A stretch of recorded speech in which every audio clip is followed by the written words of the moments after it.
T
Great. Welcome, everyone, to day 2 of the SMR APAC 2026 conference. Thanks for being here already. I'm sure people will start coming in slowly but surely.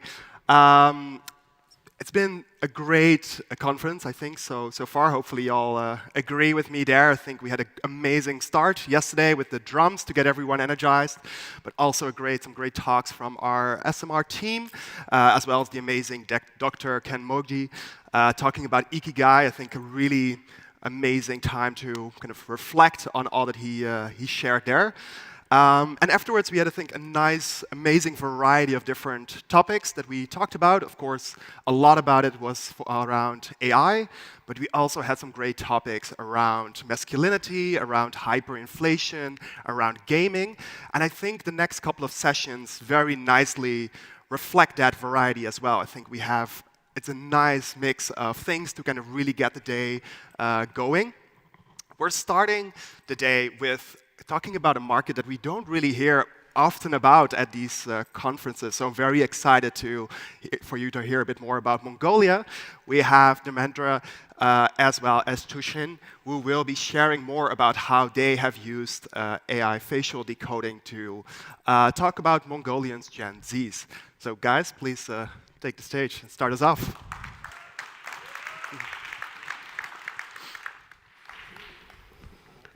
Good morning. How are you feeling?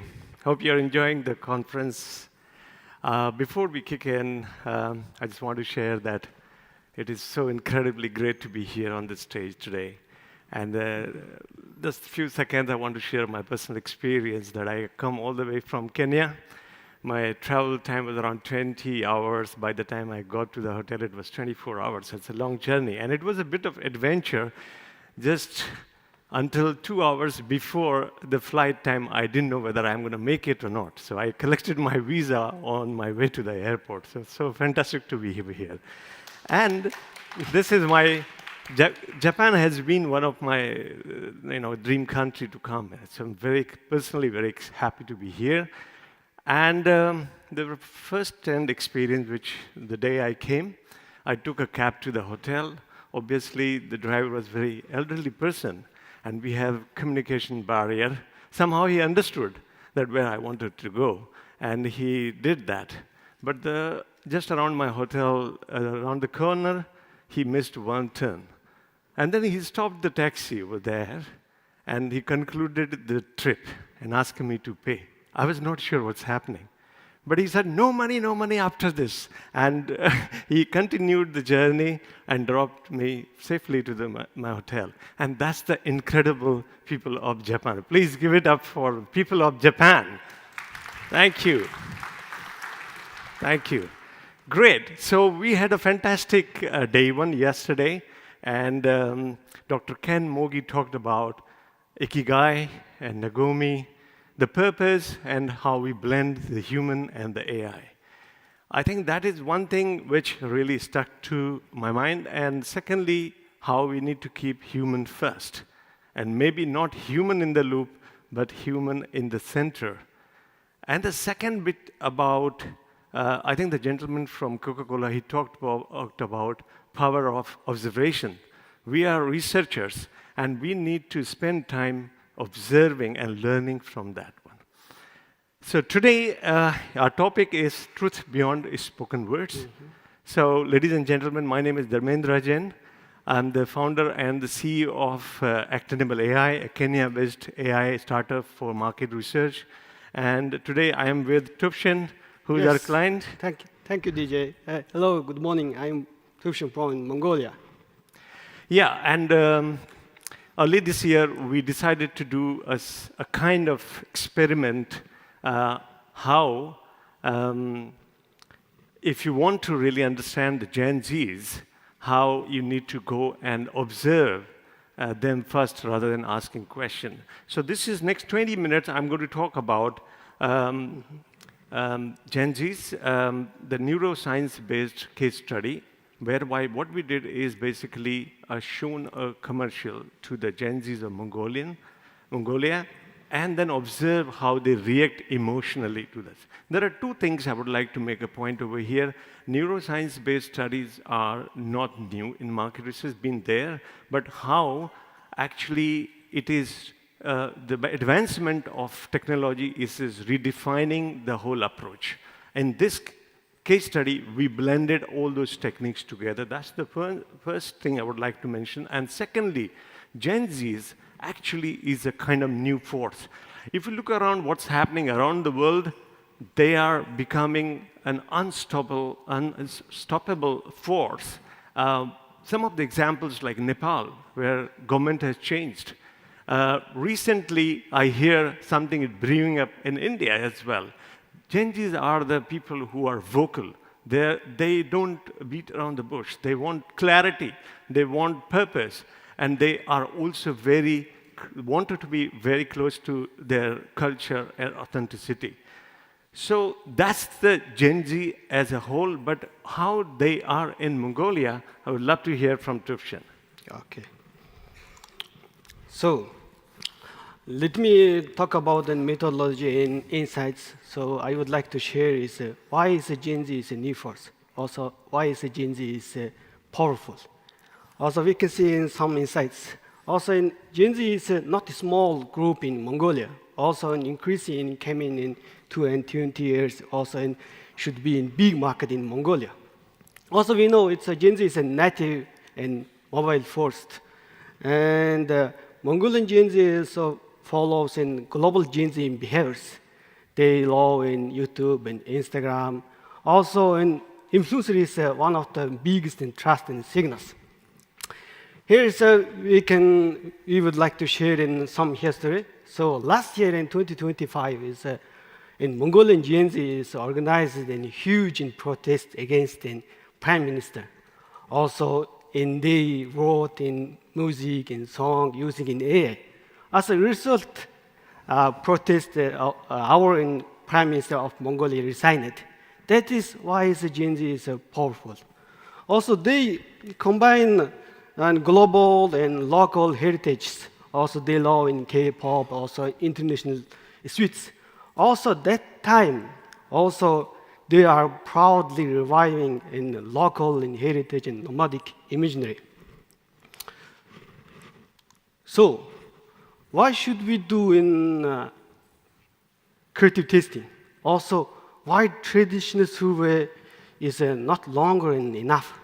Here is some facts say in the filling gaps. We know traditional survey have a lot of advantages, even though they miss emotional reactions subconsciously. Secondly, authenticity. So if brands and contents feels fake and unclear, they reject it immediately. Last one is their attention span is very, very short.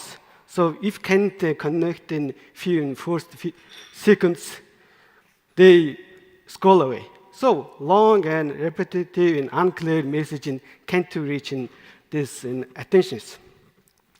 So we can see in global benchmark, why emotional connection is important. So number is very clear.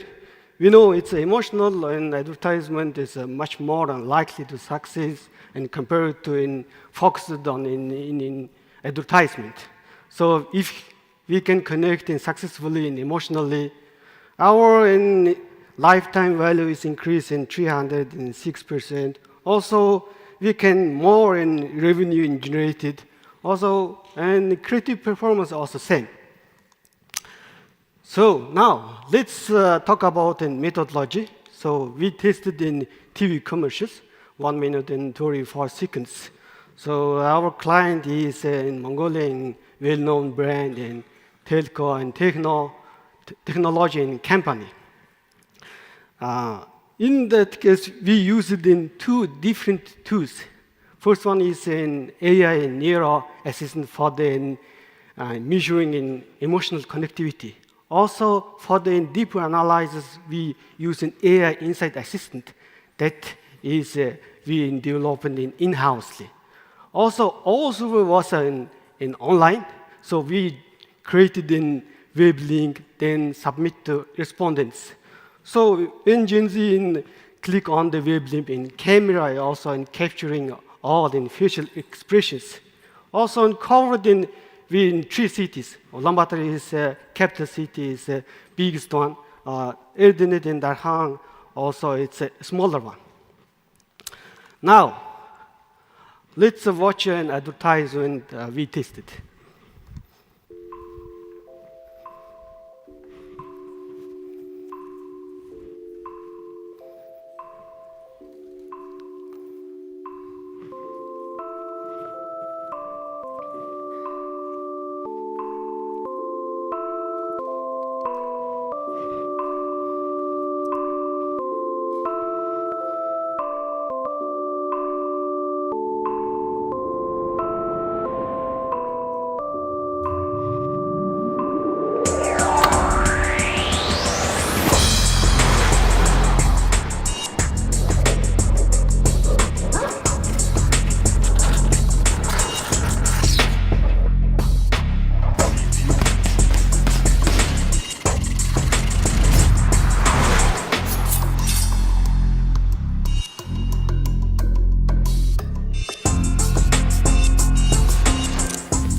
So great. That was the commercial. And the purpose was to understand how this resonated with the audience emotionally. And the actionable neuro AI, how does it work? Basically, there are 3 steps.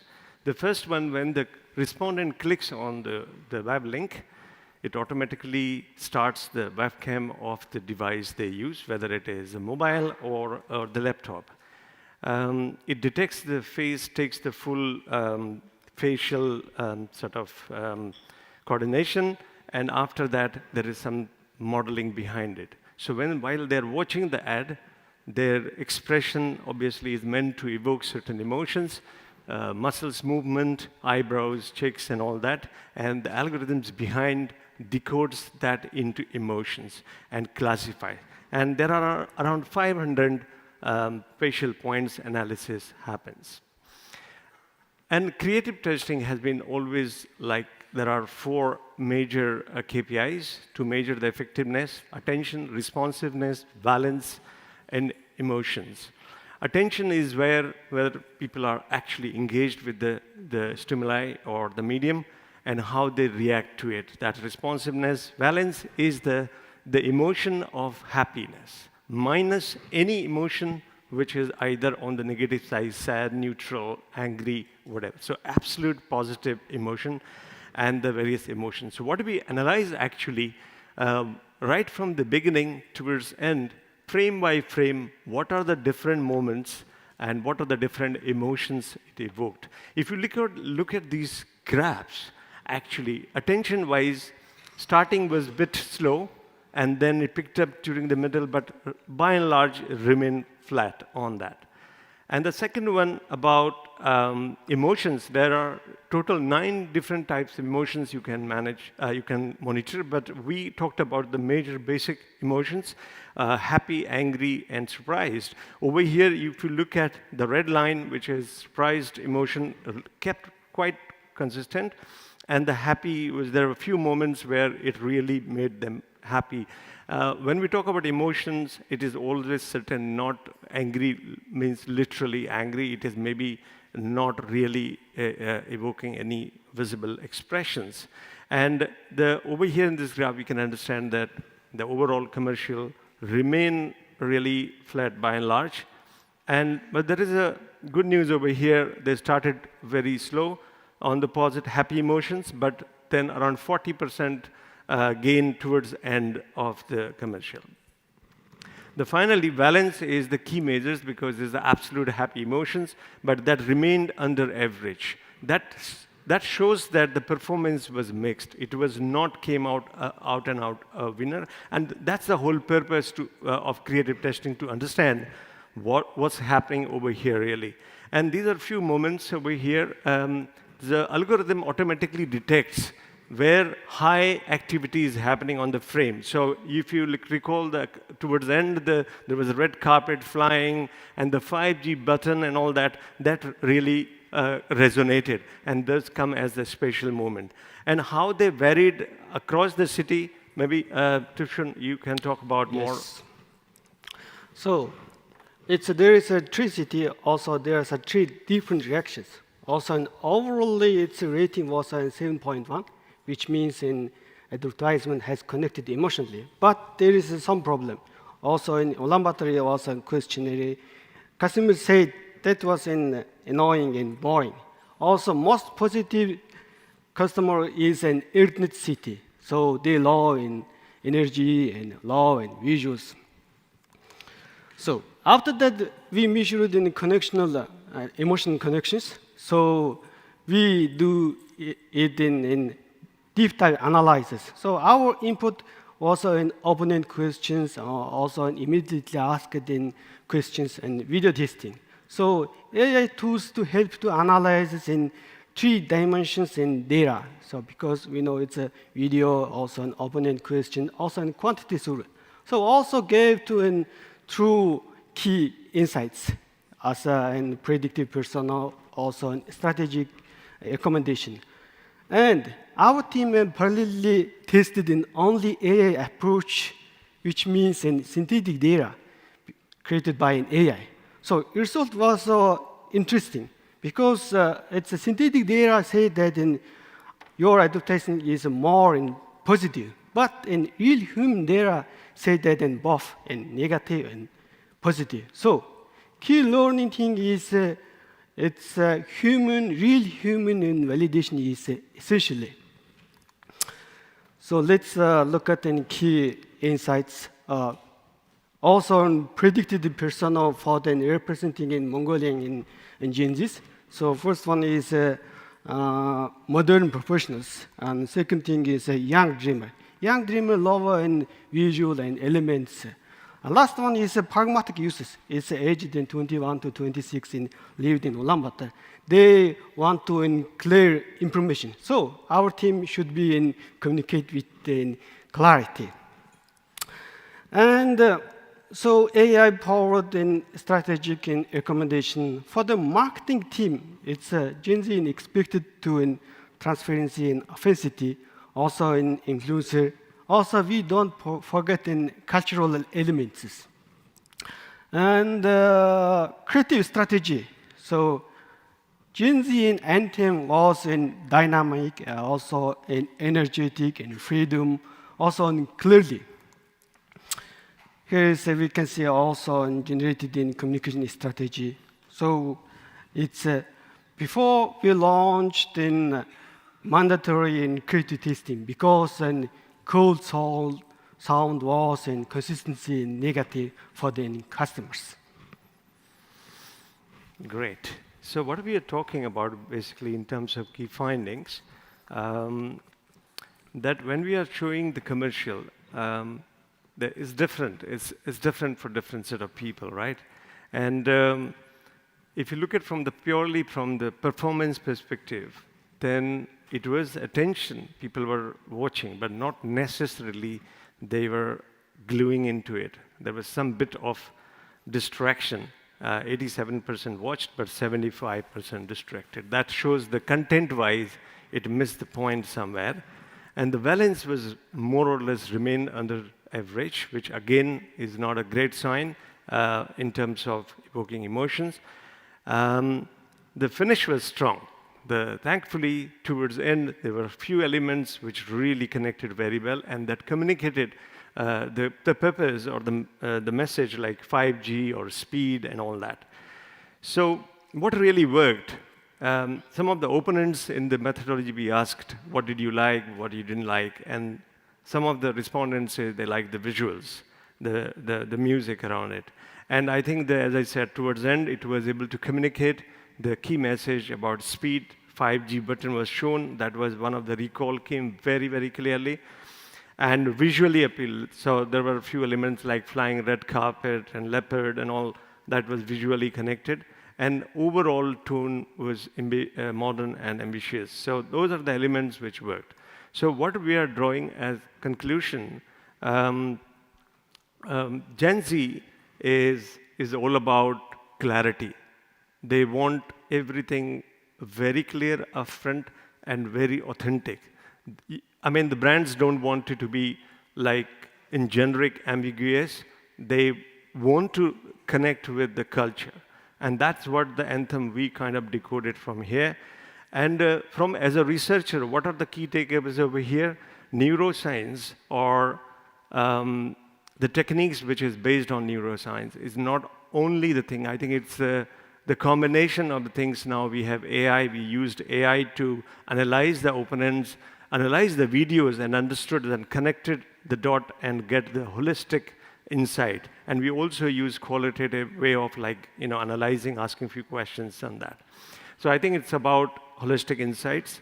AI is definitely coming into play, and that's where the key message that when we process the whole data, we could able to predict the personas, and personas has given a further inputs in terms of marketing strategy, creative strategy, and overall communication strategy to a client. And finally, the whole experiment and the project was done in 48 hours. So that's the power of the technology and human coming together. One thing which I would like to, maybe in few seconds I would like to mention here, that we also parallelly process the whole thing by AI itself, like uploading the video and asking AI to kind of behave like a Mongolian Gen Zs and come up with the whole sort of analysis on that, creative performance. Overall, that result gone towards more positive. It looks like it's fantastic ad and everything. Now, when you compare with this method, which is human-led and combination of the technology, you can see the difference that why it is very, very important to have human in the play, why local context and local research expertise is needed when you are doing any such kind of experiment. And that is, the bottom line is AI alone will not do the job. You might miss the mark on that. It is very, very important to have human in the center. Thank you very much. Thank you very much.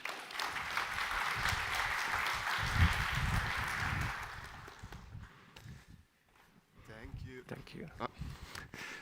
Thank you, gentlemen, for that. It was a very interesting presentation again.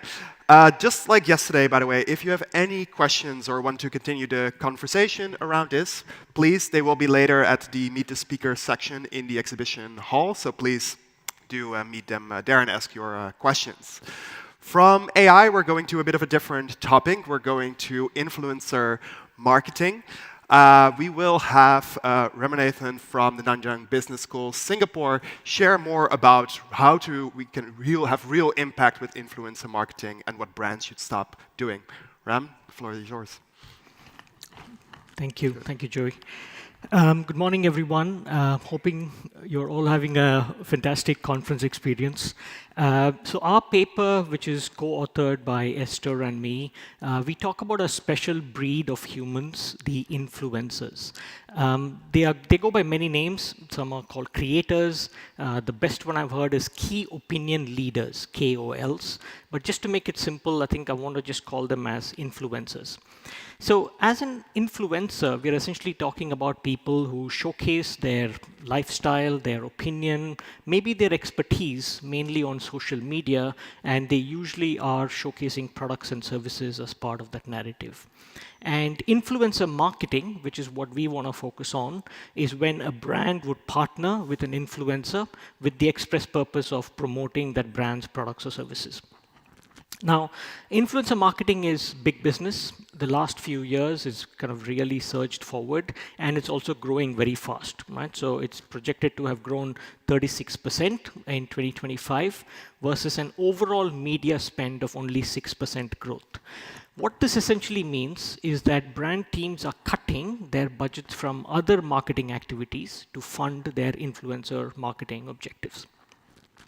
Now, the fact that it's a big business and also growing very fast is not surprising because big companies, Unilever being one of them, has kind of committed to doing a lot more on the influencer space. So Unilever, which was my ex-employer, has committed to doing 50% of total media spend on social media, with a big part of that going towards influencer marketing. But if you look at the University of LinkedIn, it's not very clear on is it really a positive or a negative when you are doing so much on influencer marketing, right? So you see narratives that go both very optimistic in terms of the impact they can bring to your brand. At the other end, you also have a lot of people who are kind of, proposing caution in terms of how much do you actually expect from influencer marketing. So I've also been fairly vocal on LinkedIn on this point, but I think there's a need for a more pragmatic, more balanced approach that we need to bring to this whole conversation of influencer marketing. And influencer marketing can feel quite complicated. If you're a brand team trying to navigate, how do you work with influencers? There are many, many vectors of decision making that you need to go through. You need to decide, do you go with a big influencer? Do you look at follower count? So a nano, micro, mega influencer. Do you look at an objective of is it for awareness or consideration or purchase that you want them to drive? Do you want them to entertain? Do you want them to inform? Do you want them to educate? Which channel do you activate it in? Do you go with YouTubers, TikTokers, Instagrammers? There's just many, many vectors of decision making that make it fairly complicated. And these are just the quantitative ones. You can also get into qualitative factors like, is there a fit for the brand with the influencer? Is the influencer an authentic voice? Is it relatable content? And so on and so forth.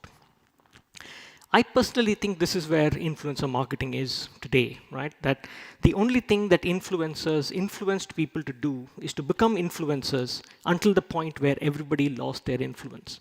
I think it's just a overload in terms of the investments that have gone into the space, and anyone with a ring light and a smartphone can claim to be an influencer, and the question is, do they really drive brand impact, right? And I still think the question is not whether we do or we don't do influencer marketing. Every brand needs a credible influencer strategy. They are a proper, marketing activation that brands can leverage. The question is when and how do you do influencer marketing so that you get the best impact? And our paper, as well as this presentation, is then talking about the when and the how to do influencer marketing well so that you accrue business results. And we will look at it through the lens of the customer. So we look at like us, who are people, we engage with influencer content. We want to understand a bit more on what's in it for people when influencer content is relatable or when they engage with influencer content. And through that lens, we want to then derive implications for brands in terms of how do you then do influencer marketing well. So for this, we did a survey. We did a qualitative survey with consumers in Japan and Indonesia. We looked at the beauty category, which is one of the categories where there's a heavy use of influencer marketing. And we also looked at two kind of opposing markets in the beauty space. So Japan, which is fairly sophisticated and very high beauty quotient and developed category. And Indonesia, which is an evolving kind of developing market when it comes to beauty category. But beauty, again, is a very, very cultural, very, very rich, and we could have a lot of conversations around that category in both markets. So one of the first things that we found is that the cultural context shapes how influencers are perceived and the role they play. So if you look at the two extremes between pragmatic versus aspirational, Japan consumers are pretty much on the pragmatic side. They are very, very clearly looking for information from the influencer in terms of the brands and the products. So they're looking for things like detailed demonstrations. They're looking for ingredient narratives. They want to really understand, what can you tell me more about this product that I'm looking to consider? Indonesia, on the other hand, education still plays an important role, but the first filter is the personality of the influencer themselves. So do they come across as a personable and likable personality? And then the narrative goes into, okay, what can you tell me more about the product and the service? So cultural context and the category context plays a big role in terms of who you decide to work with. What do you want them to do for your specific campaign? Interestingly, also, consumers are accepting of paid partnerships, right? So if somebody sees a sponsored post, it's not that they are put off. A lot of the consumers voice the fact that, influencers also need to make a living. They are putting in the effort to create that piece of content, and they should be paid fairly for it. So influencer sponsorship and paid partnership itself is not a problem. But once it's a sponsored post, then the signals for credibility goes up. So my bar for looking for it to be a more credible source kind of goes up. And you can start to see things like, if it's overly scripted narrative, if it's too positive in terms of what the influencer is talking about the product, they kind of become credibility killers. And then on the other hand, if it's a more balanced view, so the influencer talks about both the pros and the cons, the influencer comes across as someone who's actually used the product and has used it in the long term, then all of those kind of build credibility. So sponsored posts and partnerships are not a problem, but the expectation of credibility then becomes even more heightened. And therefore, again, it comes down to how the influencer is able to position the brand and the product in a credible manner.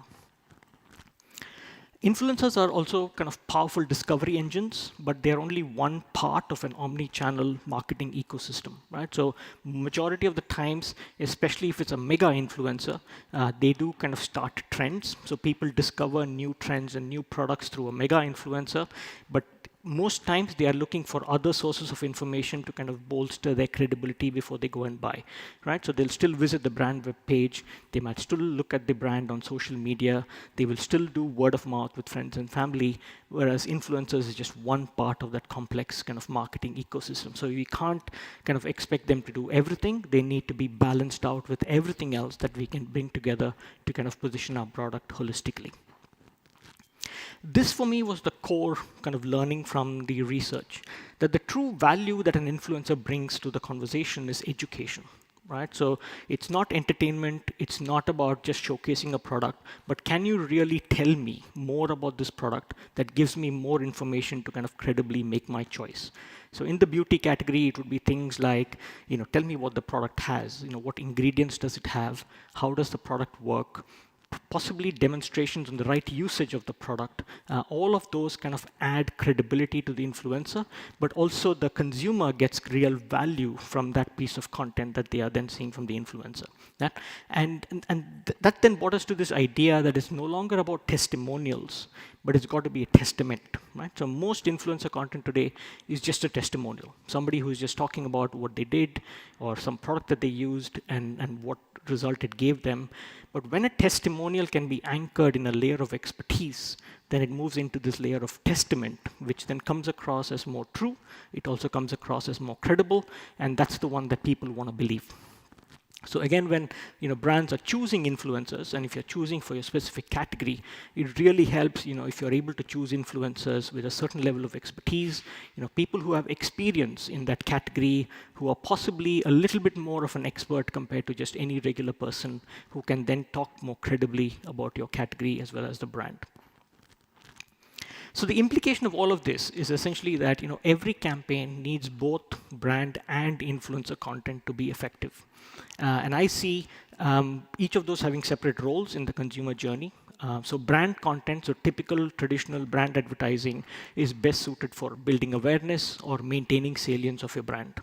You don't need influencers for that. I need a 6-second YouTube video to tell people, remind people about the product that I have in market. Influencer content is best suited in the mid-funnel, in consideration, where you're then starting to build associations for brand for me, message association. You want people to know more about what your product has and why it is different from other brands. All of that is where the influencer style of storytelling is best suited for.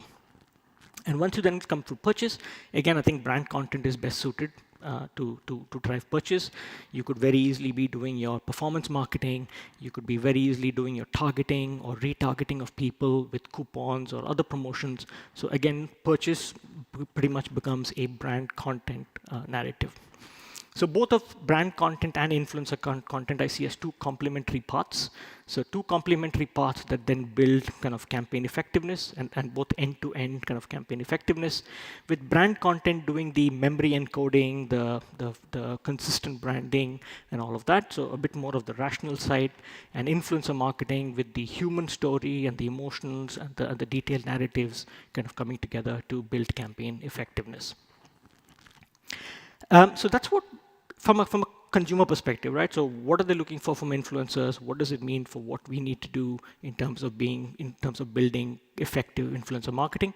There are a few other considerations looking at how people consume content, right? So the previous one, we were asking people what they look for from influencers. This section is more about how are they consuming content, right? And the first thing that we all need to know is that there's this whole shift in how the platform algorithms are working. It started with TikTok, but now Instagram Reels, YouTube Shorts also follow the same approach. So it's no longer called social media, where our feed was curated based on who we knew. So if I had friends that I was connected with, they were influencers I was following, my feed was curated based on that. But now it's moved into this narrative of interest media, where my feed is curated based on who I am. So what are my interests? What are my affinities? What are the implicit signals that I give the algorithm based on my behavior on the platform? And therefore, the algorithms are curating our feeds based on predicted relevance of the content to us. Right? So the more signals the algorithm has, the better it is able to play. And therefore, the narrative now in the industry is all about creative diversity. So more volume and more variety of content that the algorithm then gets multiple signals to play with. The big implication of this is that the influencer follower count is no longer a key metric of consideration, right? Whether it is a nano influencer, a micro influencer, a mega influencer, it'll all come down to the quality of content that they create. If they create quality content that the algorithm is able to identify as being relevant for more people, it will give that piece of content more reach, right? So as a key consideration, the mega influencers who are almost celebrity status before, you don't necessarily need to always work with them to create content for your campaigns. And the big implication for me from there is that brands can now work with more number of smaller influencers as a way to increase the diversity of content that you create. And then when you do paid amplification of that, then the algorithm also finds new target audiences for whom that content will be relevant. So Meta just released a study 2 weeks ago where they looked at this for a specific campaign, and they actually got incremental reach because the algorithm then pushed the content to more people, thereby even lowering the cost of media, right? So even became a much more efficient process in terms of achieving additional reach because of that content diversity that they were able to pump into the system. The other point is, and sometimes we kind of forget this, is influencer content also faces the crisis of attention, right? So we've always known for brand content, people scroll away, they skip past, advertising, especially interruption advertising. That reality also plagues influencer content, right? So only 14% of influencer content is viewed for at least 3 seconds, yeah? Which means 86% is viewed for under 3 seconds. And the question is, what do people get to see in that time that they are viewing it, right? Do they even see your brand? Do they even see your product? Do they even start to understand what you want to educate them on? And if they didn't get to see any of that, then that impression is just a wasted, impression. That whole, influencer activation is just not going to deliver to your brand goals. Which also then brings into the question of who is the hero in the narrative. So I'm going to play a piece of influencer video. It's a much longer video, but it's been cut at 10 seconds. Even 10 seconds, I think, is too long because if the majority of people are not even watching it for 3 seconds, let's see what you get to see in the 10 seconds for this video.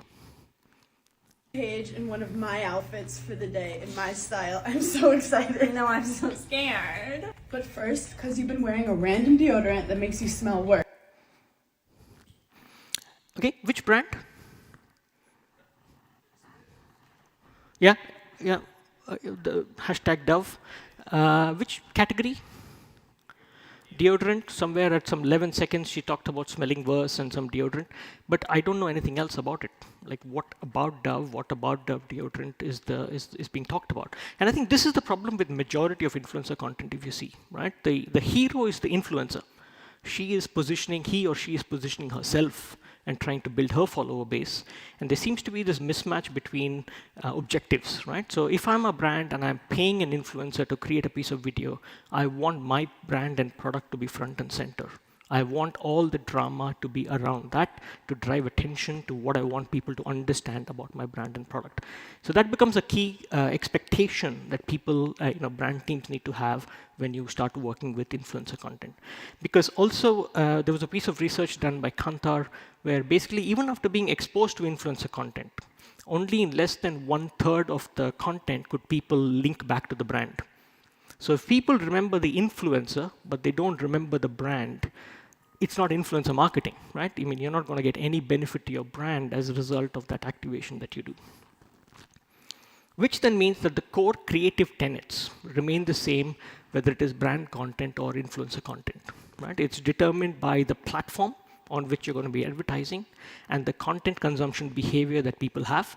So on YouTube, they have a very different content consumption behavior. You start searching, then you would get served an ad that you can skip in 5 seconds, for example. On TikTok, on Instagram Reels, it's pretty much a scroll-based behavior where, very quickly content needs to catch attention to kind of hold people. That reality doesn't change whether it is brand content or influencer content. And therefore, the core creative tenets, which is all about that all content needs to be designed to catch attention, should have a clear role for the brand, should drive an emotional response, and should be easy to process information, kind of remain the same whether it is brand content or influencer content. And as brands, when you start to work with influencers, you should be expecting influencers to be mindful of that and creating content for your brand accordingly. So in summary, I think influencer marketing is effective, but when done well, right? And when done well for influencer marketing means, number one, cultural context matters. So the choice of influencer and what do you want them to do and the way that your audience will be receptive to it would vary based on country, category, context. So that's one key consideration. You need a clearly defined role for what influencer content is going to do for your brand in a certain campaign. So you got to be careful in terms of which campaigns need influencers to be part of your marketing mix, where they can do an educational role that can drive brand consideration, right? So not all campaigns would merit influencer content needed as part of them.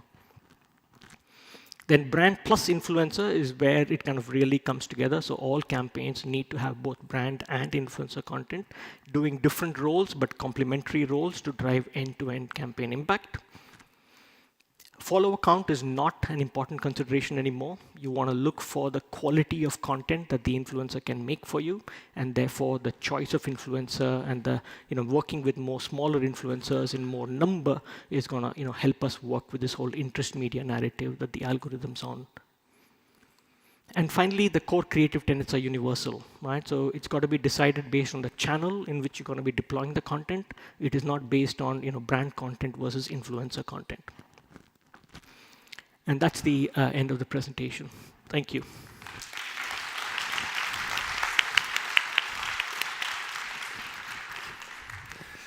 Thank you, Ram, for that. I think we've heard now, we had 2 presentations back to back talking about these 3 seconds, so that seems to be a very kind of crucial number there. Next, we're moving on to more practical tips that we can adopt as researchers. Monica from Mondelez, she has interviewed stand-up comedians to kind of learn, to see what we as researchers can learn from them. No worries, I think she promised me there won't be any roasting involved, so you can relax and sit in your seat, enjoy, and learn. Monica, give it. It's yours. Thank you. Hello, good morning, everyone. So in the first 3 seconds, I'm Monica from Mondelez, India, talking about stand-up comedy and research. 3 seconds. Okay. Okay, so just a disclaimer. This is not a typical market research presentation. No charts will appear. It's hopefully there will be some jokes that land or not. Let's see how it goes. And learnings for sure, for all of us to take notes, right? Okay, so my topic is what can researchers learn from stand-up comedians? And this was a qualitative study that I conducted out of a personal passion and just a gut feel that I got while watching some stand-up comedy shows live or online. So by show of hands, how many of you have seen any of them ever? Okay, a few. And what about these? Okay, a lot more. Okay, they're very famous and take a lot of money, so I haven't interviewed any of them for sure. I went to the smaller ones within my reach, and thank you to the LinkedIn community. I had put up a post, and a lot of people helped with all the stand-up comedians that they knew and gave me phone numbers, etc. So again, a huge shout out to whoever's watching online or here. Okay, so when I was watching these shows, and I was really wondering, were these stand-up comedians researchers in their past lives? Right? They have no degrees like we do when we're conducting research, no qualitative methodologies in their up their sleeves, no budgets for sure to do the research. Yet, when you watch them, they're uncovering these consumer truths. Right? You watch and you feel, how do they know this about me or my Gen Alpha child? Or this is exactly how me and my wife argue. How does he know? Right? Was he fly on the wall doing an ethnographic immersion in my house? How are they doing this? So that just got me curious. The more and more I watched, I said all of them have nuggets and insights throughout their show whenever you're watching. But again, yeah, have you ever really watched a show and thought, this is so true, this is so me, this happens, this is exactly my mother or my office colleague or my boss? And again, are they better at understanding consumers than us? So as I said, I interviewed about 25 stand-up comedians over weekends, on my way or when I was free, and just to understand the process, right? Not their jokes, not how they create the content, but how are they understanding, observing, picking up and curating this, and then, of course, packaging it so brilliantly to be able to present in a short span of time for the YouTube shorts on their channel, and the same content in multiple markets, right? They do these tours, they're in Europe, Asia, etc., so, or India, different cities. How are they able to tweak that content? So that was what I got curious about. So some of the learnings, the first thing I felt we can learn from stand-up comedians is understanding the context, right? They study and prepare for the room they're going into, the country or the city they are presenting in. And again, we as researchers must do that as well, right? For example, a joke that would work in Mumbai may not work here in Tokyo. Let me try it. If someone were to say, my relationship with my boyfriend is like a Mumbai auto rickshaw meter. Very unpredictable. See, nobody got it. But in Tokyo, people might wonder, why is this transportation system malfunctioning, right? They won't get the joke. So important to understand your room and your audience and have your content according to what they will understand in their language. Also, I do a lot of research in multiple markets. I handle ANZ, SSA, and MENAP PU.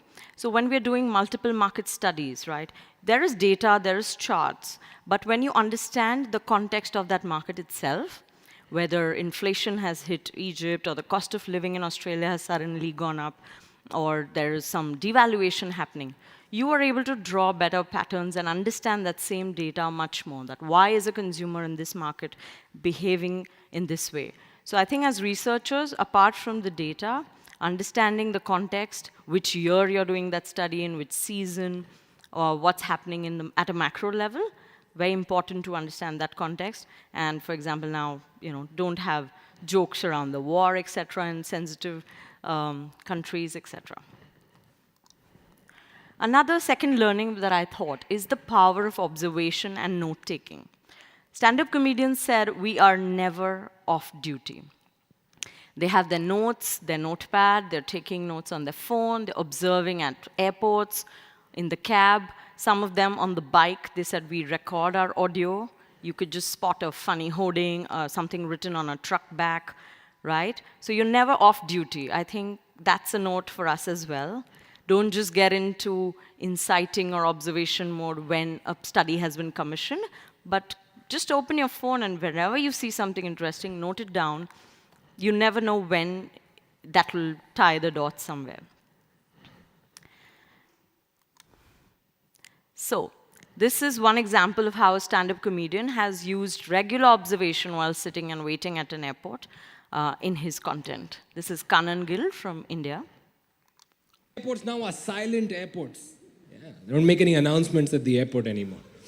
The reason I know that is because they made an announcement to say that there will not be announcements. Ladies and gentlemen, we just want to let you know that this will not happen except for this one, which you will do every 3 minutes. Yeah, so maybe he was just sitting at an airport, made a note, used it. And another part of the same one.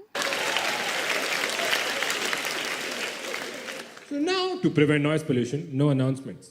People still have to catch their flight. So what they do is they'll send the guy from the airlines to personally come and scream in your face. Noise pollution prevented. Before, a simple announcement. Go ahead, Goa passengers, report to gate number 3. Now there's one guy walking around. Go ahead!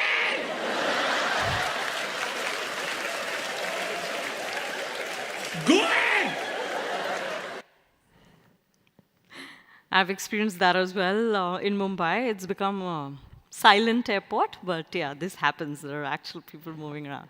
So simple observations from your daily lives. Always be on duty. Keep taking notes. You don't know where you'll get your next nugget of insight from. Create your hypothesis. You can then validate it in your researches. The third learning was to be specific.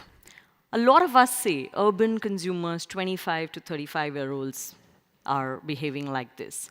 But comedians, they paint a picture. They paint a pen portrait, a character sketch, right? My 42-year uncle John, who always forwards messages every morning. So you already are able to imagine that one uncle in your family who is like that, and then able to connect the rest of the story with it. So again, as researchers, especially in qualitative research, make sure you don't generalize a cohort that, okay, Gen Alpha or millennials in urban India or Japan, for example. Use an example, be very specific that, okay, Maya, a 21-year-old who's moved to Manhattan in a first job, living in a studio apartment, just broken up from her boyfriend in the UK and moved. And this is her tension, and this is how her day in a life is, etc. That'll help your audience remember your research piece and the insight, and be able to then further make products or services for that audience. The fourth learning is first-hand experience, right? It's very difficult to just outsource the juicy details and the tensions or what's going on in a consumer's mind just by sitting in our cozy conference rooms and offices.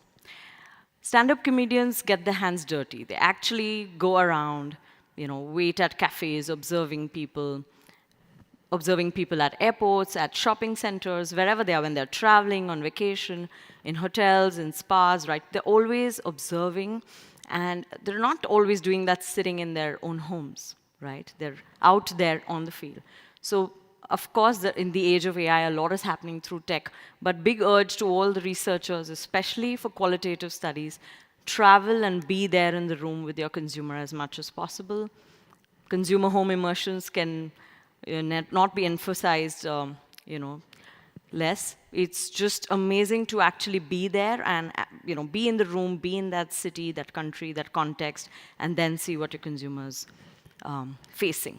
So here's some piece of stand-up comedy content, which was based on first-hand experience. So yes, of course, he's not made this up just sitting somewhere, right? It's drawing from first-hand experience, from actually being there in that situation many times, and then creating content. The fifth learning is stand-up comedians iterate ruthlessly. the first draft that they make is definitely not their final act, right? They do open mic nights, they do shorter, smaller preview shows, and they keep checking what jokes are landing, not landing, are people getting it, and they refine and iterate and keep making it crisper and crisper. So big learning to all of us as researchers. Try your best not to make your slides late night and just go present the next morning. If you have at least a couple of days in hand, do a shorter version, take it, take your content through your team, your friends, somebody at home. Just run it through a bit and see what's landing, not landing, and make it crisper and crisper, right? Just keep the slides that truly matter and are making a point or, landing a message. The sixth learning is to know your audience, as I said. Sometimes it's not about the joke, it's about the geography, the location, or if in the audience, do you have a family audience, right? You don't want to be making too many jokes that are, where the posh committee can be raised up. And also, if there's Gen Zs or there's a posh crowd or a middle class crowd, yeah, you have to be sensitive to the audience that you have and accordingly tweak your content. Similarly, as researchers, right? When I'm presenting to the R&D community versus when you have the marketing team there versus if you have the global team, like in India, I can make some references to Bollywood, which don't necessarily land when I have 120 people from the global team joining, right? So you need to make sure that your same deck, each time you're presenting, think about your audience, make slight tweaks, and then be prepared, right? Not the same deck in every forum that you're presenting. And of course, with like R&D, you'll need more technical details. When I'm presenting to the insights community globally, they'll want to know more about the methodology. So you need to know in your deck, you don't always have to start with sample size, design, research methodology, fieldwork pictures. That's like the objective, the background. No, right? Maybe the marketing team or the CEO that you're presenting to just has first 5 minutes or 3 seconds to know, what do I do? Do I launch product A or B? So you have to get to what you want to say much sooner, depending on who the audience is. And one of the seventh and the last learning was that humor sells.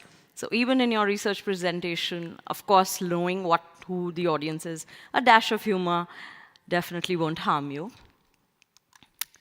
Maybe you could try this in your next meeting for your agenda slide.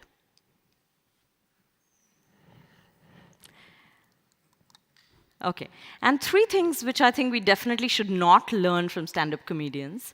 One is exaggeration.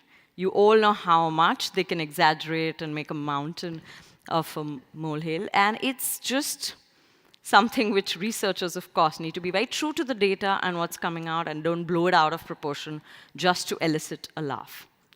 Second learning that we should not do is the personal bias. Stand-up comedians use a lot of personal experience of this happened to me.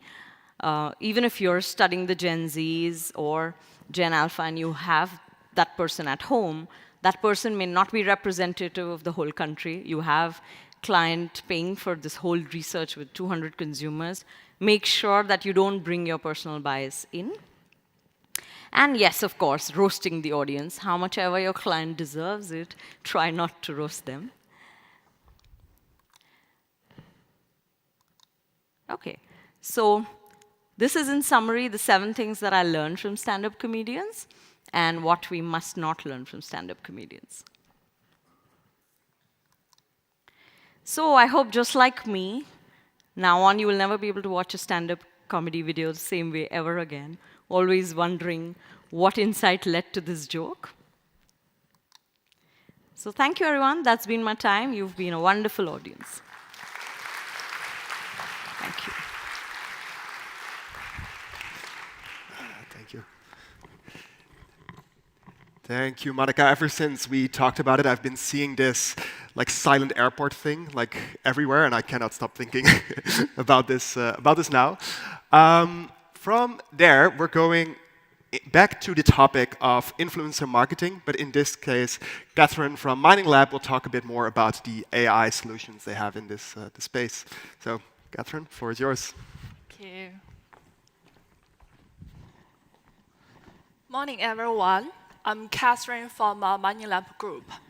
So MoneyLab is a Hong Kong stock market listed company which focusing on the AI data intelligence in marketing functions since 2006. So till now, we've already served over 3,000 clients all over the world. And in 2024, Bangkok at SOMA APAC meetings, I've introduced influencer selection tools powered by our AI to just let the brand to describe a simple vibe to find the proper influencers. But standing here in 2026, we are witnessing the explosive growth of influencer marketing, transitioning from the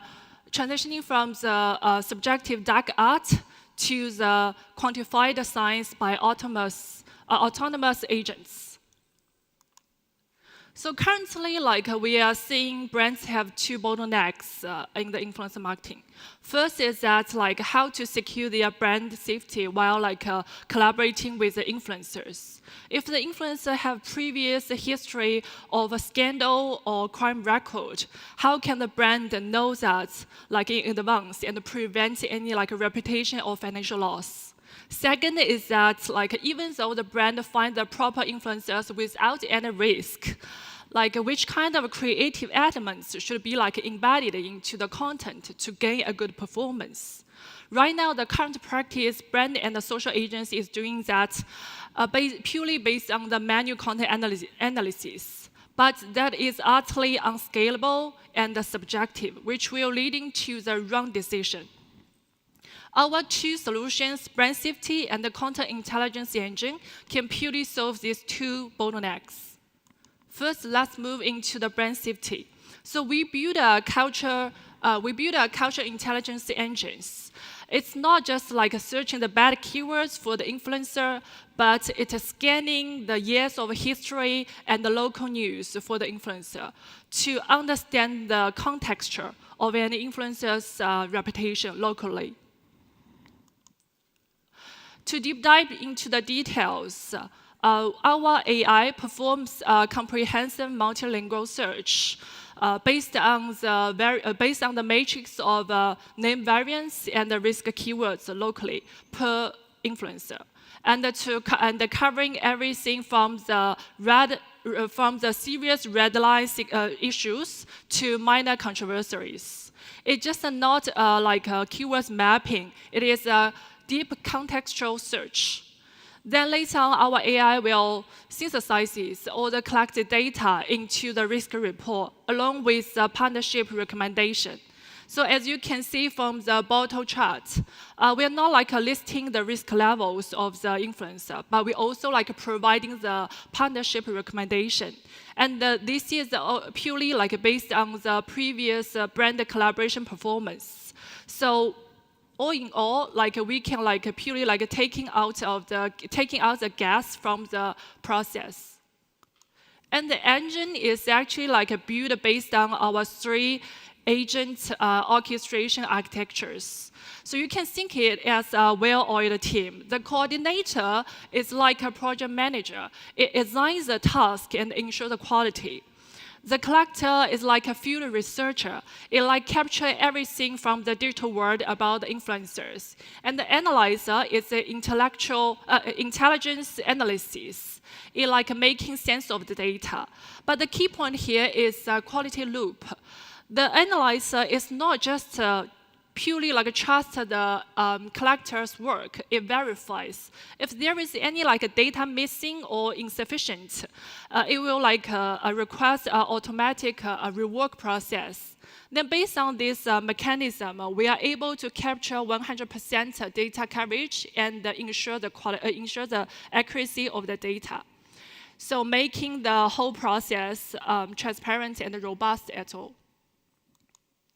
But safety only avoids brand loss. How can we help the brand to win in the influencer marketing? To drive the growth, we need to know like why the content goes viral. And right now, like brands are doing it manually, but our engine are able to like deconstruct every like post into hundreds of structured data tags. Then from visual pacing to emotional hooks. It includes post information, product information, visual elements, and the video scenes. Also, like our AI will generate other tags by itself. And the whole deconstruction process is only need seconds. Then later on, as long as we have those structured elements, we are able to like let our core of our causal insight engine to do the next work. We will apply the graph neural network to build a relation of elements and the performance and the post-performance, like engagement. And then later on, like applies causal machine learning to estimate the causal effect of every creative element and generate the golden rules of a good content. Let's look into the video platform demo. Okay. Into any analysis project. A clear overview of competitor posts in any time frame, metrics, top posts, and the creative elements that drive them. Click any top post, see why it worked. Every tag and element on this post scored by Causal Lift. Zoom out, powered by our Causal Insight engine. See which element combinations actually drive engagement. And which tag clusters win on which platform. Now zoom in, see the elements behind these clusters. Top performing tags, what's working across 4 dimensions. Each tag ranked by Causal Lift, its a real contribution to engagement. Click detail, you can explore the golden rules behind the successful PGC posts under this top elements, and see how these golden rules are reflected in the storyline, communication methods, and influencer selection. So all in all, we are able to provide the best combination of good content by different influence tiers to help the brand to create a good content. When compared to our AI engines to the legacy of manual work, in terms of the speed of an analysis post every day, the manual work only limited to like 50 posts per day. But right now, with our engine, we are able to like raise the capacity to over 10,000 posts analyzed instantly. The second is we are able to like moving from the subjective like identification to data-backed science. And about the insight velocity, our engine is like 10 times faster than the manual work. So all in all, like we are helping the brand to moving from the trial and the error in the influencer marketing to the systematic success. So to wrap up, so we don't just find the influencer. So we engineer the chemistry of their success. I'm Catherine from Mining Lab. Thank you very much. Okay. Thank you.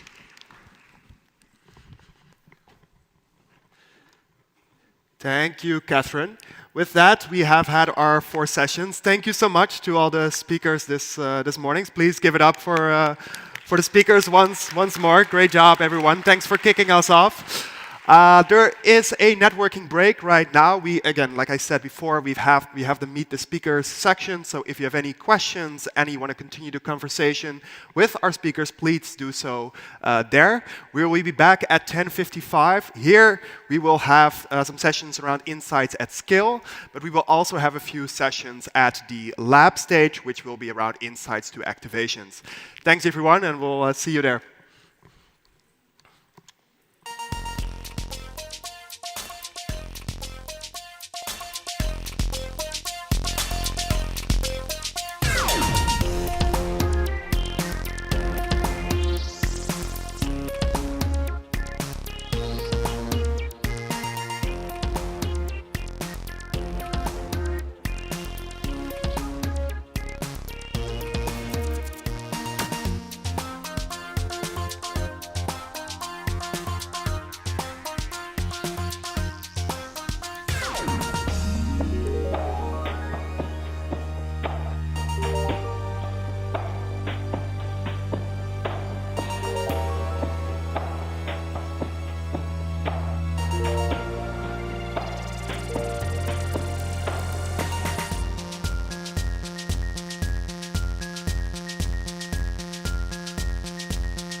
Hello, good morning, everyone. I'm Cici, SMA representative in China and the chair for this session. It's really an honor to spend the next 90 minutes with you guys to witness how insight can cross the boundaries of research and move towards the society that works. Nowadays, we often mention the value of insight should lie not in how deep it goes, but in how far it can reach. Then in the following 5 presentations, you can really hear how they prove these ideas. From a nation-level AI strategic, from a city scope of the behavioral experiment, and from a social advocacy that really protects young girls to how they can bring in the silence around the women in the world. This kind of the state, and finally to redefine, to rethink persona in the age of AI. So all of these statements will tell us or will prove one common belief. Now, the definition of insight should be, I will say, the definition of insight should not only be just one paper, and should be the society that can continue works. Okay, so now let's begin. The first session, I would like to ask all of you, what's the most popular word? What's the most popular two-letter words these days? Start with A, and following with I, right? So yes, AI, we talk about this every day. But have you think about AI, for the company, what's the AI readiness index? What should it include? Include talent, include strategic, include ROI, what's more? Then Dana David from NUS Asia Institute of Digital Finance Singapore will exactly tell you what Asia's AI readiness index include. So let's welcome Dana.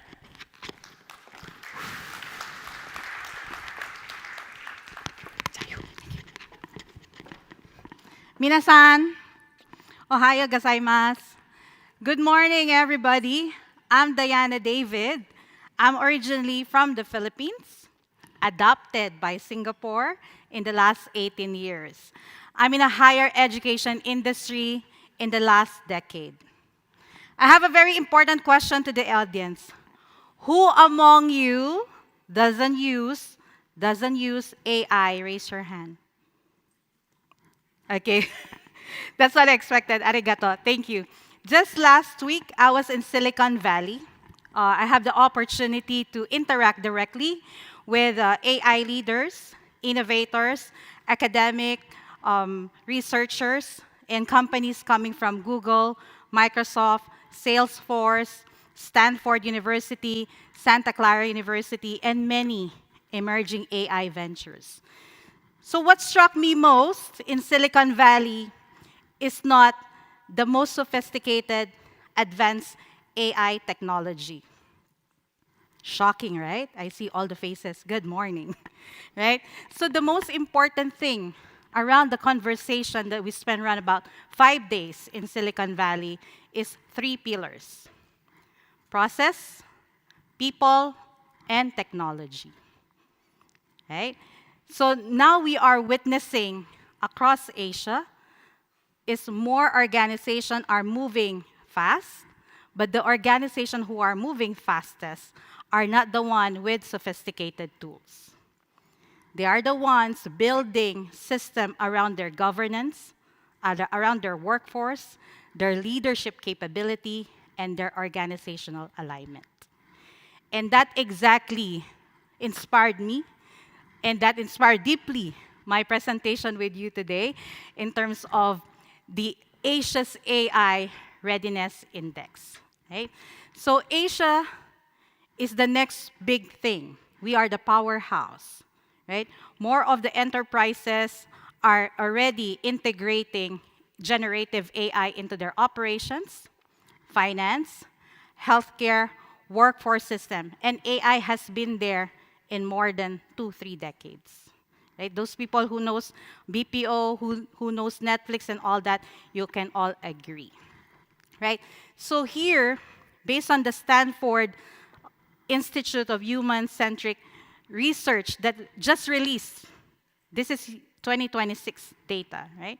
So there are 53% population adoption in AI. That's globally. And there are 88% organizational adoption as well. And in terms of productivity gains, that's ranging about 14 to 26%.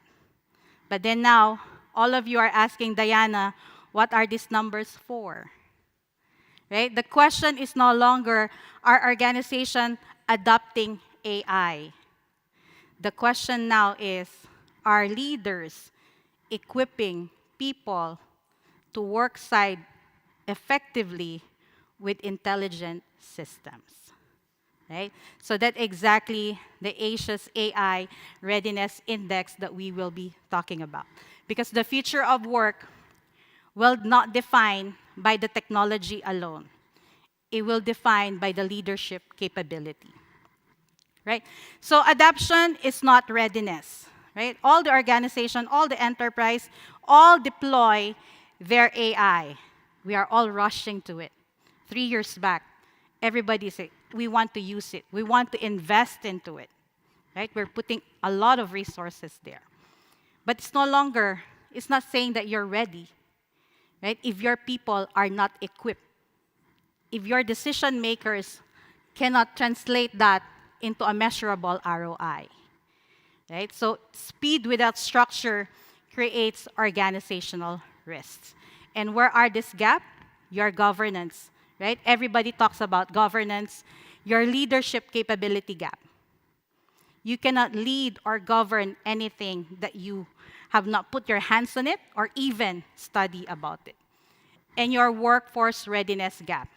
How many experts in AI can raise their hand here? I am not.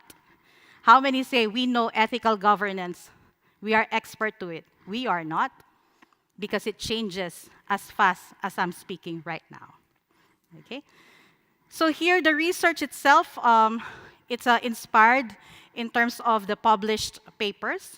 Of course, we have to keep reading, keep upskilling, be up to date.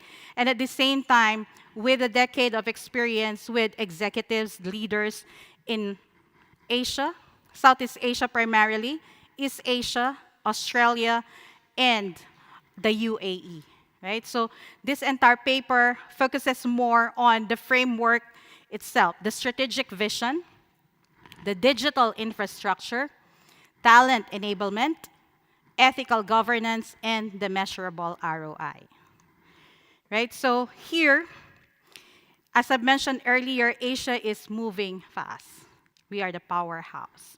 And you can see now in a business landscape, China is the new rival of US in terms of the AI foundational model. Right? Singapore is moving ahead in terms of the globally adoption of AI. Singapore ranks the fastest. And South Korea is the leading in an AI patent. Right? So these are all the findings by Stanford Institute. Right? So this is more interesting to all of us here. Right? So the paper is calling everybody, of course, the urgent need to upskill. Right? The urgent need to learn more and to equip our leaders, our people. So I've mentioned earlier the 3 things, the 3 pillars: process, technology, but in the last 3 years, we're missing an important thing. Actually, the important factor, people. Right? So that's the widening gap in terms of upskilling. And nations are building, racing, who get the most technology. But if you notice, 2025, 2026, that changed the tone. They are racing ahead on how they make the nation AI fluent. They're investing in their talent. They're investing on their leaders. They're equipping the youth, the next generation. So that's the need, and this is more of Asia. Right? So the great workforce, right? So the routine works, we all know, it already became automated, right? So now, you have to imagine, if you are a leader of 50, in your organization, you're leading 50 people across the globe. In the next few months, 6 months, 12 months down the road, you will be leading human and your agents. Okay, so that's very important. So that's why we move from experimentation to execution. Okay, so you as a leaders, or we as a leaders, how will you develop that? The need for the governance, right? Very important. The oversight, your human skills. Everybody now will talk about EQ. And we've been talking about that for the longest time. Emotional intelligence, right? So we have to take care of an important factor, which is people, right? And people, for us, the more we talk about our agent, you yourself will look for more human connection. Okay, so then when you automate a routine job, let's say some parts of your HR, you automate it, you have more time to do one-on-one conversation. You have more time to connect, right? Technology should connect human more. Okay, so we go about the fear of, oh, AI will replace me and na. No, as long as you upskill and you update and be one in terms of human exploring the AI, then you will not be replaced, right? So again, readiness is not a speed, right? As much as organization wants to invest toward the technology, but nobody is equipped to run that technology, and nobody's equipped to make a decision, is this technology worth investing? How do we measure the ROI? Then it's no point, right? The organization that will lead the next decade are not the fastest to deploy AI, right? So here, the Asia Readiness Index framework talk about your strategic vision, your digital infrastructure, your talent enablement, your ethical governance, and measurable AI. So when we talk about strategic vision, right, is your AI integrated to your corporate strategy and board reporting? Okay, so it's top-down. When you want to deploy AI to your organization, it should be coming from top, right? It cannot be, I'm your marketing manager and say, oh, I want to use AI for my marketing. Just like that. I just automate my marketing. But it doesn't resonate to your board, doesn't resonate to my board, right? So what's the deliverable, right? Does it receive executive sponsorship? Does your organization give a yes and investment to your decision, right? And does it gives you a multi-year transformation, right? So Asia is the fastest in AI transformation in the modern time, okay, that we have seen. And in terms of AI transformation, we're not even talking about technology alone. We're talking about the transformation of everybody, including people in the process, in the technology, right? In the digital infrastructure, you have it, you have a vision, but then, are you cloud ready, right? Okay, I will not talk about the cloud itself, but there are people and organizations who will talk about that. And in terms of your scalable compute, data governance and quality maturity. We all heard that data is fuel. Now we're talking about our data are everywhere, right? So your governance is important. And exactly your cross-system integration capability. And then this more near to my heart, the talent enablement and leadership, because I'm from education sector, right? So AI fluency coming from top, executive AI literacy, right? So leaders cannot govern what they do not understand. Right? So you need, as a leader, to equip yourself. Okay, there are some leaders that I've met, and they are top leaders from multinational company. Then they will tell me that, oh, I will just invest to it.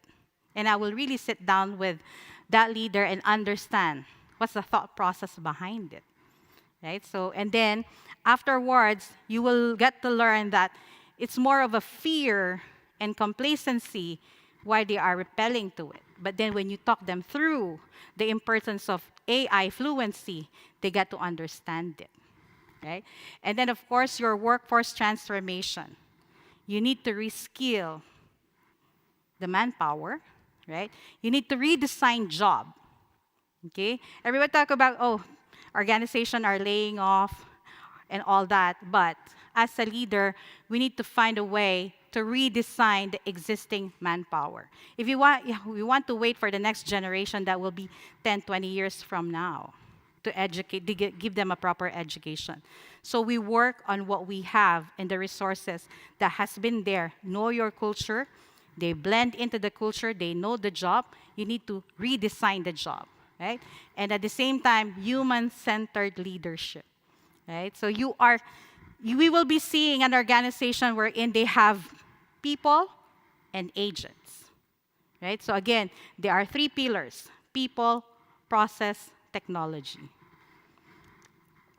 And of course, the ethical governance. Responsible AI is no longer a compliance issue.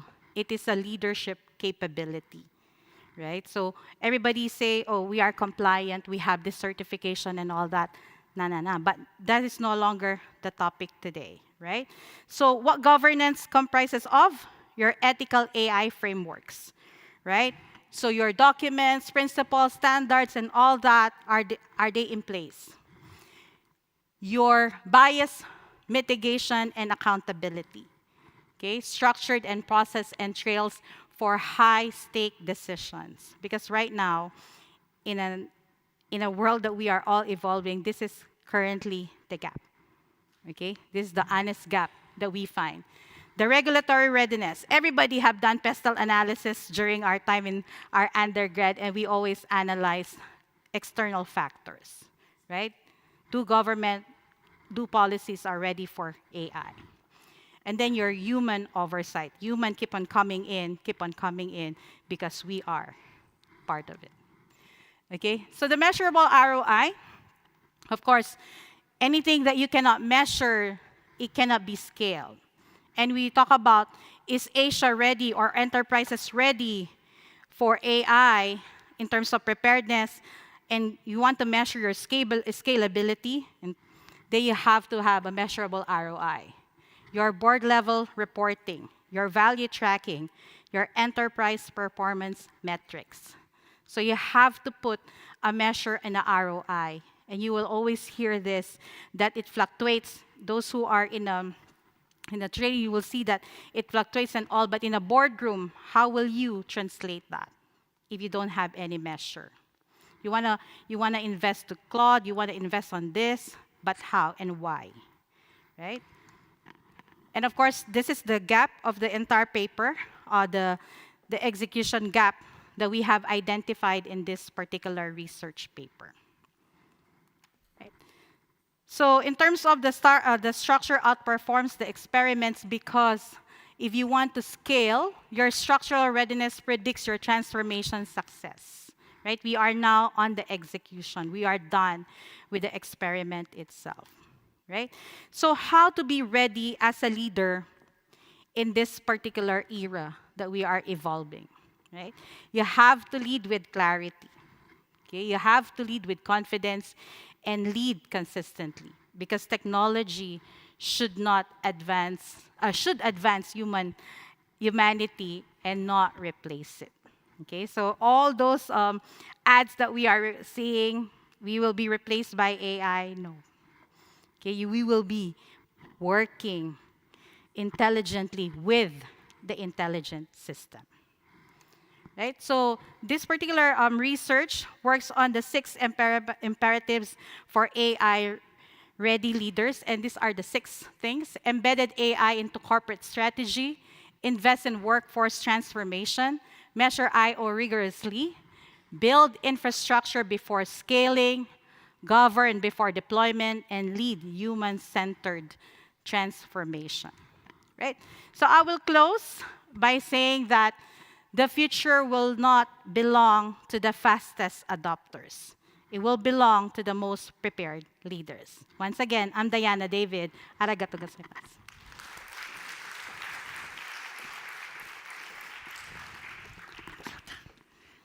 Okay, thank you, Dana, and give us a detailed definition of the index of the AI.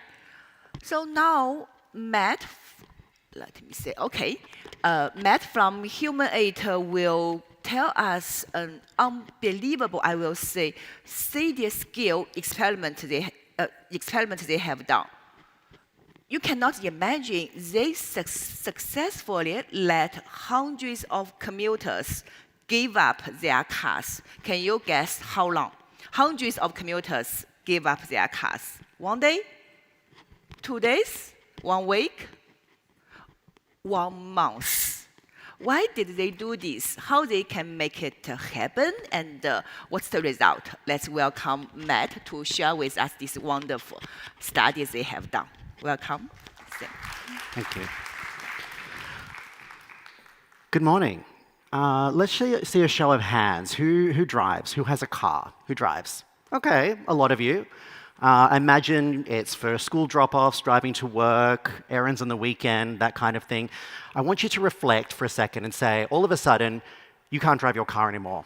It's gone. You have to find alternative ways to live your life. How does that make you feel? What's the first thing that comes to your mind? Panic, okay? Panic. I'm imagining anxiety, concern, a bit of an, oh my God, what am I going to do? That was a little bit the experiment that we ran with the One Less Car program. This was a program of work that we ran for Uber in Australia. And what I love about this case is that it's not just a piece of market research. It's actually an experiment at scale and a case study about a whole city. So this was effectively a program that was all about understanding habits and disrupting habits. In marketing, we often think about how do we change attitudes to influence behavior. In this experiment, we flipped it on its head and we said, how do we change behavior in order to change attitudes? So this program of work came about because in Australia, we register more cars year after year. Over the last few years, our car registrations have grown about 5%. They continue to grow. We're seeing that traffic delays in our metropolitan cities are starting to cost the Australian economy significant money in terms of productivity losses. By 2030, they estimate the cost will be around $30 billion in terms of lost productivity.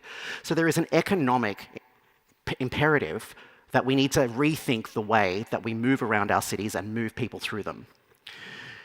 In addition, Australia is on a journey towards a net zero economy by 2050. That's the commitment our government has made. And Uber, as our largest provider of rideshare and e-hail in Australia, their mission is all about moving people around the world.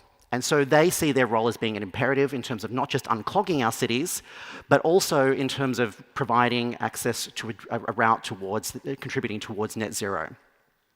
So Emma Foley here from Uber put it nicely. I think she said here, like, we need to think about how we move away from our dependence on private cars. We own an enormous number of cars in Australia, and a lot of them sit idle in garages for most of the week. So I'm going to introduce you to Zoe Yang from the strategy team at Uber, who's just going to share a little bit of an insight and perspective from their world in terms of how they saw this program and why it was so important. My name's Zoe, and I was on a strategy team that led the One Less Car experiment out of Uber Australia. The One Less Car experiment was a global first type of experiment for Uber mobility, and it was an incredibly rewarding experience getting to work closely with the Human Aid team on this research study. It was a first of a kind and was an incredibly significant piece of work to Uber, as it really demonstrated how we might start thinking and shaping the future of urban mobility, what our role is in the ecosystem, and how does a multimodal future look like when we think about potentially trying to give up private cars. So the ask from Uber, seemingly relatively simple, was we need to create an experiment where we can quantifiably measure whether a large cohort of people in a large metropolitan city like Sydney will give up their car and go without their car for an extended period of time. In this case, it was a month. What is going to be required to disrupt their current behavior where they are currently car reliant, And what is the role that Uber as an organization can play in facilitating that? Our program of work took on 3 key stages. So we started by first understanding what is it that we actually know now? What is the content? Uber has an enormous wealth of information they've done built over many years in terms of understanding the motivations and drivers around why people move in the way they do. So we wanted to synthesize that. We also brought in experts and did expert interviews with behavioral scientists, with city planners, with people from Transport from New South Wales. And we synthesized all of this content with a mix of human and AI power to really start to leverage the existing knowledge so that we ensured we were starting from the right place. We then went in to understand what's actually going to wow people, what's going to disrupt their patterns of behavior. And this is where we started in an ideation phase to actually come up with potential interventions, the types of things that Uber could create to disrupt car-reliant behavior. We used a quant methodology to identify which ones had the highest likelihood of success. Spoiler alert, no one of them actually was strong enough. We actually realized from that work we're going to need a bundle of things because people are very, very attached to their cars. And then we took it into an experiment at scale. After that, it was really critical to make sure that we were able to then activate the how off the back of this. How are we going to facilitate change? How do we bring these narratives to life for the leadership at Uber so they understand the lived experience of people through this experiment? And this involved bringing in consumers and participants into leadership workshops with Uber. We worked with an agency called Arup, who were city planning experts, to support them in writing a policy paper, which goes to local, state, and federal governments to help lobby and drive policy changes around transport infrastructure in Australia. So who we included in our experiment? So we had people over the age of 18 in metropolitan Sydney. They all had to have access to a car. They had to be Uber customers because we were going to insert things into their Uber app to be able to disrupt and give them access to different modes of transport. And we wanted different cohorts, so different family household types. We wanted people with, without children, people in share houses, the whole mix. The way that we started this experiment was when we took it to an experiment at scales, we started with a benchmarking exercise to understand what was actually the current status quo. So basically, we started with about 1,000 people. And then in terms of the 4-week experiment, throughout that experiment, we needed people to complete daily transport diaries, and we needed them to complete a weekly sentiment survey. In addition to this, we had a qualitative community that ran in parallel, which gave us access to understand the stories and narratives of people's journey through this program. So we were blending kind of the what and the why through the qual and the quant. At the back end of the experiment, we then wrapped up with a post survey. We managed to keep 528 people engaged for 4 weeks out of the original 1,000. So it's pretty good in terms of the attrition. We expected more would drop out, and we managed to maintain them. The big question I'm sure you're wondering is how the hell do you keep 500 people engaged like this for 4 weeks and keep them committed to not driving their car? The first thing was we said, okay, we want you to not drive your car. Try your best, but life happens. If you have to drive your car, that's okay. But we want to know why. Tell us about what you did and why it happened. So it allows us to understand the moments where it was really critical, where people needed to access their vehicles. The fieldwork process was also really unique. It was not an ordinary process where you just kind of launch it out onto a panel and hope for the best. This was actually a really structured process where each week of the program had a theme. So we sent newsletters to every participant every week, giving them tips and updates in terms of how they would be able to access some of the benefits through the Uber app. We gave them access to information about the different trips they could make in Sydney without their car, getting outside of their suburb by train or by ferry. And we also used staggered incentives, which was really critical. So the incentives we used were pretty standard incentives you would receive for a quantitative survey. Nobody was making a lot of money or anything like that, but we staggered it so people were committed to stay on. We also used text message reminders, which were just a really simple thing that just kept the whole program salient. And we reminded people saying, this is really helpful, we're learning so much from you, thank you so much for being part of this journey. We tried to make it feel like a community for people, that they were part of something bigger. We also benefit in some respects, as this was a topic that's close to many people's hearts. So if you're from Australia, I know there's a couple of Melbourne people here, you will probably recognize and know that driving our cars is very, very integral to actually what makes us feel like an Australian. When we're 16 or 17, you get your provisional license, you get a little red P plate, you stick it on your car, and you have this newfound sense of freedom that is like nothing you've ever experienced before.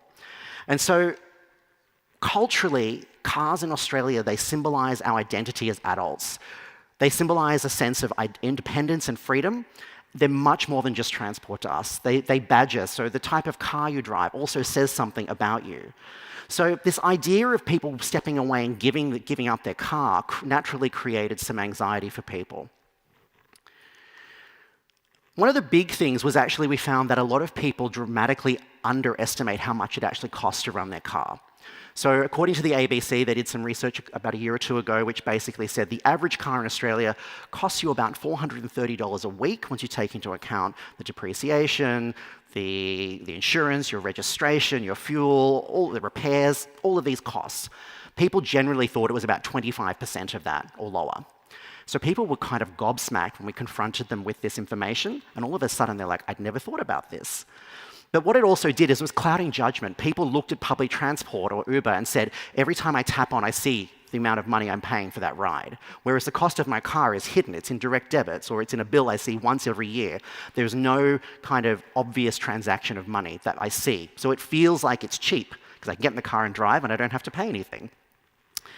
So people were naturally not really keen to think about alternatives, and this created a whole sense of mixed emotions for people. People said, it's really about convenience. It's for me, it allows me to do what I need to do. And there are times when it's just not feasible for me to be able to get where I need to go and make the necessary plans. So to help people, and part of the experiment was to understand the role of Uber, Uber came up with 3 different product bundles that we trialed as part of this experiment. So this was fundamentally there to help people feel that this was going to make their life a bit easier, and the interventions were there to disrupt the overall autopilot behavior. So there were 3 bundles that we experimented with. They were given indicative prices to say, hypothetically, these would be subscription models. You'd pay this on a monthly basis and you'd get these benefits. So one was $0. It had very limited benefits, access to Uber One membership with some basic discounts, a $50 subscription with some additional benefits, and then a $100 subscription with further benefits. We also had a control cell in the study who didn't receive any benefits. So they just got given the task of undertaking this with no extra help, because we wanted to understand what was the role of just messaging and asking people to do this. What we found is that it started to feel like a big challenge at the start, but over time it got easier for people. They started to realize that actually once I started this, it was not as hard as I expected. And even those without a bundle, those in the control cell in the blue line, actually saw a significant change in their sentiment towards how easy would it be to give up my car. And people started saying, you know what, this was a really eye-opening experience. I'd never thought to do this. I just needed a nudge. But actually, once I started, it was way easier than I thought. So across our sample, right across the experiment, we saw a 60% reduction in weekly car trips. So from an average of 10 down to an average of 4. And this was we also saw a reduction even amongst the control cell who didn't have the interventions, which really demonstrates the power of messaging and creating awareness around some of these issues. We also uncovered an inconvenient truth, is that we all think driving is really easy and it's the best way to get around. But it's not actually the case, because once you actually start driving, you encounter unknown frictions or frictions you maybe didn't anticipate. I'll let Zoe explain. The main objective of this study was really to try and challenge consumers and everyday people to think about how they would move around their cities without having to rely on a private car, and trying to see if we could get over that initial hump of getting people onto public transit, onto micromobility, getting shared rides instead of taking their cars everywhere. We were able to see before starting the experiment what people thought might be the most challenging parts. The biggest worry we often saw was that it'd be very complicated, it'd be hard to figure out schedules, it'd require a lot of planning. But what people found after the first and second week, once you get used to learning how to pre-plan your trips, it actually removes a lot of headache post-trip. When you think about driving your car anywhere, yes, you can jump in and drive, but then you have to figure out parking, you need to figure out tolls and traffic and all these other factors. So I think a lot of that initial friction of being able to figure out and learn how to plan your trips better, once people learn how to do that, it was actually really smooth sailing. And participants embraced new modes of transport. So we had people saying, I went and tried something I've never done before. I discovered in a part of my suburb that I've lived here for 15 years and I've never been to this part of my local neighborhood, and I've uncovered this space, which is amazing. Or I'm actually just having more mindful time with my family because I'm spending 15 minutes in the morning and the afternoon walking them to school or daycare. So we started to uncover these little hidden gems of benefits that people started to realize once they gave up their car. The other thing that was really interesting is that in Sydney, if you've ever been there, it's not necessarily a bike-friendly city. People were saying, look, I'm really keen to try a Lime bike, but I'm a bit scared. This gave me a little bit of a nudge to give it a go. And then people said, actually, this was a lot of fun. It was actually a really nice way to get around town. We identified 4 key drivers that actually identified how easy it would be for someone to give up their car. So first of all is where you lived. How close are you to central Sydney? And then in conjunction with that, how many modes of transport do you have access to? Then it depends on your household makeup. Do you have children or do you not have children? That was actually quite an important consideration. And then lastly, the type of trips you make. Are they very routine and set almost every week, or is your weekly schedule different week to week? And off the back of this, we're able to create some consumer segments, which basically allowed Uber to look at different jobs to be done for different cohorts, to say, okay, we might target segment A in this way and create certain solutions for them, but for segment B and C, these sorts of principles are going to be more critical for them. It fundamentally gave Uber an opportunity to really start to rethink the way they think about how they operate and what they offer. At the moment, the way it works today, and in many cities around the world, is that rideshare is a point A to point B service. You get in the Uber, you take it to the airport. You go out for dinner with friends, you get in the Uber at the end of the night, and you go home. There is not an interconnected ecosystem at the moment between that and other platforms. The future of the rideshare program and where this was all laddering to was actually how does Uber and Transport for New South Wales build a cohesive intersection between the two approaches, where people can take an Uber to a transport hub and then connect with public transport, or get off the train and connect with a Lime bike for that last mile home. And it really started to reframe and rethink how they think about where they are and how they operate. I'll let Zoe talk about the future agenda. I think that was an incredibly valuable learning for us to realize that it's not just about focusing completely on replacing point-to-point trips, but also helping people figure out easier ways to get into alternative transport modes and being able to enable them to adopt multimodal ways of traveling. The research experiment and the findings we got allowed us to not only shape this kind of 3, 5-year, 10-year planning strategy, but also allows us to really have the evidence and findings to inform the conversations we're having with regulators and city planners and industry players. This experiment, being able to launch it in Sydney and get these initial findings as a global first, was really important for us to start laying that groundwork in other regions as we explore major cities across the US and Europe as well. So very excited to have been able to do this experiment with our partners at Humanate, and excited to kind of see where we take this as we move towards a more multimodal future of transport. So as you can see, in the follow-up, we also spoke to people about how they felt after the experiment. We found that most people were not keen to go back to their old habits. Most people were saying, actually, this is really great. I've discovered new benefits that I didn't expect to uncover through this process. Maybe I might use my car a little more than I did in the trial, but I'm certainly not going to go back to using it as much as I did, thinking about ways I can get around and find alternatives. So from my perspective, looking at this as a research consultant, this was something, when we got this brief from Uber, it was a bit of oh, I'm not sure if we can do this. I don't actually know if this is going to be possible. But we took it on, and we made it work. And it was one of these things where we had to solve just one problem at a time on the journey, because it was a global first. No one had ever done it before, so we didn't really know what was going to happen. And so we had to pivot and change course a lot, but that was okay, because we were working in close collaboration, not just with Uber, but also with partners at Transport for New South Wales, city planning experts, behavioural science experts, data scientists, all of the experts we needed to be able to bring together in a small community and work together to solve this and course correct as and when logistical challenges came up. And they often did, but we solved them. Part of that was also, for me, a really important learning is around having faith in your people. So we had an amazing team of people working on this, my colleagues in Sydney, who were brilliant and came up with all sorts of creative solutions when we needed to figure out how we were going to get 400 Opal cards to survey respondents, and we hired some casual staff to come and stuff envelopes over Thursday and Friday in our office. We just found creative suggestions from the team, and the team really, really came to the party on it. So I think, for me, a big learning is giving your people permission and trust to go out there and to try things and get creative and problem solving is a really important way to try and bring these sorts of programs together. I hope this has given you a bit of a perspective to think about your own mobility. Maybe it might encourage you to think about leaving the car home, maybe once or twice when you get back. But I hope it's also given you food for thought in terms of looking at projects that can also seem on paper to be very challenging, that they can be done, and actually that's where the growth happens. That's where the interesting stuff happens, is when it's hard. So don't be scared of hard things, go out and try them. And thank you very much. Domo arigatou gozaimasu. Okay. Good.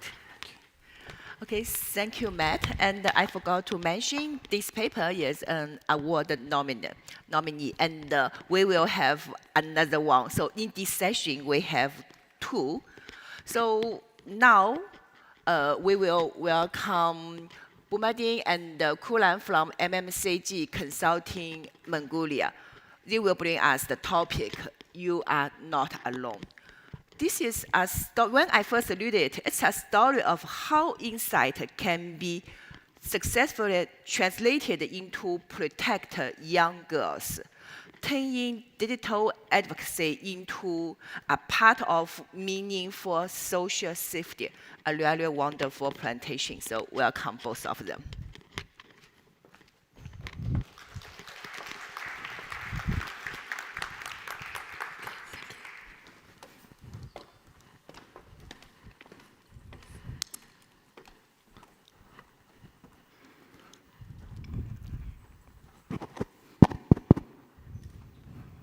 Hello, hello everybody.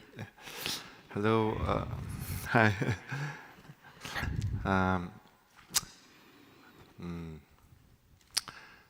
Today I wanted to talk about more about why we do what we do. Lately we are talking more about how, but why is almost the foremost priority. As a researchers, we believe in we can help better decisions to improve people's life. And to protecting our children is our noble duty. Here we are sharing our very interesting insight story, how we understand and co-create with our precious girls to save them from the sexual violence. Of course, we first understand their behavior and their knowledge on the pre-attempt and precautious behavior. Then we bring the insights on the co-creative table, and we co-create with them, and we develop the communication strategy. And of course, we pre-tested and monitored. Here I am with my fellow young researcher, Ms. Holland. I want you to applaud here to encourage.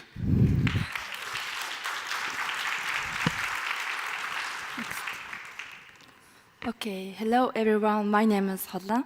Okay, today I'm wearing my Mongolian national clothes. It's called a Del, which we wear a very special occasion. Okay, the first stage is about understanding key insight and real situation and girls' problem. And this insight stage become the foundation of entire whole campaign work. Okay, let's look at the current situation. According from the data from nationwide in Mongolia, sexual violence case statistics are very seriously level. As you can see, in 2019, approximately 40% of all registered cases involved children. But in 2021, it increased 60%. This number all only registered number.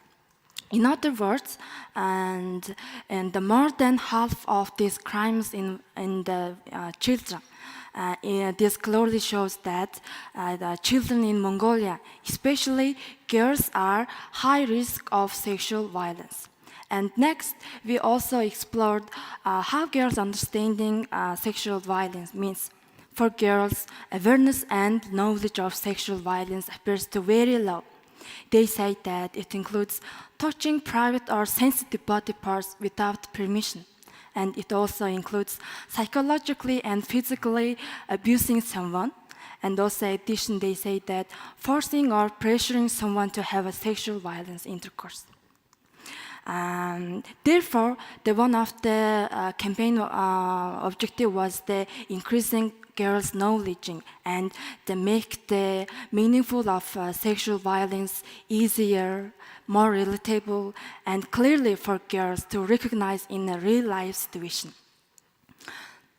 Okay, furthermore, among the girls in our target group, we also asked some condition. 30% of girls say that they had experienced a situation with characteristic of violence. And also, another important finding was that 50-70% of respondents say that have hidden experiences similar to sexual violence due to public criticism. These numbers are very serious. And also, we explored girls, why girls disclosing. They said they felt ashamed to tell someone, and they thought no one would understand, and they afraid of people around them, and they didn't have a friend who could help. The most importantly, they afraid of perpetrator of sexual violence. And this showed us that many girls don't speak their experiences when they need help. And we also ask girls about places where sexual violence is likely to occur. The first one is, of course, streets and public space are very dangerous. And second one is their relatives' home. Unfortunately, they mentioned own home. This showed us that girls perceive risk only not unfamiliar public environment, but also in private, trusted, and safety spaces. Okay, after the understanding key insight, we moved to next stage is creative strategy development. Of course, we co-create with our dear girls, and we invited the teenagers, exactly our the target group, and our creative agency give us the mood boards. Of course, as a communication campaign, it should be emotional. And as you see, it's mostly the fearful moods.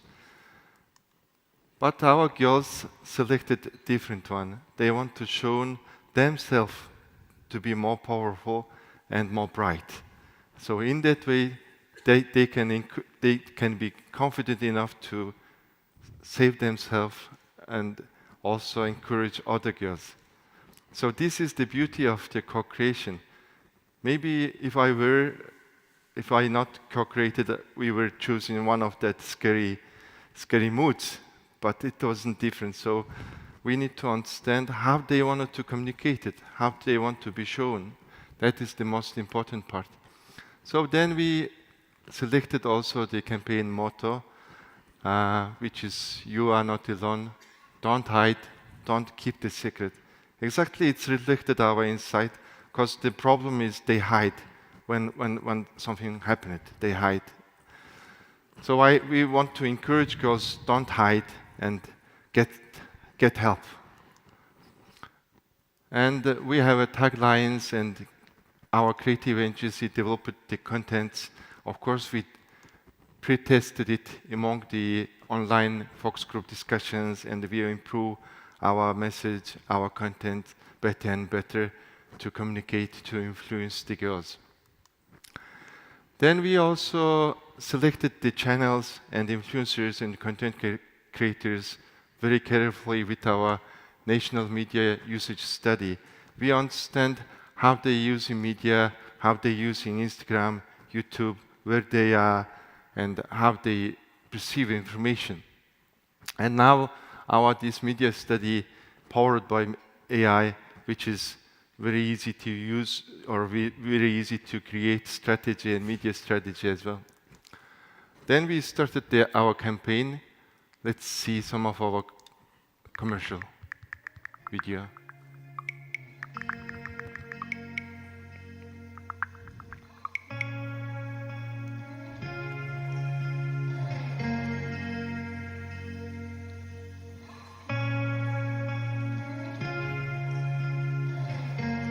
Тэр намайг ганцаарч үед маань сонсч зөвлөдөг. Миний хамгийн сайн найз минь байсан. Гэрээхэндээгээ ойлголцож чадахгүй гэж бодсон зүйлээ би түүнтэй л ярилцдаг байлаа. Тэр гэдэг нь манай хамаатны ахалтай. Хаяа би хүүхдүүдийг нь харж өгдөг болохоор ойр ойрхон уулздаг байсан.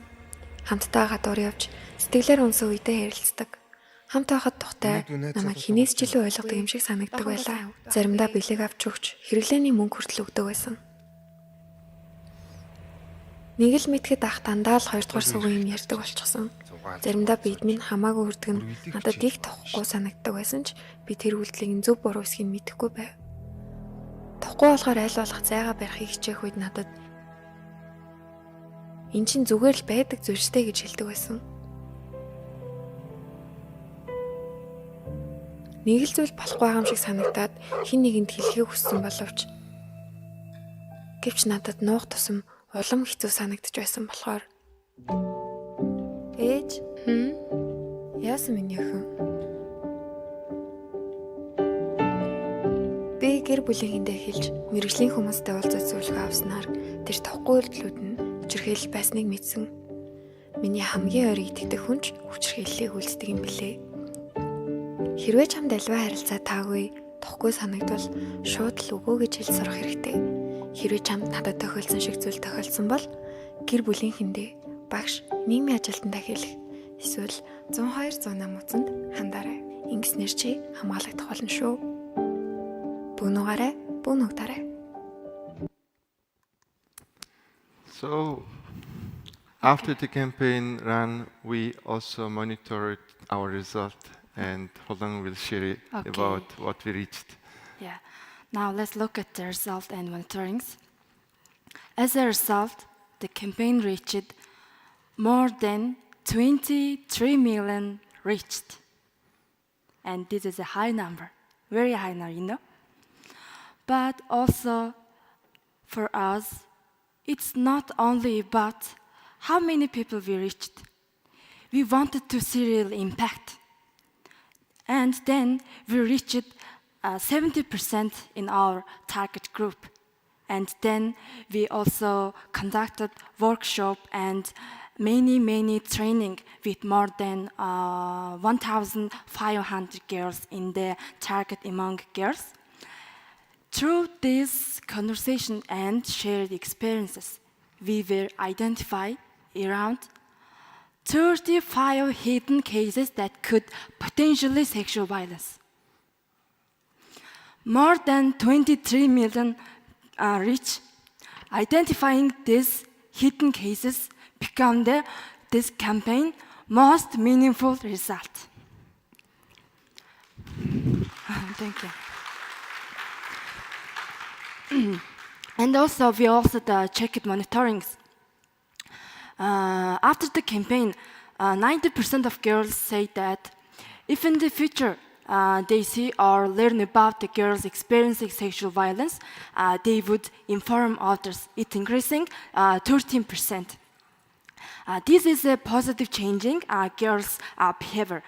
And also, 35% of all respondents say that understanding that trying take nude photos or record videos of girl without her permission is sexual violence.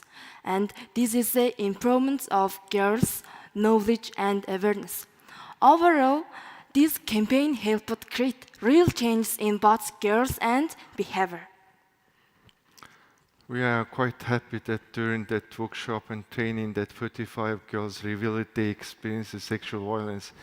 And it is really impact that our campaign really empowering and encouraging the girls. And I think this is why we do what we do, right? And of course, the key takeaways was it was audience-centric. We understood and we bring out the good insights. Where is exactly the risk points?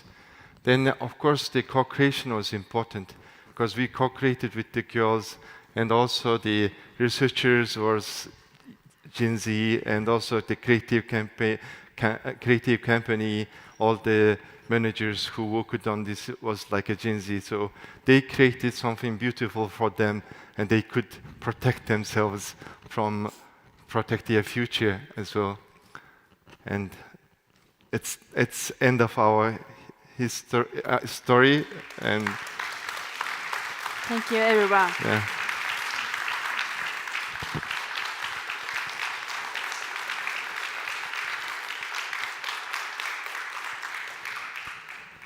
Okay, so I want to say that we should always remember why we do what we do. Thank you so much.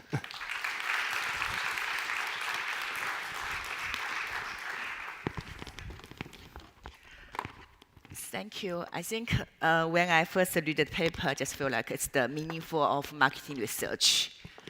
And now we have our session. We have Amina from Format and JK from Conversphere. They will bring us from taboo whispers to product briefs.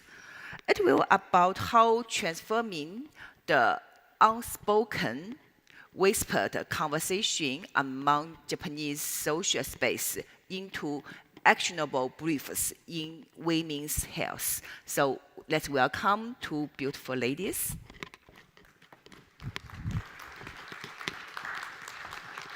Thank you very much. Yeah, you're gonna go. Oh, there you go.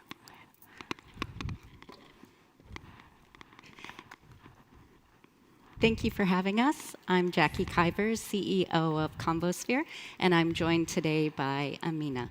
Amina's going to kick off the presentation, and then I'll join in. Right, okay, so hello everyone, my name is Amina, and I'm from here, Tokyo, and today I would like to talk to you about the women's health and tech space. How many of you have heard the term femtech? Okay, a few. So the term femtech, female in technology, has emerged maybe around 2016, and it's becoming a huge movement globally.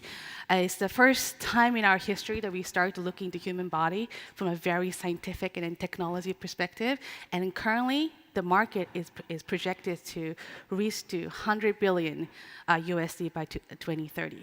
And that includes from menopause, fertilities, menstruation, all the way up to past menopause. And globally, all these startups are growing. And as a Pharmata, the company I have, I started in 2019 to basically help all these companies from abroad who has innovative women's health and tech product into Japan. And we help them from market research to regulation to localization to the point that the product actually reached the market. Now, today, I wanted to give you, to kick off, to set the stage, I want to tell a story about my journey in Japan and the state of women's health in Japan and how challenging it has been over the past 5 years. It has definitely been more difficult than I expected when I started 5 years ago. So just to set the scene, in 2019, I just was working in an investment startup company, and I just happened to host an exhibition, bringing all the tech product from around the world and did a show exhibition in the middle of Tokyo in Shibuya. I don't know how many of you have been to the Shibuya. That's where the big crossing is, where all the young people are. So I had an exhibition there and had all the people come in, exhibit a product like that. And it was, I didn't know at the time, but apparently it was the first show that I opened up to consumers where we display all the product that women use for menstruation and menopause. Now, I didn't expect many people to show up. It's back then, about, I guess, 7 years ago, it was still a taboo topic. I kind of did let people around my friends to know about the event, but in the end, we had over 130 people. I was expecting about 20 people, 130 people come. I charged even people to come and have huge drinks, because it was supposed to be a private event. And what fascinated the most is that the people came to my event, and they were not even drinking the bar that I organized for them. They were just looking at this product and having a conversation around it. And they were so excited about these options, the health options that became available for them. And I immediately thought, there is something in here. There's a huge market opportunity, a market that no one has really been touched globally as well as in Japan, so I should do something of it. That's the foundation of my company, that bringing all the product into Japan.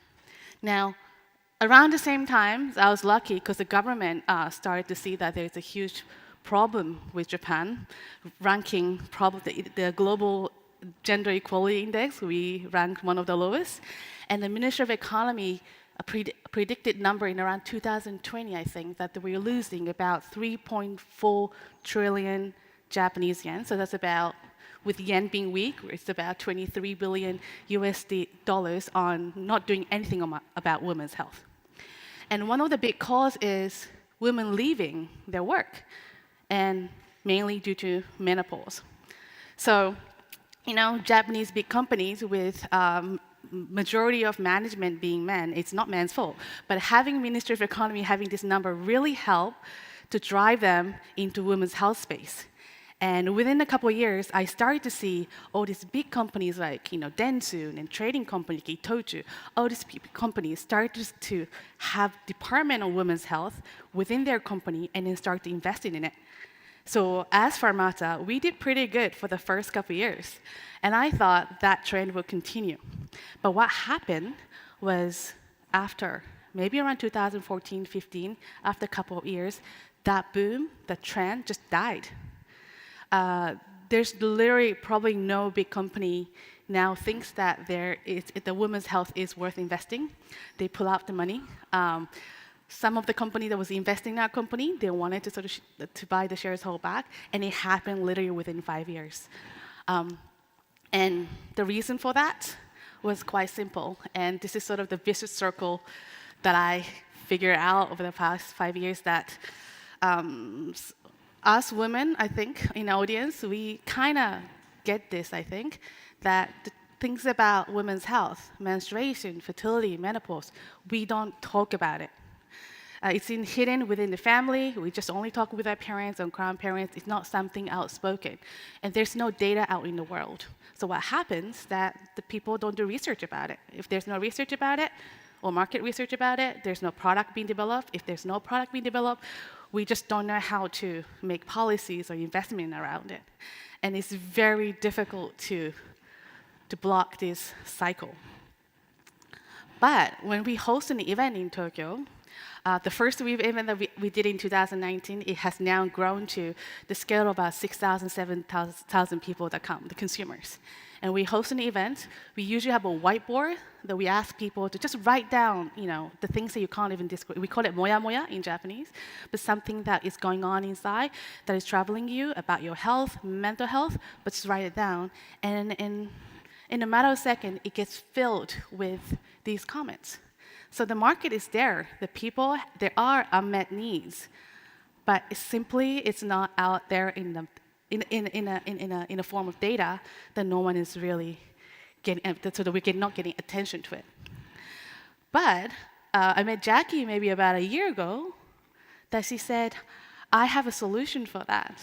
All this conversation are happening online, and if we manage to get all this data out and put it together, maybe we can show to the Japanese company, Japanese policymaker, that there is the market, but simply we haven't seen it so far.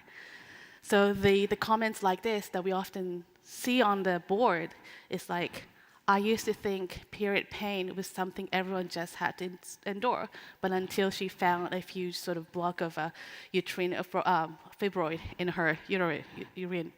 So I think from now on, Jackie will tell us how we can solve that problem of putting taboos in whispering to product belief, right? Thank you, Amina. So women are talking. Even if they're not doing it publicly in public spaces, they are saying it publicly online. This is a verbatim that was posted on X, or previously Twitter. But if you were to rely on just survey data or focus groups, people, depending on the country or context, may not be comfortable sharing that information, right? It's personal information, but that doesn't mean that they aren't speaking about it publicly. They are. So taking a look at 6 months of online conversation in Japan on SNS, social media platforms like X, Q&A websites, all of these different types of things, there was actually 500,000 conversations in just 6 months of women sharing their health information, looking for peer support, looking for information, guidance.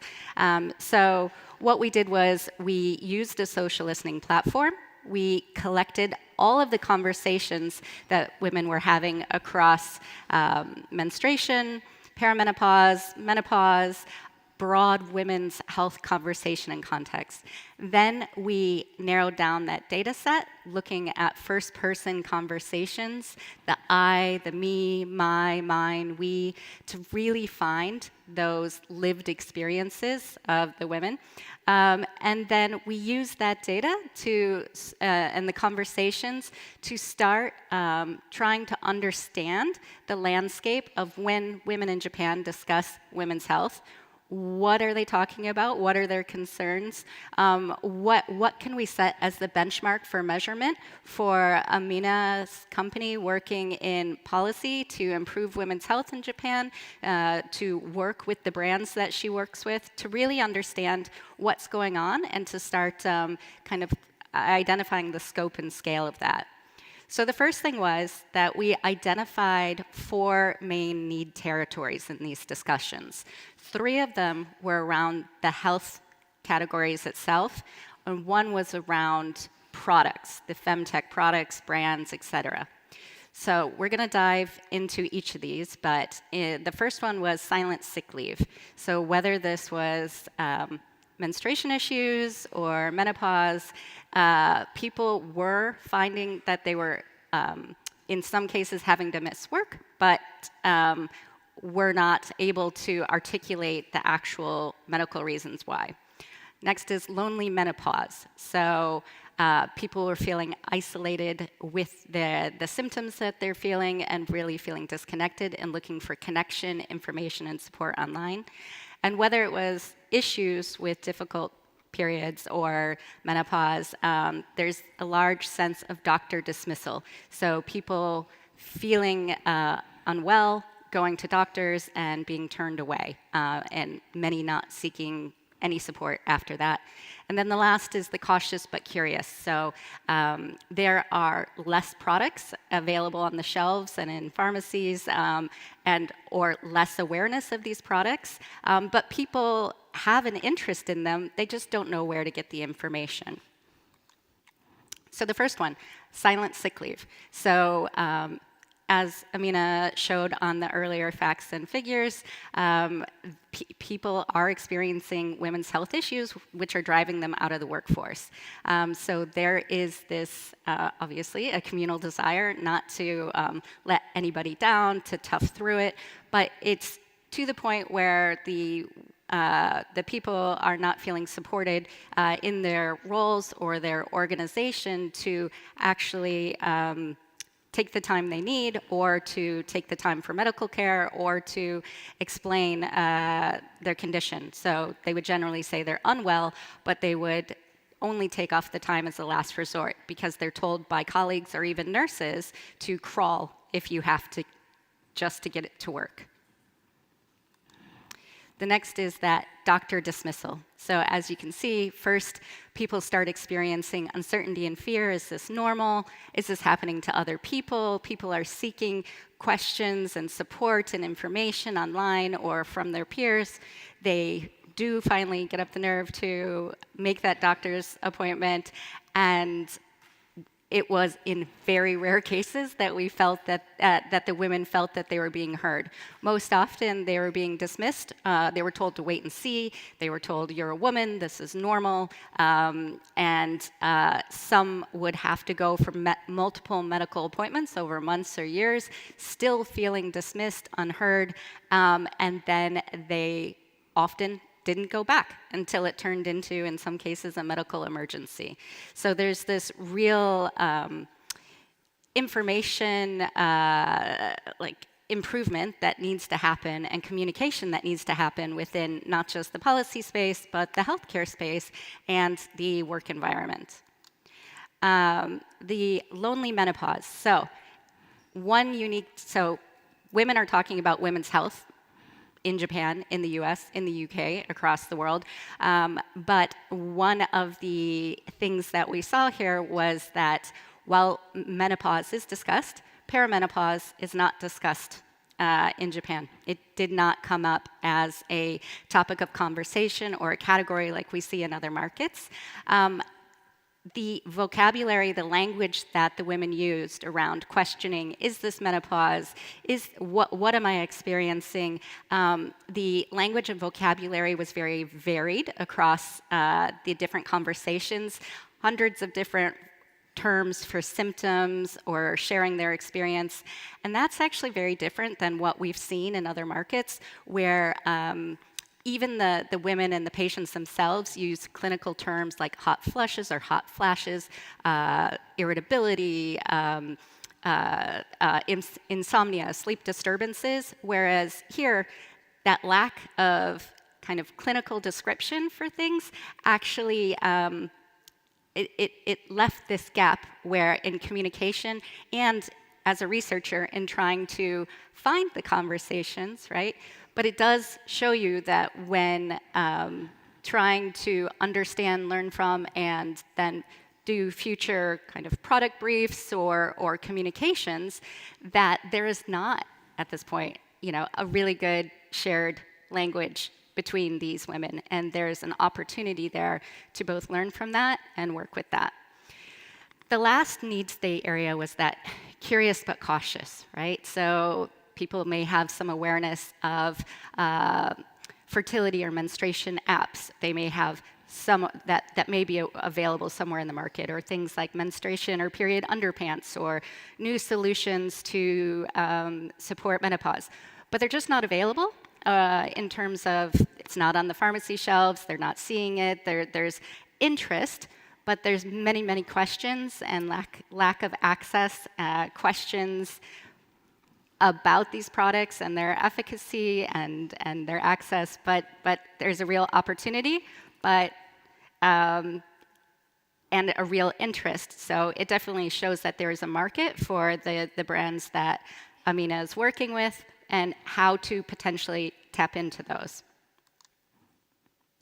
So what can you learn and how can you use this process, whether it's on a health project or any other conversation or research that you're doing? First, start with your business question or research question. Make sure it is well-defined. Once you have that well-defined business question, so in our case, understanding women's health concerns, you start with that. Everything is based around what is your business question? Once you have that information, how will that enable you to do work or business differently? Start to build your query. In this case, in Japan, as we said, if we had searched for perimenopause, which we tried to do, it's not discussed. We would have missed it. So make sure that your queries that you're using to build the conversation kind of collection for your data set are both inclusive and exclusive. So it's not limited to just finding data based on specific keywords, but finding the conversations of all of those menopause symptoms that we wouldn't have even looked for by using both inclusions and exclusions in your search for the data. Then filter based on those lived conversations, lived experiences. Don't just use the large data set in aggregate. Make sure you're filtering it, narrowing it down, looking for those first-person conversations, the real experiences that people are having, and then use that as your data set to further segment down from. And then last, create those actionable need states, territories, and audiences, so you can really start to understand how that can inform policy, it can inform the product briefs, it can inform the live experiences that you may put on, and then use that to make sure that you are answering the original business questions, the so what. Why does that matter? How should we do business differently? You've now got the qualitative and quantitative data to back up those insights and research. And this doesn't just sit in isolation. You can use this to improve your primary market research. You can use this to improve your surveys and survey tools and instruments. You can use this to change the language and vocabulary, get a real understanding for what the needs and issues are to make your primary market research more targeted, focused, and impactful.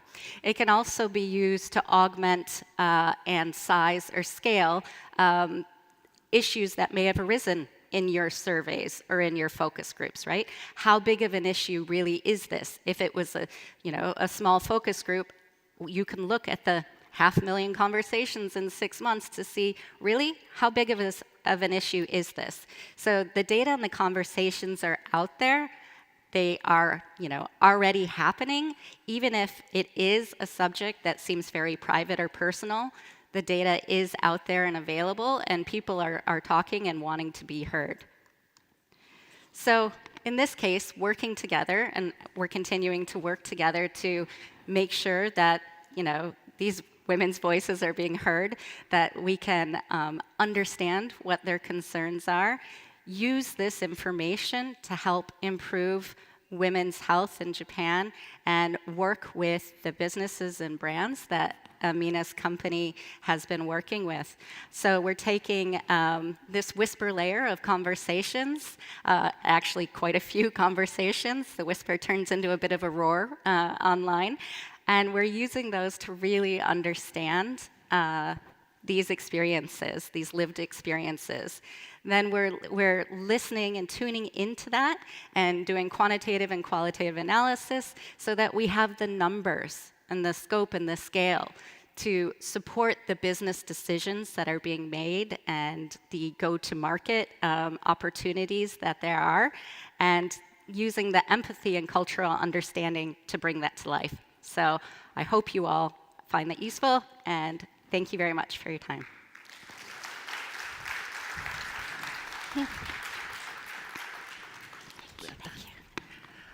Okay, thank you, and I think and I believe your voice are being heard.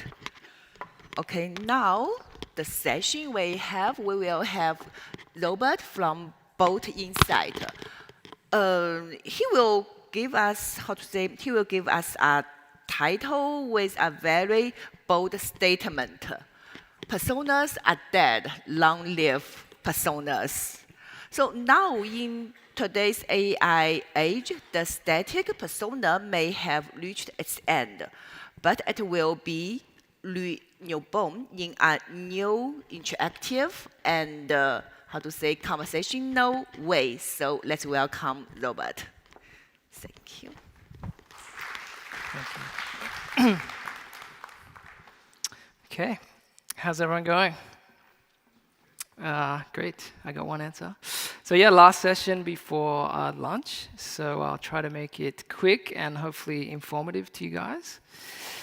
So yes, it is a big topic, but I'll present a sort of a structure to how we move from something that's probably a little bit dead, outdated, into something that's lively, and yeah, hopefully you can use that. So yeah, we're going from, on the left-hand side, hopefully everyone's sort of experienced that, either presenting persona or being on the other side of the table and having a debrief with the persona. It is a little bit dead. I think it's interesting in and of itself, but it's kind of that longevity that it sort of misses. So we're moving to something that's going to be a bit more colorful, a bit more interactive. So I think the goal of research is obviously to get us closer to consumers, right? But I personally have worked as a brand manager for 10 years, about 10 years in research, 10 years in marketing and branding. And one of the challenges with persona is, or research in general, is it's very difficult to kind of communicate it throughout the organization. So obviously the end goal research is about understanding consumer, but the end goal there is to create products and services for those consumers. So in order to do that, you need to talk to R&D teams to make products. You need to talk to your creative agencies to make advertising, and there's a whole, so it almost becomes like Chinese whispers. You may have this amazing consumer understanding by yourself, but unless that's communicated consistently throughout all of the value chain, you may end up with a product and service that's not actually meeting the real needs of the consumer. So I'm going to present like how we can potentially bridge that gap with a thing that we call dynamic personas. So the problem isn't the segmentation. I'm going to talk about that as a robust research tool, but it's kind of the absence of this texture and something to give it that longevity. So the skeleton does give it's like the bones, let's say. So it gives it that structure, and I think researchers it's a very robust methodology, which hopefully everyone's had some experience with. But then what we look to do is we add some muscle to that. So we give it that depth, and we do that through quality scale research. And I'm gonna touch on that. So basically, without the skeleton, we have some kind of chaos, but with that muscle, with the muscle, without muscle, we have a dead deliverable. So the methodology is somewhat simple, I guess you could say, but we're starting off with the very robust quant foundation. So segmentation, I'm sure everyone's very familiar with that. So it's defining those segments, doing the sizing and the statistical work to identify those different groups of people. But where it gets interesting is in this phase 2, we're using Bolt Chat AI, a quality scale research tool, to really get the depth behind those consumer groups. So we'd identify those groups, and then we'd profile them, and we'd run separate studies with those groups, qualitative studies at scale. So it's really, understanding them as people and giving the depth rather than just something that's very static in terms of a demographic or psychographic profile. I should maybe mention, so those conversations, like I said, we do it in scale. It can be a text interaction. It can be a video or voice interaction. And we can do it across markets in any language, which I think is actually the most amazing thing. I remember someone else mentioned it, but that movie Her, I really love the scene where the guy, it dawns on him that he's chatting with this lady, right, who he fell in love with. And simultaneously, she's having literally thousands of conversations with guys exactly like him. And the moment he dawns out, he's like, oh my God. And that's actually what's taking place with these quality scale tools. It's literally thousands of conversations happening at the same time, which I personally think is absolutely mind-blowing. So that's what we can do. You may be thinking, okay, segmentation, we get it. It's very robust and whatnot. But we also have built a very robust tool at Bolt, and there's obviously a lot of things going on, especially in terms of the Q&A and all that. We do pride ourselves on having a human in the loop at every stage of the process. But in terms of that AI moderation piece, it's built on thousands of real-life human conversations. So the AI has learned how to probe and how to really get that information out of people. And then we have a dual agent. So there's actually 2 agents working together. So one is asking the question, the other one's like moderating the moderator, you may say. So it's very robust in terms of that qualitative piece as well. So what we're getting is 2 robust systems to create these personas. So in terms of, we've identified those groups, and now we jump into this qual phase, this qual at scale. And so what we're asking these people is we're trying to build them out as a person. So we're looking not just at the category that the study may be concerned with, but it's looking at them as a human. Like, what are their values? What motivates them? And really trying to get that depth of data to build a living persona. So that's what we get. We get a dynamic persona, as we call it. And it's really an always-on consumer, which you can chat with, you can interact with. And I'm going to show you some examples in a minute. So what we've done is we have got our segmentation study. We've done our robust quant phase. We've added the depth with this persona texture matrix, as we call it. Bit of a buzzword there. And what we can do with it, this is where it becomes really interesting, because you can start to chat with a dynamic persona. So it's basically like you have your consumer like right beside you, and they're awake 24 hours a day, and they have no hesitation to say whatever you ask them. So you can you can interact with them, and the ladies before were talking about femtech, and that's actually a really interesting use case for us. It's a little bit outside of what I'm talking about today, but those kind of topics where it is a sensitive topic, and you have built out a consumer or a persona, then you can literally ask them those kind of embarrassing questions, and they will give you somewhat of an accurate answer. But anyway, yeah, so outputs, so you may be working on a product, for example, so you could do a brainstorm.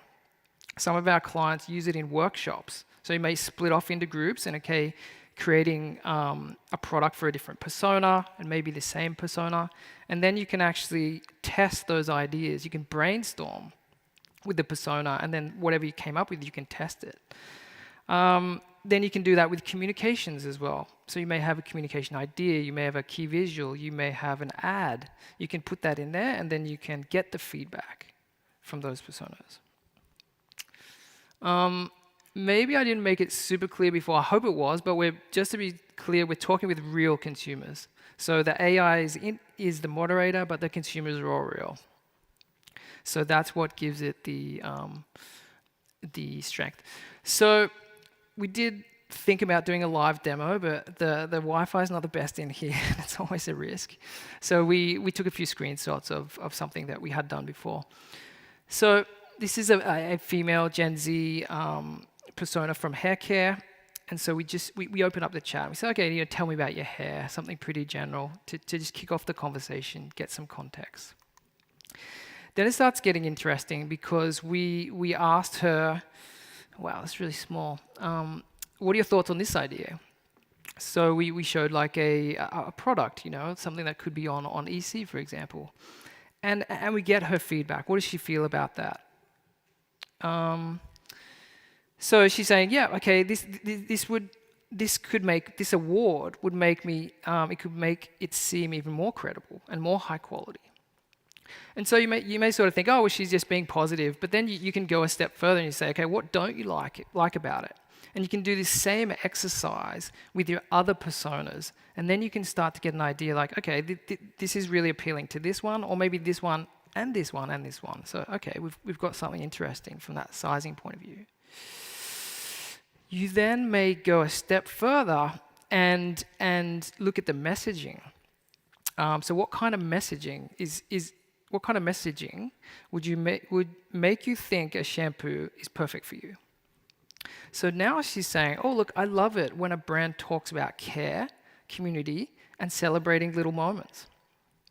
I also vibe with anything that feels restorative, brings a sense of pleasure and wellness to my routine. So as I mentioned before, it's always a challenge, I think, for research in general to kind of keep a consistent message about who you're targeting, what are their needs and wants, and then keeping that consistent throughout the process to the creating the actual product and then communicating those products. So I think another very interesting use case for this is you could actually give that to a creative team, to an agency, and be like, look, brainstorm with this, share your ideas with this. And I think creative people are very interesting because they think differently, and everyone knows there's kind of numbers people, there's visual people, and whatnot. So having, rather than going in there and being like, hey, we're trying to target 20 to 30s females who act like this and think like this, that probably doesn't really resonate with them.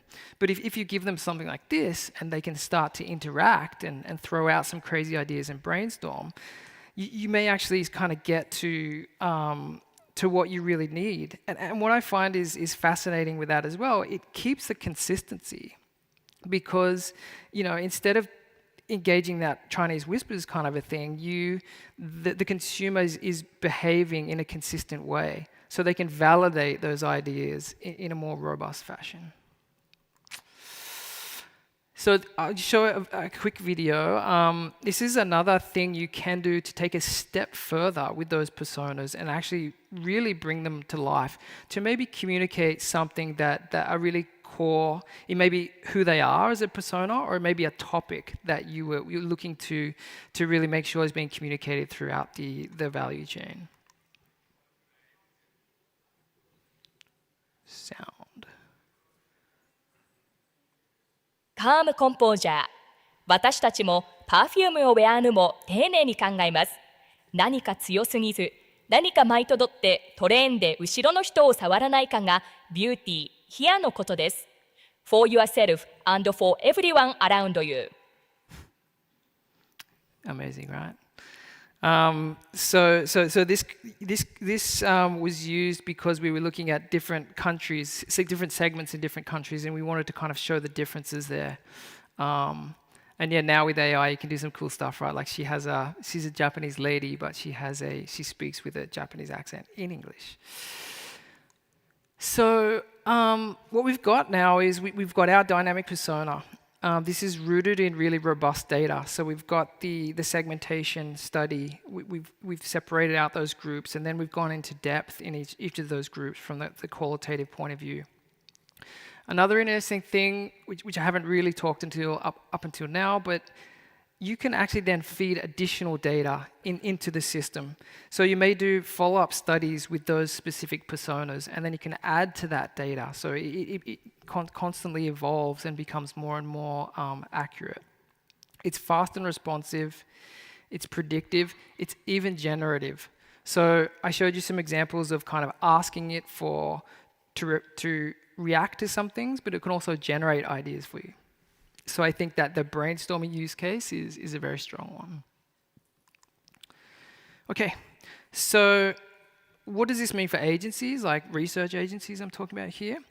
It can be a reoccurring revenue opportunity that's more connected to engaging in that sort of updating those personas or building that data. But I think in addition to that, it can be an add-on. For example, if you're going in there saying, hey, we're going to do a segmentation study for you guys, okay, fair enough, let's check the other options. But if you go in there and say, look, we're going to do segmentation, but we're also going to build personas out of that, something that you can interact with, that would give you an edge in that conversation, I think.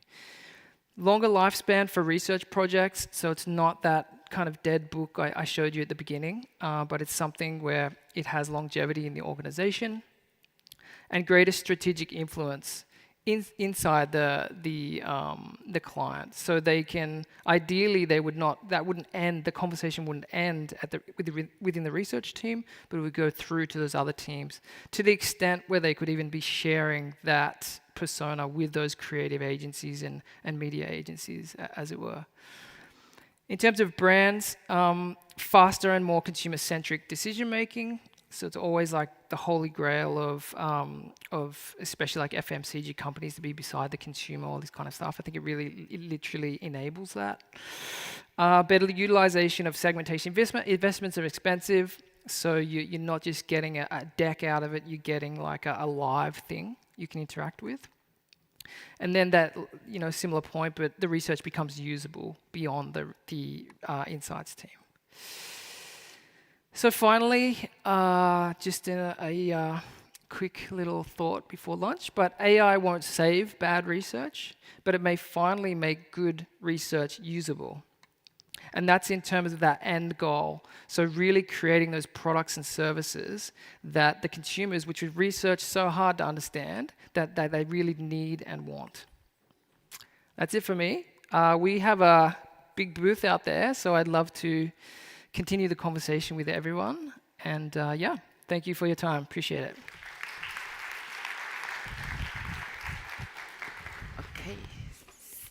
Okay, thank you, Robert.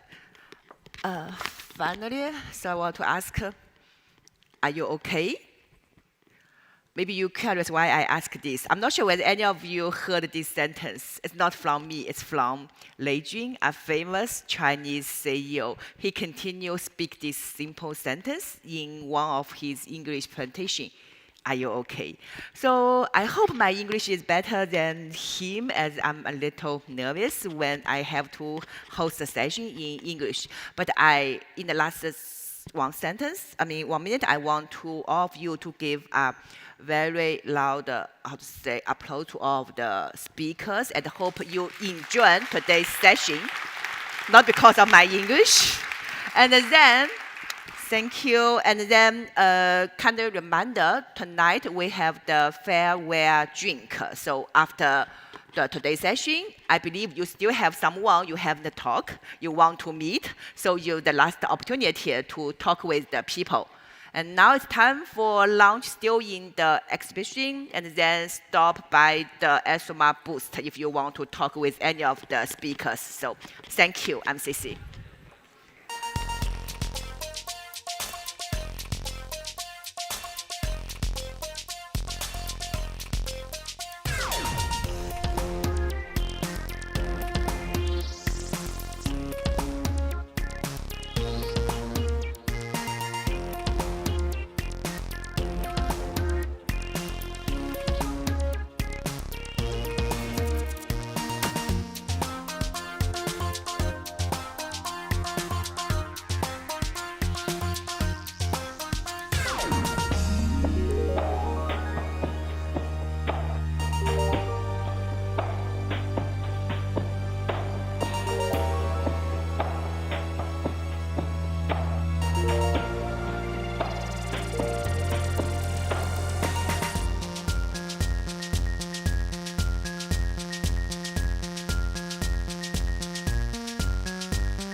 So, welcome back, everybody.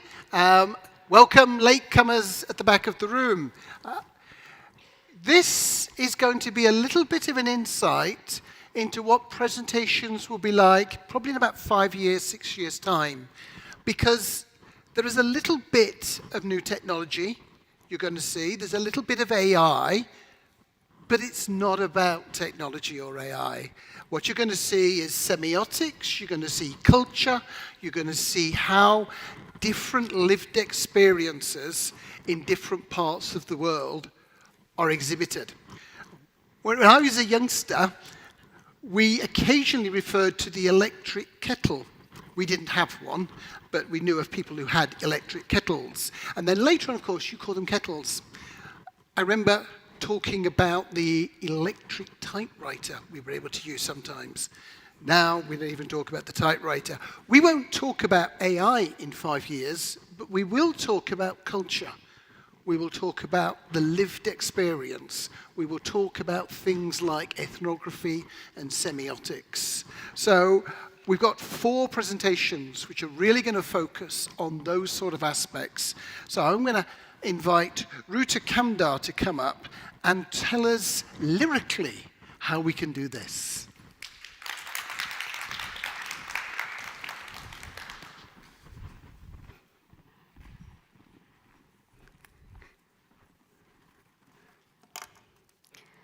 Good afternoon. Thank you for having me. My name is Rutumodi Kamdar. I run Jigsaw Brand Consultants, a qualitative research and strategy consultancy based in Mumbai. And for the next 20 minutes, I want to tell you about something that I have been working on.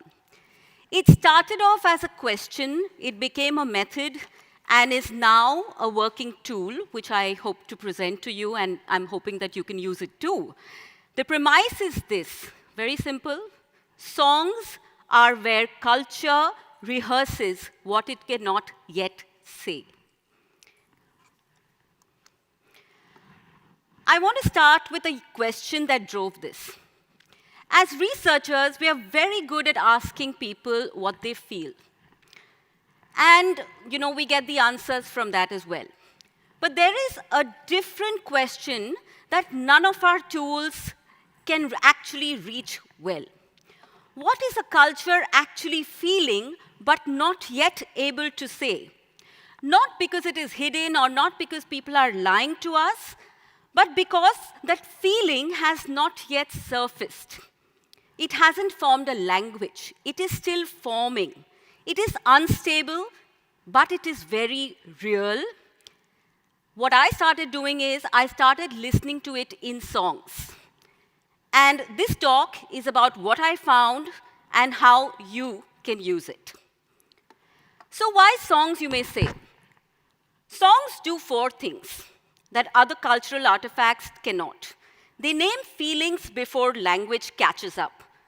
The lyric finds a word for an emotion that the speaker did not have a word for. Then they are practiced before they are believed. You sing a feeling out loud in a car, you sing it in the shower, you sing it in a stadium.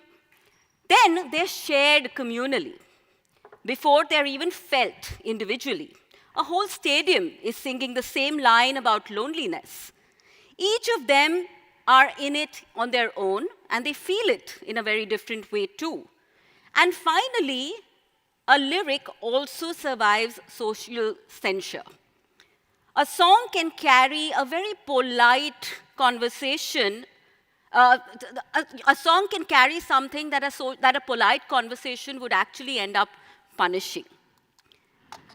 And in a room full of researchers, what I can challenge over here is that, our usual tools, what we actually end up using. Surveys give us feelings that people are willing to articulate. Focus groups give us feelings that survive group performance. Social listening gives us feelings that have already been expressed. Ethnography, gives us feelings that people perform. There is a gap. The feelings that exist but are not yet speakable, I believe that songs actually live in that gap. And until now, that GAP was not a research site. We've not really looked at it closely enough. This talk is really about turning songs into a research site. The center of this whole argument that I'm making and the center of the model that I've built is on this one word. It's permission. What is a culture allowing itself to feel today that it is not allowing itself to feel maybe 5 years ago? That is the question the whole talk is about. Permission is that unit of cultural change that we're actually measuring. And songs are that place where new permissions are actually granted. And the way it works is this. When a culture grants new permission, 3 things happen in sequence. First, the feeling becomes hummable. A song carries it. People sing along, sometimes without quite knowing what they're agreeing to. Second, the feeling becomes sayable. People begin to use the same words in their own sentences. The song has shifted the conversation. And third, the feeling starts becoming strategic. Brands find it, categories build on it, and by the time it is strategic, it has already been hummable for many years. The earlier you can hear the humming, the more time you actually have. That is the value of this method that I'm proposing. So let me show you, I mean, there's a lot of theory here that I've talked about, but I want to show it to you in actual examples. And there are 3 countries that I'm going to be traveling to actually bring this alive. I wish I could actually play the songs, but we don't have that much of time. So let's look at India, okay? And I want to show you how Indian ambition rewrote itself. So for all the Indians in the room, I'm very sure you know the songs I'm talking about, but for those who don't, I will just explain it very quickly. 5 years of Indian ambition, and there are 3 songs that actually represent the shifts. 2019, there was a song called Apna Time Aayega. The grammar is I will rise.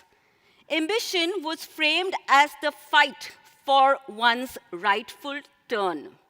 3 years later, there was a song called Natu Natu. The grammar shifted to I will win as I am.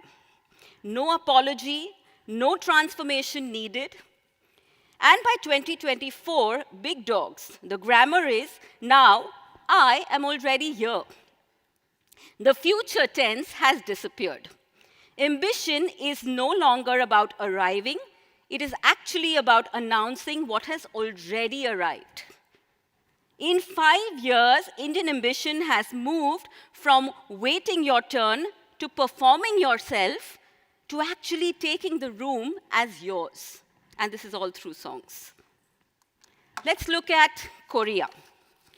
Korea, in the same 5 years, BTS, I'm sure you know who I'm talking about, across Spring Day, Magic Shop, Black Swan, does something a culture had not previously allowed. Public male grief. Depression was named as a topic. Therapy actually turned into a metaphor through songs. The artistic crisis treated male emotional event that you could actually sing about. The songs gave young Korean men permission to feel and actually say so. And then what happened? There was a 60% rise in male therapy uptake in Korea in the years that actually followed. The songs did not cause this therapy, that's not what I'm saying, but they made the therapy sayable. Hummable first, sayable next, strategic last. Let me go back a few years to actually show you that this isn't just today, but it's for many years. UK. I'm talking about the Smiths, 1982 to 1987, and there's something very interesting that you'll see that happens here. The Smiths, specifically Morrissey, the songs gave shape to feelings that could not easily be spoken in public at that time. Secrecy, ache, intensity, outsider love, not open declaration, not proud identity, not clean romance. Just unspoken desire. The permission they granted was this: to recognize yourself without announcing yourself. A whole generation of people in dorm rooms, in bedrooms, found themselves in those songs before they could say what they had found. 3 cultures, 3 eras, the same mechanism, songs naming what could not yet be said. So if I have your attention by now, I think I can now show you the method behind all of this and how this actually ends up becoming a tool that is usable. So I started off this entire study by reading songs. And I was obviously looking at India, and therefore I was looking at mainstream Bollywood, Indian indie, regional language, female-led playback songs, contemporary songs, Sufi songs. And what really emerged out of this was very interesting. There were 7 listening posts that emerged that I kept returning to every single time, 7 dimensions where culture was leaving its fingerprints in a lyric. The method itself has 5 steps. The strategist defines the territory. What cultural moment are you trying to read? The lens codes every line through these 7 posts. Patterns end up surfacing. What recurs, what drops out. The cultural shift then gets named, and the strategist translates that shift into something useful for the brief. I know this is, again, a little technical, but I said, okay, if this is what's happening, how about making a tool out of this? Why don't we actually put in some tech? Because the whole world's talking about tech and AI, and I said this is something, I'm talking about culture, but I've got to make a tool so that it's usable. The most obvious way to do this was to actually make this into something that, you can use on a Monday morning. And the premise is simple. The 7 posts that I'm talking about, there were 3 pillars to it: naming, speaking, and judging. Quickly, let's look at what each of them are, and then I'm going to do a demo of the video of the actual tool. It's a tech tool that you can use on your phone. So naming is about lexicon. What new feelings are being given vocabulary? The actual words that are entering the culture, the metaphors that keep coming back. Speaking is about the grammar of self. Who is now allowed to be the I of that song? Whose register is actually being granted authority? A song where the singer is a young regional woman is very different from a song which is sung by an anonymous chorus.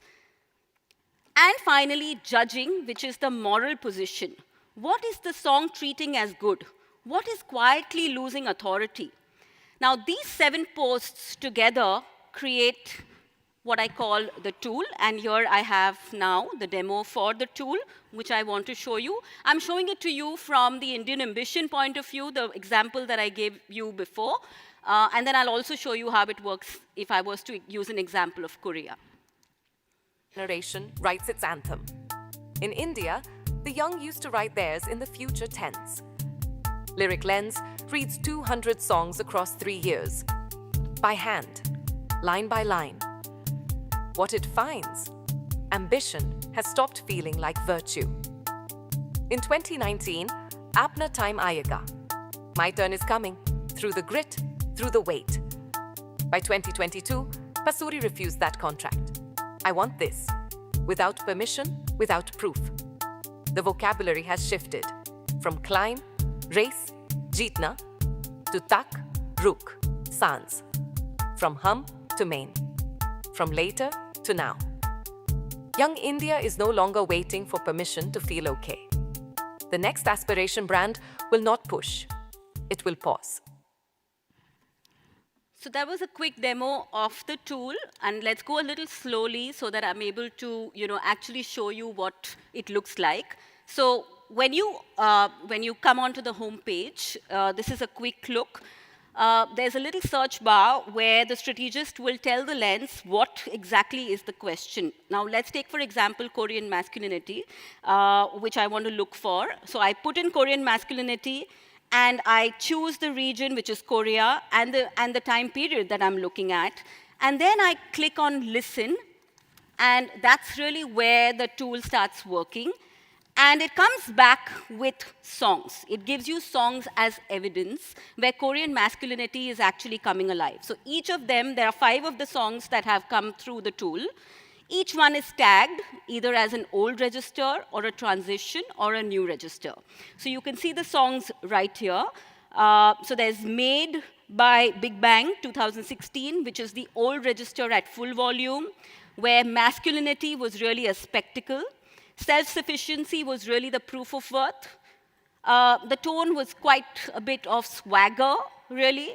Then there was Epiphany by Jin from BTS, which was in 2018. This became the Hinge song. Still motivational in frame, but the address had slightly flipped. He's no longer singing to the crowd, he's singing to himself. And then there's Lonely by Shiny Yong-yoon, which is in 2015, a rare male-voiced Korean pop song that stays inside loneliness rather than punching out of it. And by 2023, you have a whole new register of Korean male-voiced songs which are completely redefining masculinity in Korea. What then the tool does is that it gives you the 7 dimensions that I spoke about. Yeah, it lays out the semiotic spine. 2 columns, what is drifting on the left and what is rising on the right. So look at the vocabulary. There's king, there's strong, there's alone, there's world on the left, which was the earlier vocabulary. And there's lonely, just be here, beside you, I am okay on the right, which is the new vocabulary.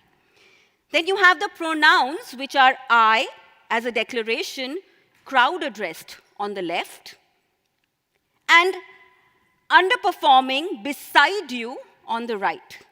The metaphors that we are using are the crown, the stage, the arena on one side, and on the right side, there's the small room, warmth, sting, and long night on the other. Now, if you look at all of this together, okay, you have the final insight that you can take back with you into your research. It turns it into something that a strategist can actually take into a room and write into a brief. And it's simple, right? What it does here is that Korean male culture is moving from performing strength at scale to naming feeling in private. The songs are getting quieter, the rooms are getting smaller, and the second person is becoming much more specific.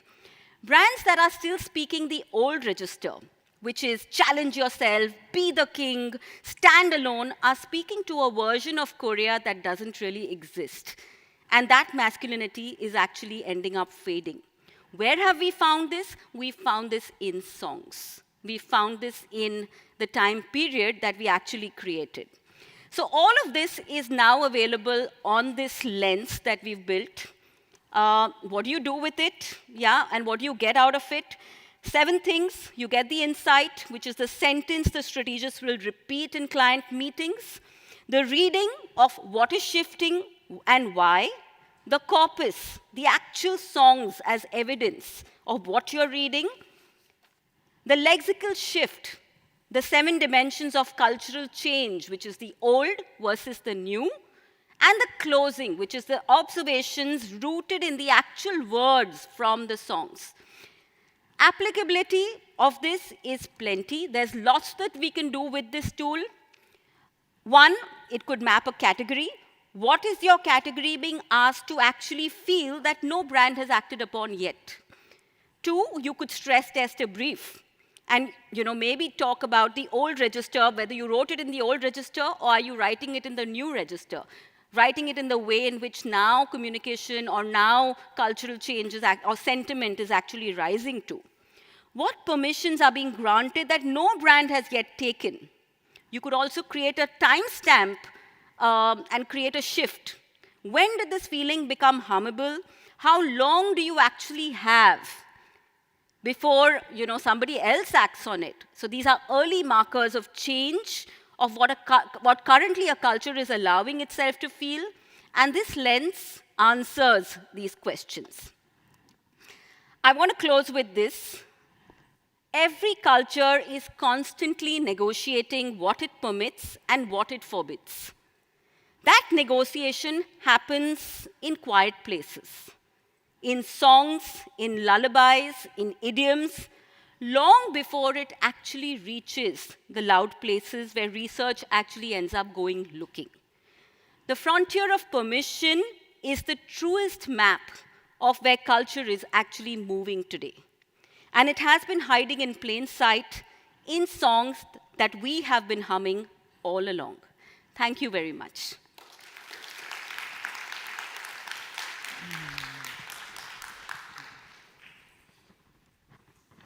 Thank you, Ruta. That was excellent. And we're going to shift gear slightly now from a global concept of music being a semiotic clue to differences, because you can easily get in the mindset that optimism is to do with affluence and a succeeding society. But actually, you're going to hear a really interesting challenge to that, and then how that can be leveraged commercially. So I'd like to invite Haris Fajar Romanto and Mushafa Shakmid to come to the stage, please.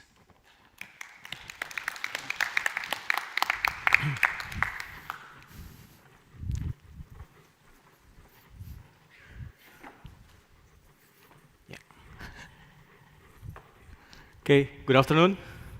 My name is Haris. And my name is Mushafa from Gojek. Yeah. So before we start, I want to know how many of you have been to Indonesia? Whoa, quite plenty. Nice. Okay. Which area? Everywhere. Jakarta, yeah. Bali is Australia, by the way. Yeah. Okay, so I want to show you how it feels to live in Indonesia, but I think most of you already know, yeah. So this is a typical day of living in Indonesia. Yeah, you can feel the chaos, the danger, the anxiety. As Indonesians, we have millions of reasons to be unhappy about, to be pessimistic, and you can see that the minimum wage is very low.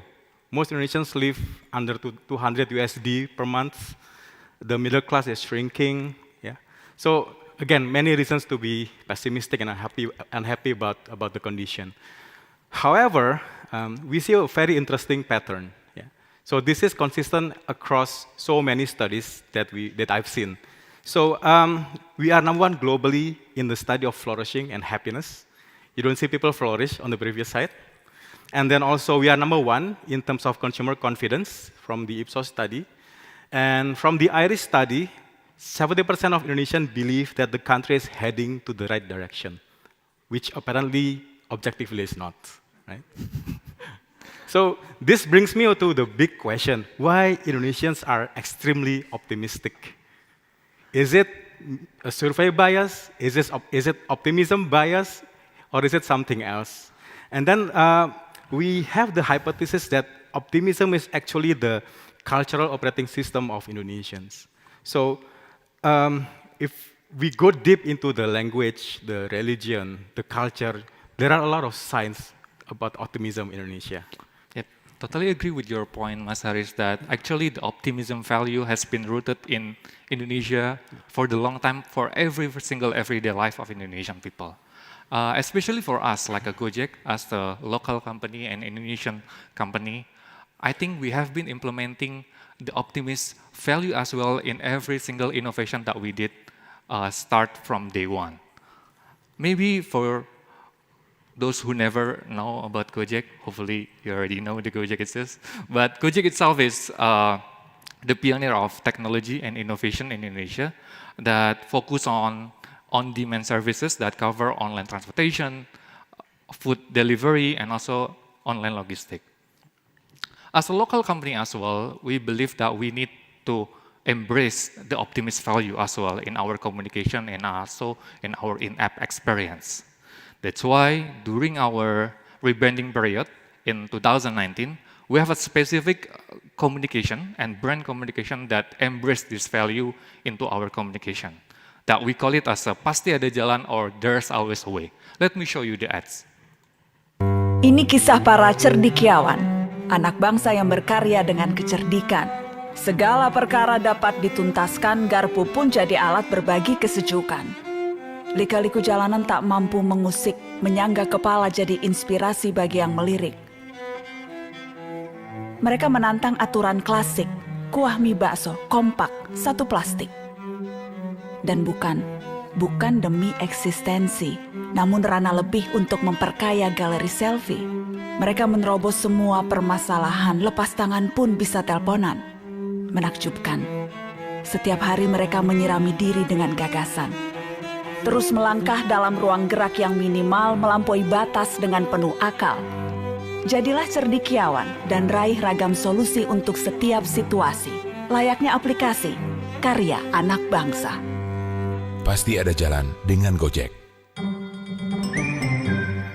Thank you. So basically, it's quite interesting like that. So basically, this is not only just a regular brand communication, but this is actually our cultural statement as well. Because the message of this campaign very resonate with our brand and also Indonesian culture, which is no matter what the situation is, no matter what the challenge is, there's always a way to move forward.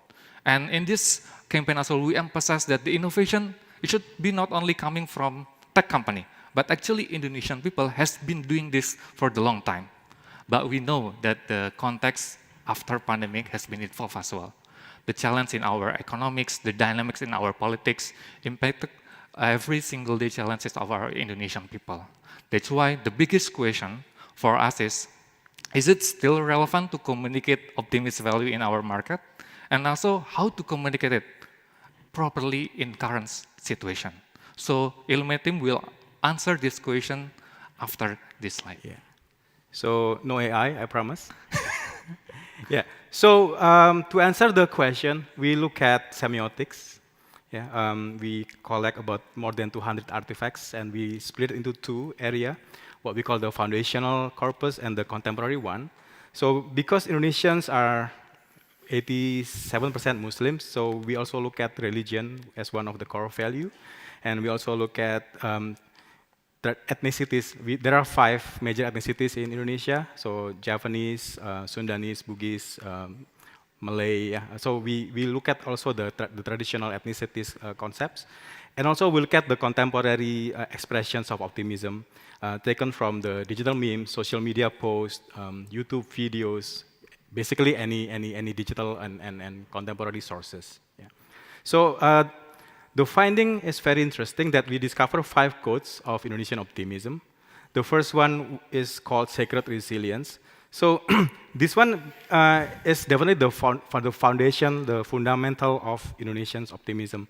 If you look at the rest of the codes, there are always some manifestation of spirituality into each of those codes. Yeah. So I will go deep into these codes later on, so we will only show you 2 codes in detail. The second code is what we call resourceful hacking. So this is what Gojek used apparently in the launch campaign. So it's basically that we do not wait for the system to improve, because it never improves, right? So we try to hack our way around it. Yeah. So there is also a religious concept behind this resourceful hacking called ikhtiar, or purposeful trial. So as Muslims, you are encouraged to always put your effort, your best effort in any way you can, because that's sanctioned by God. Yeah. So there is a popular term called the power of kepepet, or being cornered. So apparently Indonesians are getting more and more creative when they are getting cornered. Yeah. There is a yeah in the room, yes, yeah. And the third one is what we call absurdist neutralization. So basically when a problem cannot be hacked, then let's just laugh at it. So that's how we cope with problems. Yeah. And this is the code that we will unpack later on. The fourth code is what we call the healing pivot. So this is an emergent code, and it's very popular among the Gen Zs now. So when the older generation cope through spiritual endurance or through hacking life, the younger ones shifting towards more emotional processing. And I think it's very in line with the global trend of mental health. Yeah? So it is something that is very popular now among the younger generations. And the last one is what we call the ritualized aspiration. So you know the term manifesting, right? I'm not sure, do you know, because you're not Gen Zs. So basically when you see something and you want it, you are manifesting that. And in Indonesia, we also have a term for it. So usually there is also an irreligious term to make sure that you want to achieve that and you are manifesting yourself towards that. Yeah. So there are positive and negative of this manifesting, because positive because you want to achieve and you want to show that you have achieved that position. But on the flip side, this also fuels the epidemic of online gambling in Indonesia as well. So let's look at the mapping. So basically, we map these 5 codes across these 2 axes, active versus passive, and also traditional versus modern. So let's look at the first code, which is like the foundation of all of the 5 codes. Yeah. So the first one is called sacred resilience. So in Islam, there is Sunni and also there is Shia Muslims.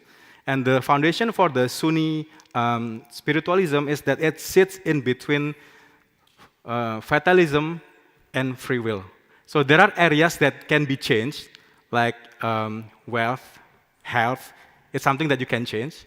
But there are areas that cannot be changed, which means that if you cannot change it, then you have to surrender to God, make sure that the outcome is always in the hands of God. So Sunni Muslims always sit in between those 2 areas, yeah. Which means that you have to put maximum effort, but you have to give the outcome to the God's will.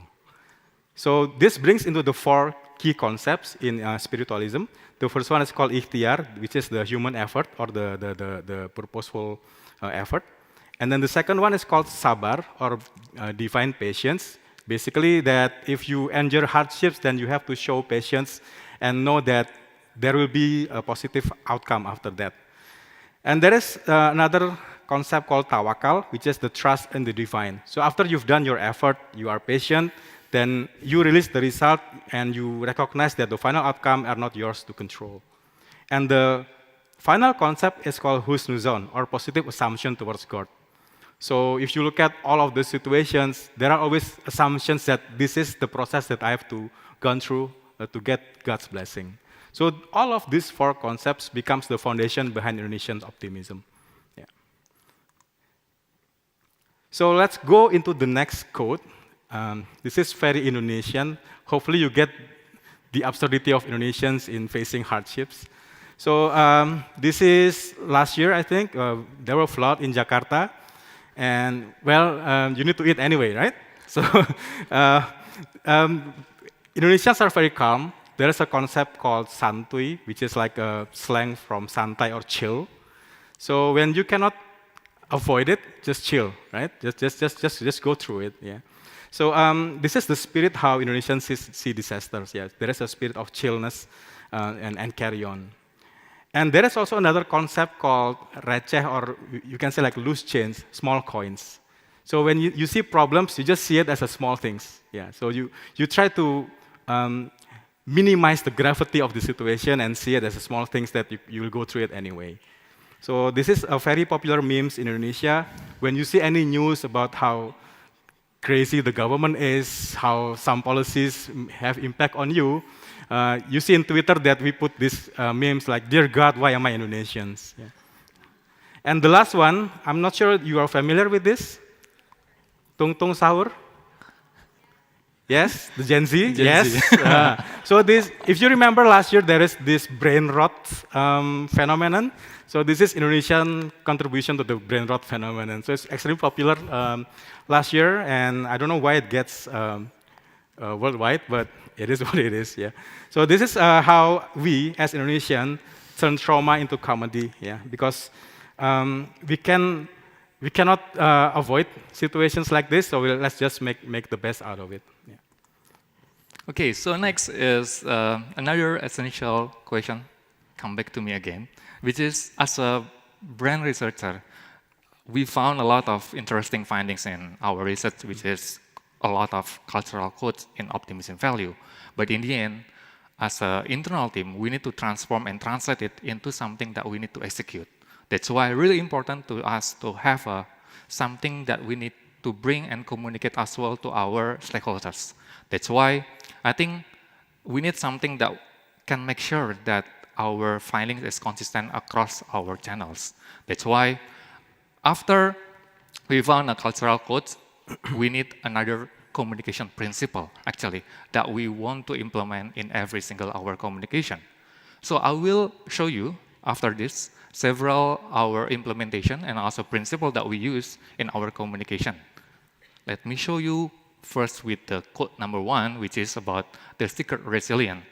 We know as a company and also as a human, we cannot only show problem being solved by our apps and our ecosystem, but actually we can show the effort and the process and also the intention and perseverance behind of the process itself. So hopefully we can make it the struggle feels more meaningful and impactful, not only for our ecosystem, but also the wider audience as well. One of the actual implementation from this principle is we have a specific program that we collaborate with our partners, which is our drivers and partner, to have one program in our YouTube channel. We call it Ngopi, or Podcast Together with a Driver, to share their story, their struggle, also their journey to be success in our ecosystem. Why we need to doing this? A simple answer is because we want to make it the resiliency is not only happen for a few people, but resiliency would be happen if a lot of people can feel it and can do it as well together. So I think sharing is the key for resiliency. Another point in terms of the communication or advertising. So basically, we just not want to frame our activity in our app as just a transactional things. So we want to emphasize that our communication also can frame the activity as act of support between the people from driver to customer, customer to driver, as a one ecosystem. Let me show you the best example of this communication. Buat kami, pekerjaan adalah amanah. Kami mengerti bahwa menjaga keamananmu selama di jalan adalah kewajiban. Kami juga paham pentingnya kenyamanan saat kamu sedang kelelahan. Berangkat dulu ya, Mbak. Hati-hati ya, Nak. Titip ya, Mbak. Ya, Bu. Kami bangga dipercaya untuk menjaga si kesayangan. Makasih ya, Kak. Kami tak gentar menembus hujan, supaya kamu cepat sampai tujuan.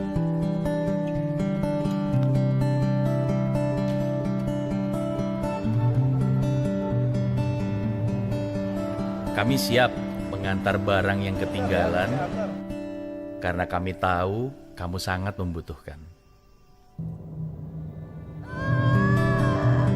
Apalagi ketika kami bisa membantu di saat-saat yang menegangkan. Suster. Makasih ya, Mas. Sama-sama, Pak.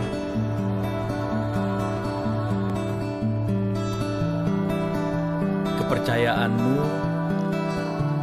adalah amanah yang akan kami jaga sepenuh hati. Meski kadang tidak mudah, tapi pasti ada jalan.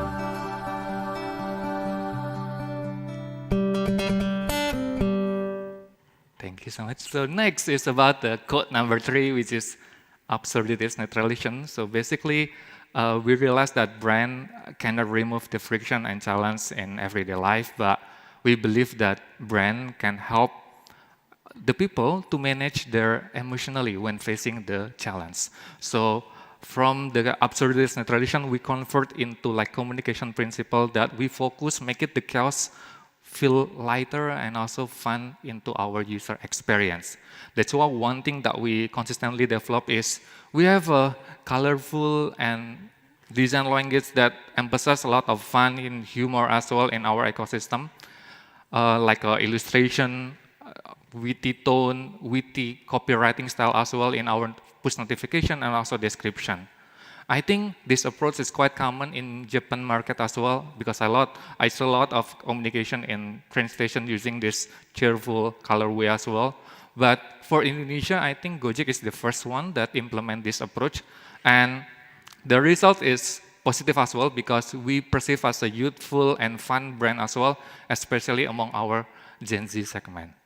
Another approach, especially on the brand communication, because we want to make it chaos feels more light. So we frame every single hour communication. We turn from pain points or challenge into something that relatable comedic truth or humor scene. I will give you one of example that the best to you actually, because Mas Haris back then mentioned about coins. So basically we have a new product, we call it GoPay coins, another currency in our ecosystem. And this video is another introduction video that we share to our market.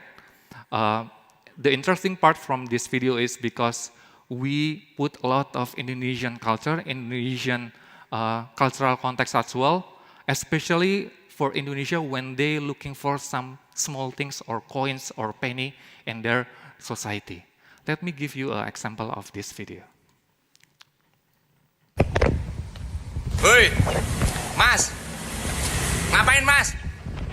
Jadi guys, ini mereka pada ngapain? Ini rame banget sumpah. Menggeli, terus menggeli. Geli maning lor. Buru itu cat kanan cat. Apa enggak ini banget kok. Mau bayar gokar, cat kue lah. Mas, ngapain tuh nyerap-nyerap? Mau gosenin barang, Bang. Ini ngapain? Buka sepatu. Buka aja, Bang. Buat apaan? Buat bayar goret, Abang. Gemes. Mas. Kita sudah sampai di lokasi dan di belakang sumurnya. Ibu, ini sedang ada prosesi apa, Bu? Mau bayar GoFood. Bantuin. Diam aja lu. Bu, lagi pada ngapain, Bu? Bu. Mau cekop toko tadi ya? Ini apa di hutan? Di hutan, Bu. Aduh, di hutan, Bu. Ih, lo tanya wae buru bantuan. Ibu-ibu, dapat ini GoPay coins-nya.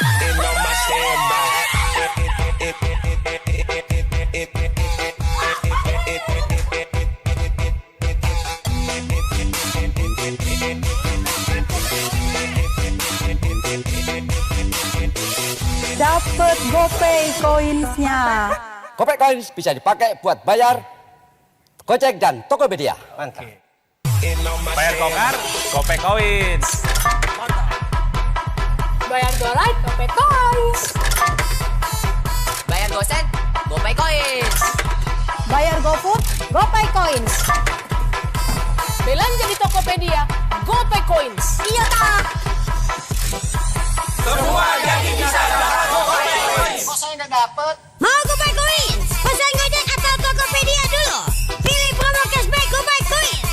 Sekarang udah dapet.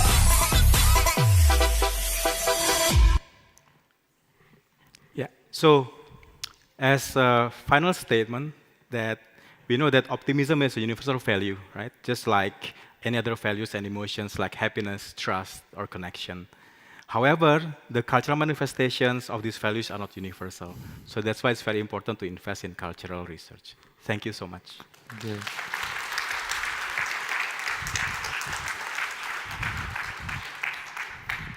Thank you, Mushafa and Harris. I'll take the clicker. Thank you so much.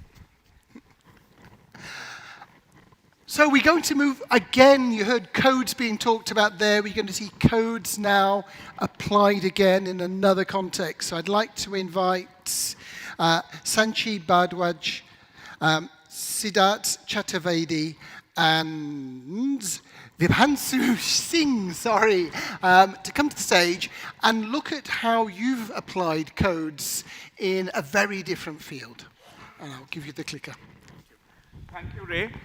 Hi, I'm Siddharth. I'm joined here on stage by my colleague Vibhanshu from Third Eye and Sanchi, who we collaborated with on this piece for a future relevant but also culturally rooted smartphone design.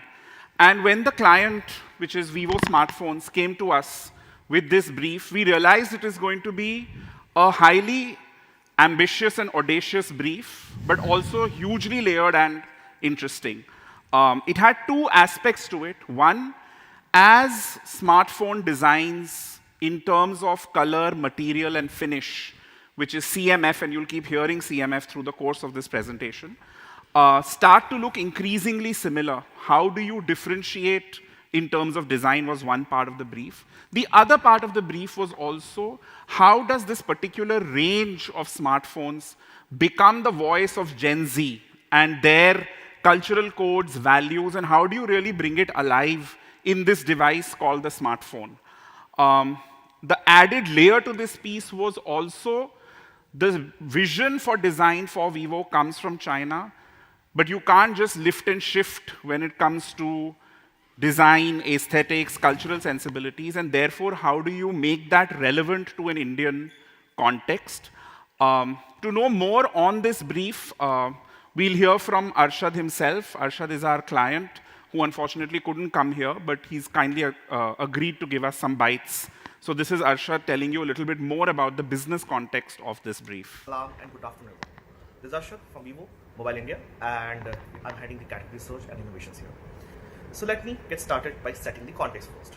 Youth-centric iQOO is an emerging sub-brand of Vivo, which stands on two key pillars, performance and design. While performance is taken care by product managers, as specs can easily transcend globally with every new launch, design on the other hand is quite tricky.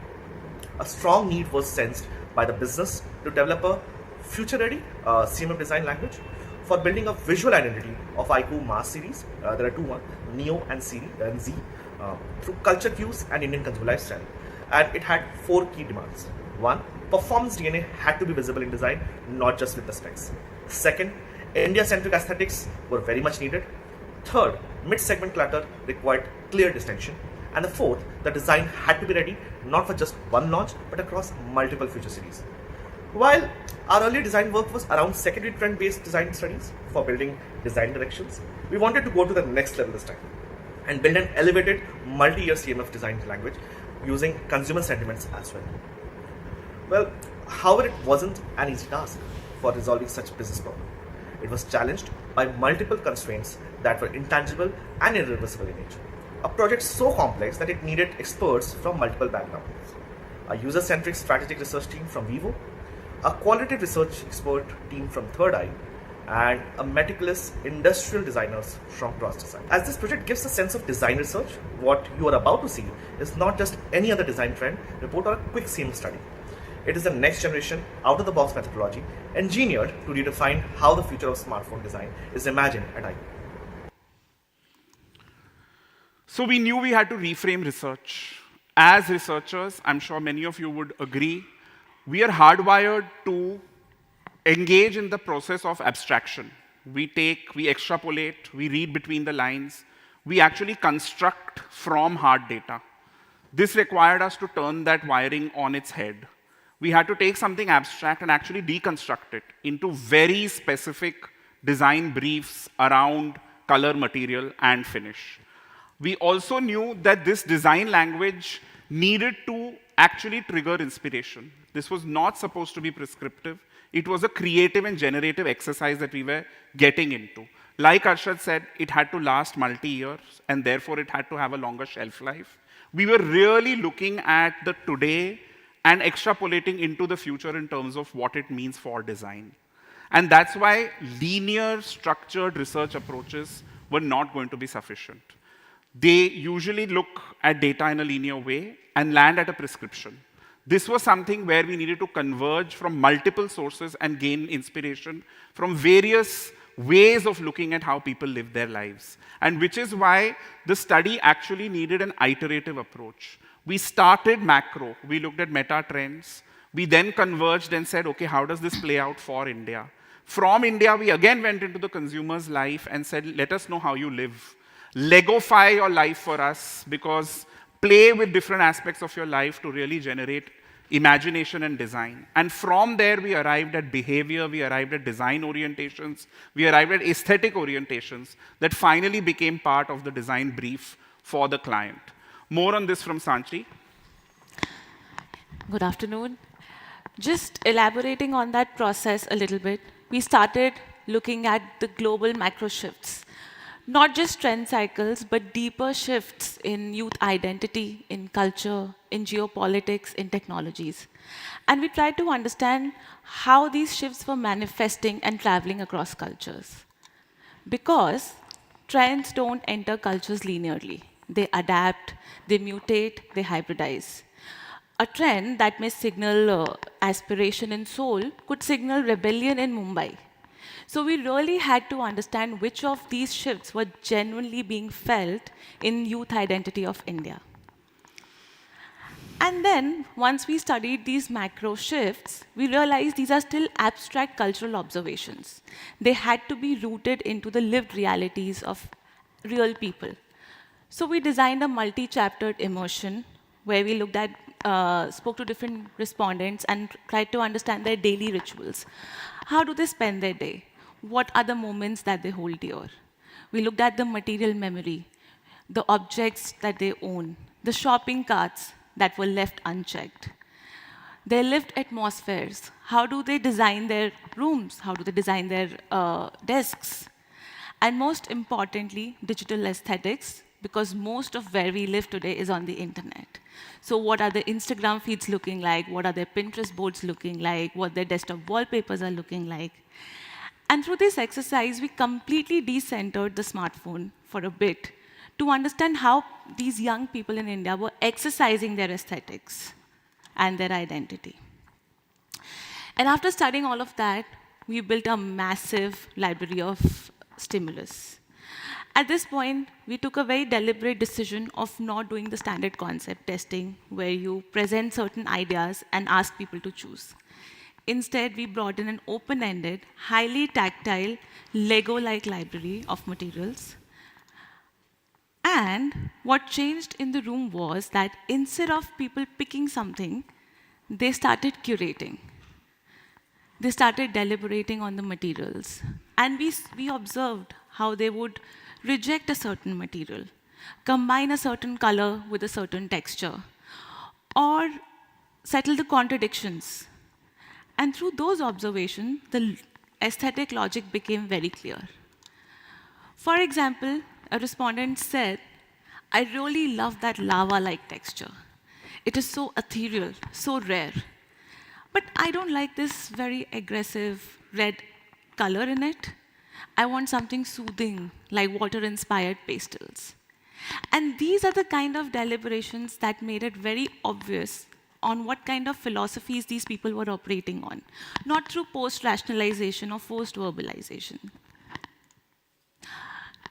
Let me bring this alive through two very interesting participants that we met on the field. Mufasa, a young student from Hyderabad. When we first looked at his space, it looked extremely cluttered. But on a closer look, we realized it was highly engineered. Custom routed cable, brushed metal finished objects, mechanical keyboards. He was driven by functionality, driven by precision. He rejected anything that was just looking good, because for him that was frivolous. He in fact said that he hates highly glossy surfaces because they don't offer a good ergonomic support, because they're always smudged with fingerprints. And when we look at the stimulus that he curated, this logic becomes even more apparent. If you look at all these forms, so futuristic looking, parametric structures, even his color palette is very functional, whites, with a hint of neon. And this is not an aesthetic preference alone. It is a behavioral logic with which he's operating. Now let's contrast him with Moana, a young professional from Mumbai. She operated on a completely different emotional logic. She expressed through colors. Her room was full of deep textures, rich Indian textiles, inherited objects. She wanted to express her aesthetics very loudly. She didn't care for precision, she didn't care for functionality. She liked owning objects that had a story, and she would never chase trends. And this contrast is even more apparent from the world she built, bursting of colors. So many soft, fluffy textures, because she likes the playfulness, the sensorialness that it offers. And again, it was not just a visual preference. There's a story, there's a logic behind why she would pick these images or why she would pick certain objects. So now, we had all these richness across participants like Moana and Mufasa, and across cities. How do we make sense of it without flattening it into demographics? Because a young student and a professional could share the same aesthetic logic, whereas two people in the same demographic group could be operating from a completely opposite ends of the spectrum. So we looked at the recurring behaviors across these interviews and tried to understand what kind of behaviors were governing what aesthetic choices, and emerged 4 behavior aesthetic orientations. Let me quickly introduce you to them. Efficiency seekers, people like Mufasa, who are all about precision, functionality. Quite minimalist. These people are guided by understated luxury. They like finer details. They would reject loud colors, big logo marks. Cultural maximalists are people who are driven by their heritage, who like to make choices that have cultural significance. And lastly, loud nonconformists, people like Moana, who love to express, who don't like to conform, who want to be seen, who like to be bold.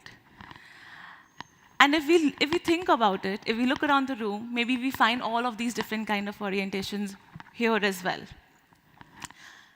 So from here, we realize that while we do have these behavioral orientations, we still need a buildable design system that Vivo can use to produce and manufacture smartphones.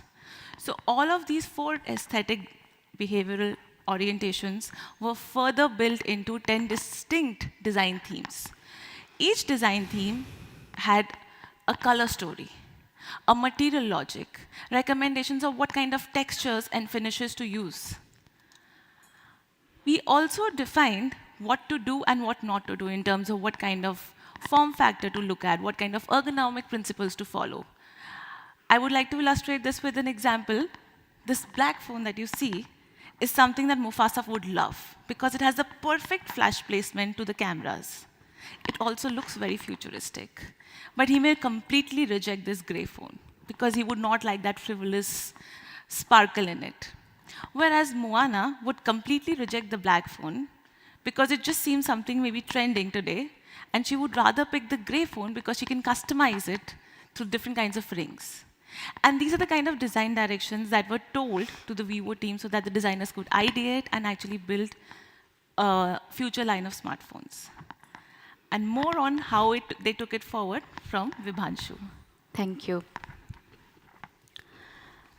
So the next step was to arrive at the decision what Vivo can take for its brand IQ, like which design spaces can they occupy. So we created this framework. We have kept 2 different demographics on each end of one axis, and then consumer motivations on the other axis, and plotted all these 10 design themes on the framework, and arrived at, finally, 2 different design infrastructure spaces for IQ 1 and IQ 2. But the job was not done here. As we said, that this was not about one simple result. It was about the future. It was about what comes next and what comes after that next. So we created this design book, which Vivo used and is currently also using. And to understand more about its impact, let's listen to Arshad. It was very well accepted by the IQ senior management, and it gave an insightful perspective to the complete team. It was more than what everyone was expecting. In fact, the design language book was such a hit that almost 10 booklets were reordered, which I can now proudly say is being referred by stakeholders of India and China. In fact, Indonesia market also took 1 copy for an inspirational reference purpose. Well, in fact, these designs are meaningful for the next 2 to 3 years, and already they have started getting referred by our internal designers without the need of additional research publication. With such scene of clarity and the guardrails, IQ products of 2026 already started launching and reflecting the impression of this design project. This methodology has shown its potential in the system, and the impact is so convincing that we are in talks internally to use this methodology even for our market leader Vivo's mainline brand. Here is the IQ 15R smartphone, which adopted the design directions of this out-of-the-box methodology and got launched in the month of February. This work reflects our belief that when design listens deeply to the human context, it can shape not just products, but what comes next. So as Arshad said, it was not just about India. The impact was global. And to know more about that, let's hear this. CMF is usually very hard to see together for various stakeholders. Colors, materials, finishes, they often stay fragmented. This research changed that. It collected every design element like a story. So we could finally visualize CMF as one complete word and easily integrate it with brand DNA. It was so powerful for iQOO that we are now planning to extend this approach across other mainline Vivo series as well. So before we close, we want to leave you with this. This research was about moving beyond surface realities and diving into social, emotional, and identity-led tensions and how the youth of today see the world around them through their lens. We look with something as abstract as culture and arrived at a decision code that can be applied for products, packaging, experiences, and even expressions. And that delivered into the innovation code for the culture. Thank you so much. Thank you.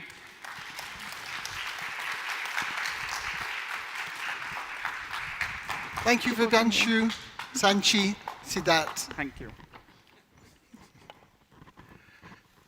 And now the final presentation of this session is the only one that actually doesn't mention culture and code, but you are going to see a really tangible expression of how a cultural phenomenon can be coded and employed to achieve something new. So I'd like to invite Adrian Terran to the stage.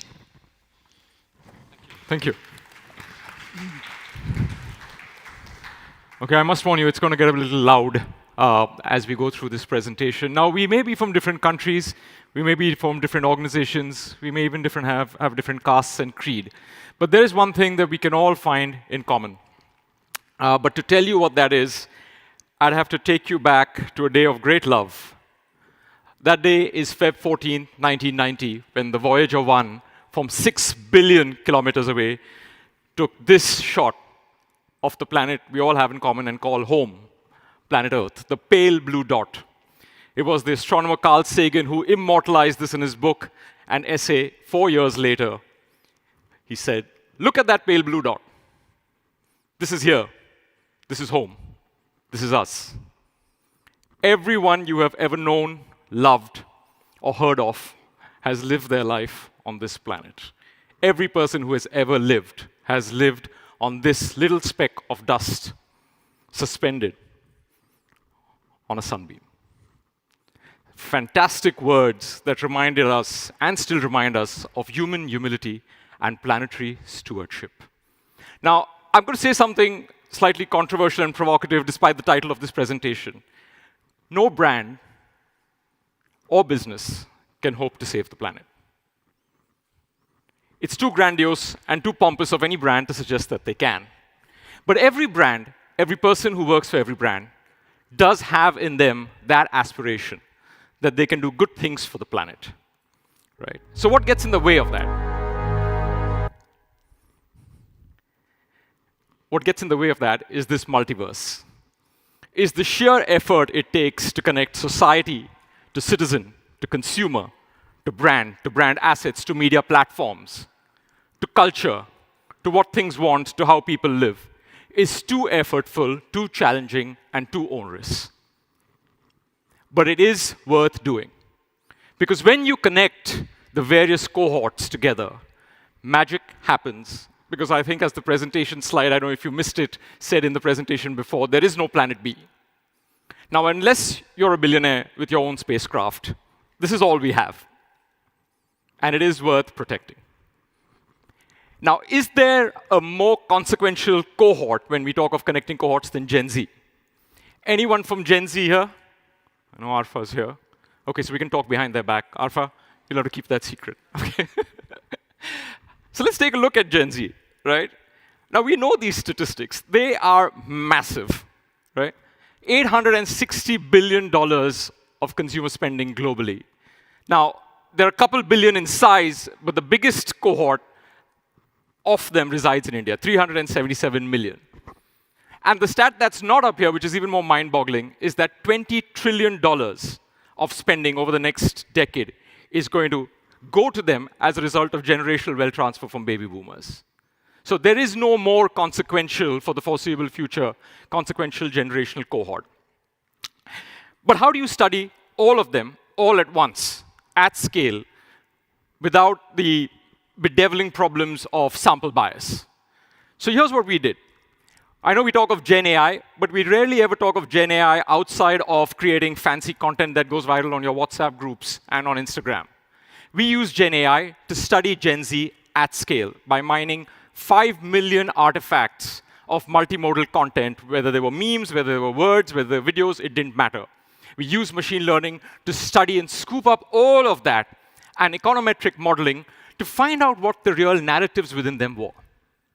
What is Gen Z talking about? But more importantly, what are they saying to each other about those things? Now, if you actually take all of those artifacts, you find that when you convert them to vectors, they form very, very potent and powerful data points that go beyond the obvious. If you ask most people about what Gen Z talks, or I think Harris referred to it, tries to solve problems, you'll probably hear that Gen Z wants to solve problems by breathwork, manifesting, and what else? Maybe wishing their way out of it and checking whether Mercury is in retrograde or not. But what we actually came upon was conversations of great nuance, of great texture, and with great grain.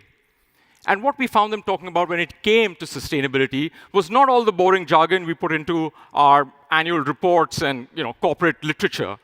It was actually the fact that they had a great and deep sense of optimism about the future. Of course, it was blended with fear, given the planet they feel they've inherited quite unfairly. But also, they felt this deep need to have more positive associations to it, but to make it practical and everyday, to make sustainability simple, to make it accessible, to make it something that went beyond jargon into their everyday lives and actions. Now, here's something nobody ever tells you when you want to relate to a cohort or you want to resonate with them. Because what everybody tells you is you need to study them, you need to go deeper, you need to get into their lives. Of course you do. But the one thing that nobody tells you you should also do is take a look at yourself. If you are to connect with someone, who you are becomes as important as who they are, because in that you find the intersection and the overlap. So we did that as a 158-year-old conglomerate brand that has countless brands within its portfolio, but 30 companies across 30 different sectors. We realized that the way we are structured actually resonates with them. We're structured very differently. 2/3 of our holding company is actually owned by charitable trusts, which means that 2/3 of our dividends every year for the last 158 years have gone to charitable trusts that serve causes such as education, health, disaster relief, livelihoods, sustainability as well. Everything that you can imagine under the ambit of sustainability. But we had to find a way to make it relatable and contemporary to the Gen Z of today, to find resonance in what they think is important, the conversations they are having, and how they look at this very important subject for them and for the planet. So how do you talk to 377 million people all at once, all the time? Now, for that, I'd have to take you back to 17th century England. Any sports fans in the house? Raise your hands. Fantastic. Now, I'm going to talk about the biggest tournament you may have never heard of. Okay? So cricket was invented in 17th century rural England, a lovely, genteel pastime. I can see Ray smiling with that odd scent of familiarity hanging over his head. 2 teams of 11 people, batting away. One team bowls, the other team bats. Whoever gets the most runs wins. 17th century England was so polite, they even stopped for tea and lunch during the whole sport. The sport could take 5 days and still end in a draw. But let me bring you to today, the bigger, bolder, more boisterous version.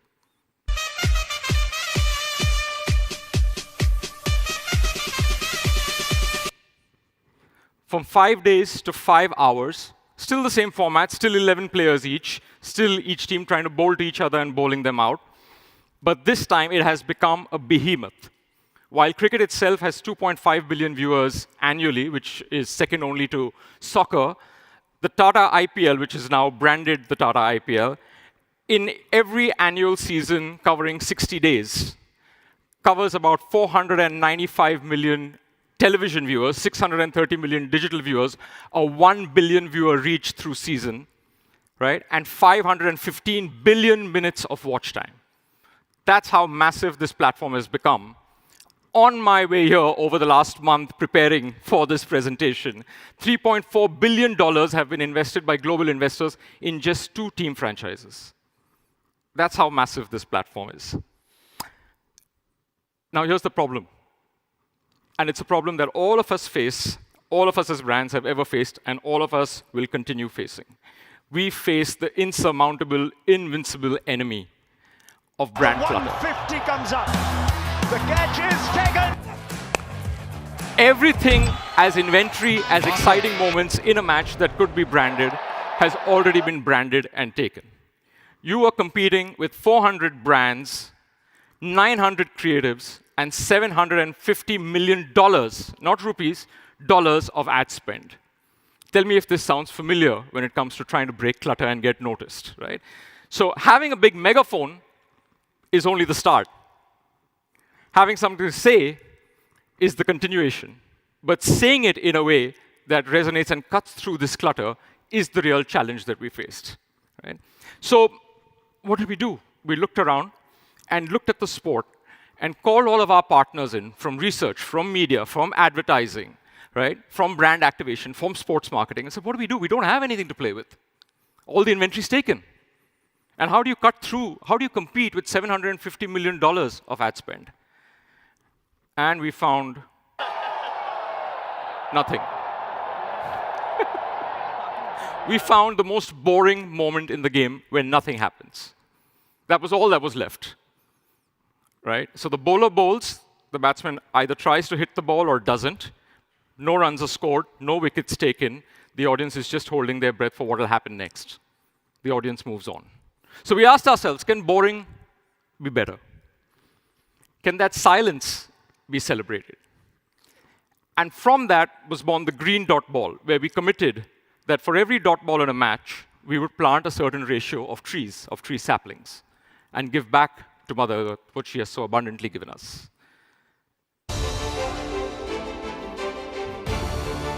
We thought we'd solve the problem. It was fantastic. We got in-match graphics, we got commentator mentions. The organizing board, the BCCI, the Board of Cricket Control in India, actually partnered with us and even gave out an award, which is very, very expensive inventory on their part. And we thought we've solved the problem, right? We did our brand metrics, we did our consumer work, and we found very little. What's going on here? The biggest platform, the biggest audience, the most watched platform, incredible consumer engagement, and barely a shift in the needle. And we realized it had skipped our mind entirely to do what every brand must do to be a brand. We must advertise. Why don't we advertise? This is the biggest platform, the most expensive inventory. If you actually measured and you spoke to an economist about the ad inventory on this platform, who would you say is the most expensive advertising time on the planet right now? Yes, I heard Super Bowl. If you actually econometrically model this, an economist would tell you that the inventory on this platform costs 3 times when adjusted for purchasing power parity than the Super Bowl. So it should work. So we advertised. And then we did our consumer research again. Has this shifted the needle? Have mind measures moved? Has perception changed? And we found, finally, very little movement. Very, very little movement. OK, so now fun and games are over, right? It's jobs on the line. And we needed some desperate help. So to help us, we went back to 1974 and consulted an East German terrorist group. The Bader-Meinhof effect. In 1974, a gentleman called Terry Mullen read about this breakaway East German group, and he wrote a letter to a newspaper editor. And then he started noticing that everywhere he looked, he found news about the Bader-Meinhof East German terrorist group. So he writes a letter again. But it was not until 1990 that Stanford professor Arnold Zwicky coined this the Bader-Meinhof effect, because it is a combination of two unique cognitive biases of the human mind, where selective attention and confirmation bias combines to actually make you notice more things once you've given it your initial attention. We asked ourselves, could we use this quirk, this incredibly interesting facet of the human mind, to create the right kind of nudge? So if I asked you right now to spot a green dot next to you, do you think you could do it? Yeah. How many people can spot a green dot? There might be a finals ticket to the Tata IPL for you. You'll actually find it incredibly difficult. You wouldn't think there's a green dot around you. But once you spot the first green dot, I can guarantee you, you will keep finding these little green dots popping up everywhere. I could change the color and the same thing would happen. And from this little nuance, from the combination of insights and looking more sensitively at consumer data, came the Green Dot Ball contest, we plant trees for the Green Dot Ball initiative, where we encourage fans to spot any green dot, send in their entries to cheer their bowlers on, and for every green dot that a bowler bowled successfully, would continue to plant more trees. But that takes care of the fans and the spectators. The one thing that a brand will tell you when it's trying to fight the sustainability battle is that there is an incredible amount of pessimism and cynicism that stops brands from doing this. Because nobody wants criticism and controversy and would rather shrink away from it than invite it. But doing that only encourages inaction and apathy. So how do you bring the pessimists along? So here's what we did. We decided to take the fans and the supporters to the stadium, bringing the contestants to every match, creating the green dot squad, cheering for the planet, cheering for the bowlers, so that every time there was a green dot ball bowled, there were more trees being planted. We didn't just stop there. We went down to the bottom of the pyramid. The plantation workers, the farmers who were actually helping us, we got them to the stadium.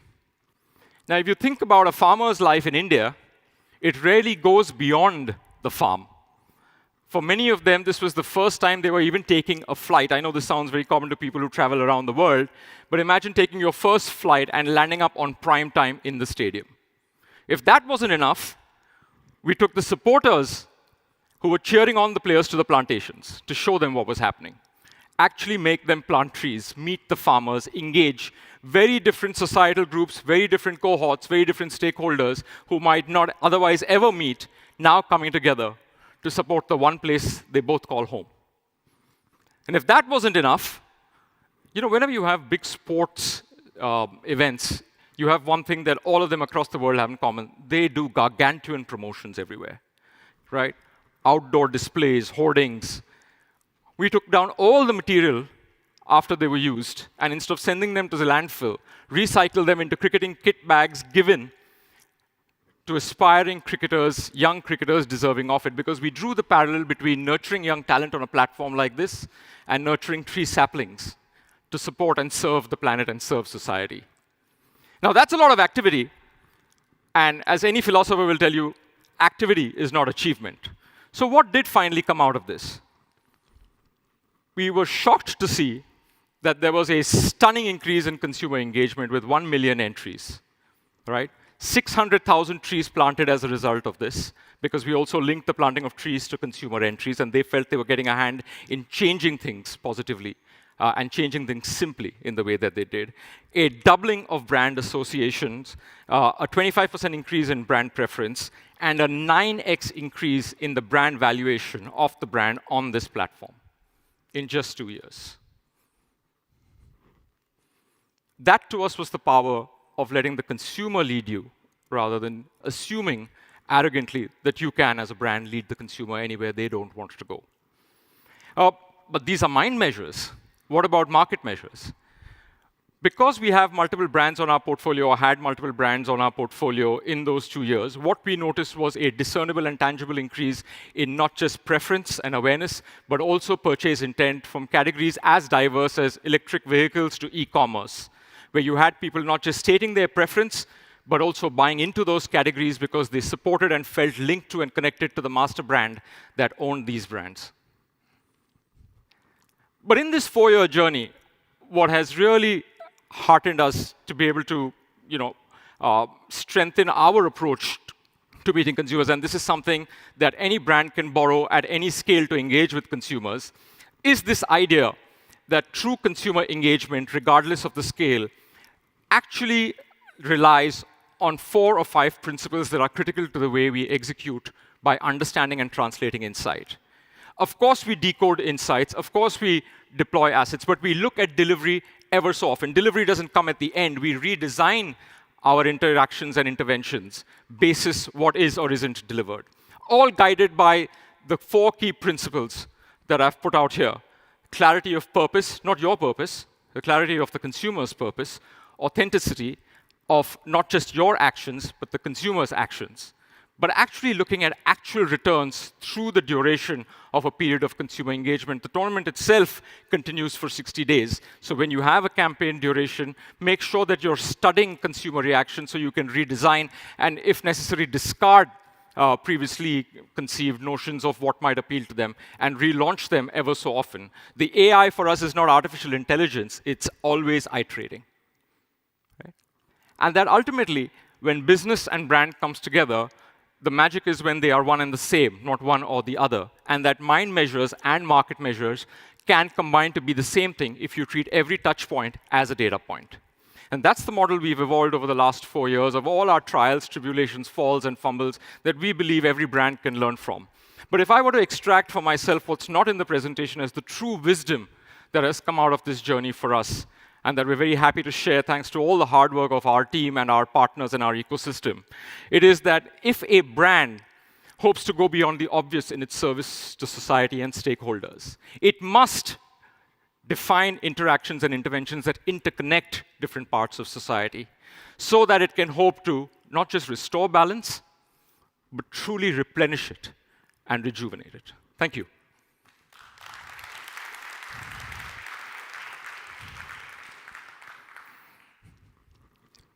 Okay, so I'm not staying on the stage to make it awkward, but I've been told to actually wear my other hat. So this is the metaphorical hat coming off, and this is the metaphorical hat of Program Committee Chair for the ESOMAR Congress coming on. Say hello to your Program Committee Chair, people. I'm here on behalf of a very talented program committee. I must tell you, I am the most undeserving member to be on that program committee. Once you look at the program committee, they are some of the most talented, most sought after, amazing, accomplished people. But I am here to do a shout out for the ESOMAR Congress, and we have a few announcements as well. So another quiz question, because we like quizzes, we like answering questions, right? Anybody want to answer except Rhiannon or anyone from ESOMAR? When the first ESOMAR Congress happened? I can see a few familiar ESOMAR faces here. It happened in the year of India's independence, 1947, which is why I remember it. It was in Amsterdam, Rhiannon. You're looking at me quizzically as if you were not there. Oh, of course you were not there, sorry. Yeah. So I asked myself, why does ESOMAR keep doing this? It doesn't matter whether it's COVID, war, ESOMAR just relentlessly keeps doing this. And I finally found the answer in Tokyo, Japan. And I'd like to quote the words of His Imperial Majesty Emperor Meiji, one of the most beautiful poems I've seen in recent times. Should one desire to follow a path of learning, even though busy, we can always find time to study, even in this world of ours. What a beautiful poem. What a beautiful sentiment. And to me, that's what ESOMAR is all about.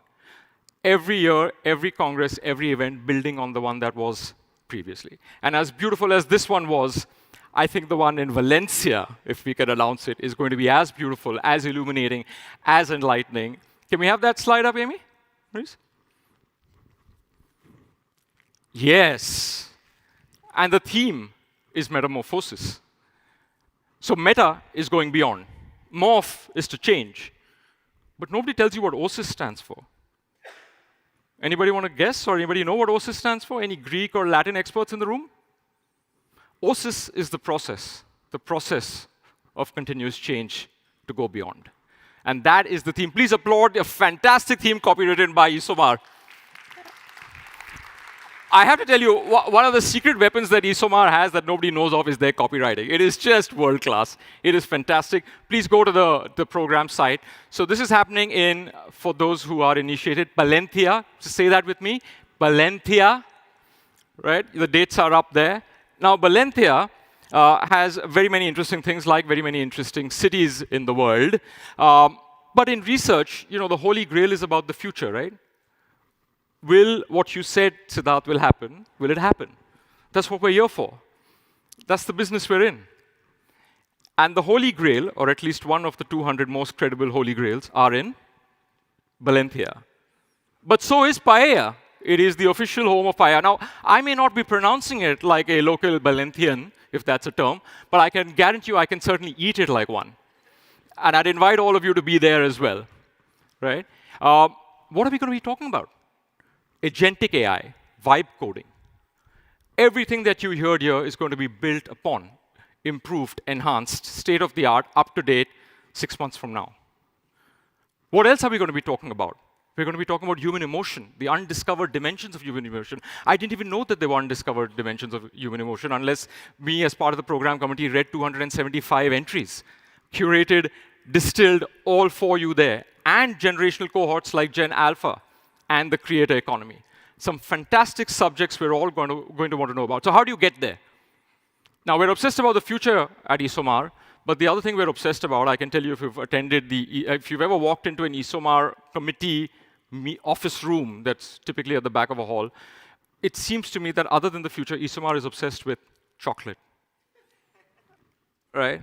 So we have, I think now's the time when I make the announcement for the winner, because one of the ways you can get there is by going crazy on social media, if you haven't already, and posting about ESOMAR. And we do have a winner who has done that, and I'm happy to declare, inspired, here's my chocolate reference from Charlie and the Chocolate Factory. Here is the golden ticket that gets you to Valencia. This has been won by, do we have a drum roll?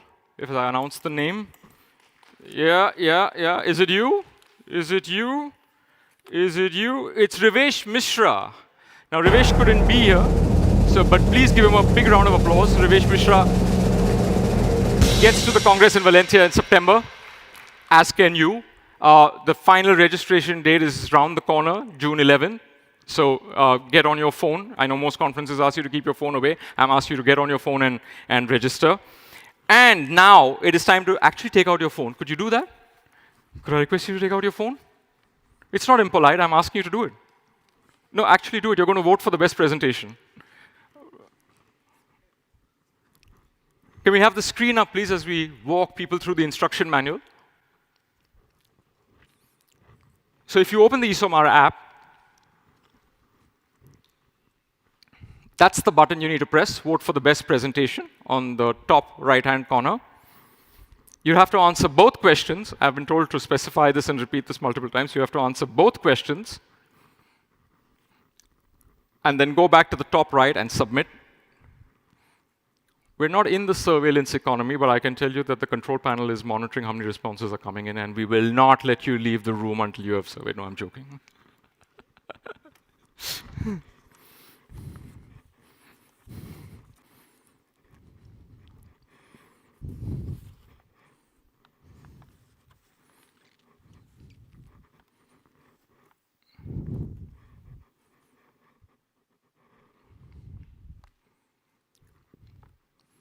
So I've been asked to stand for 2 minutes and stalk the stage as you respond to the survey, or look at you intently and guilt trip you into doing so.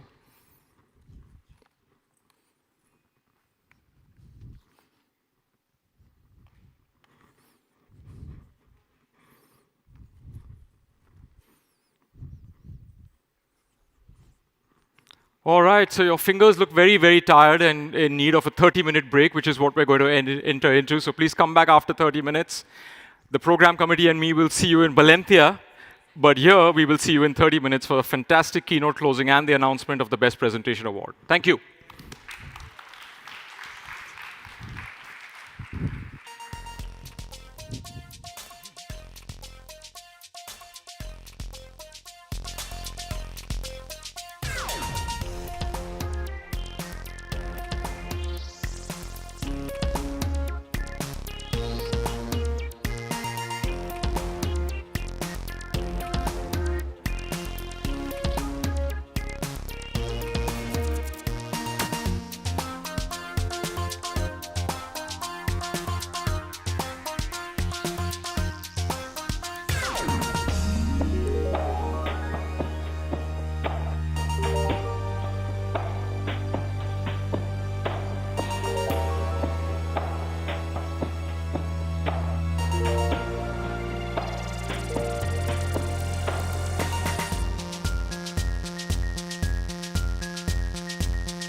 Hi, welcome back everyone.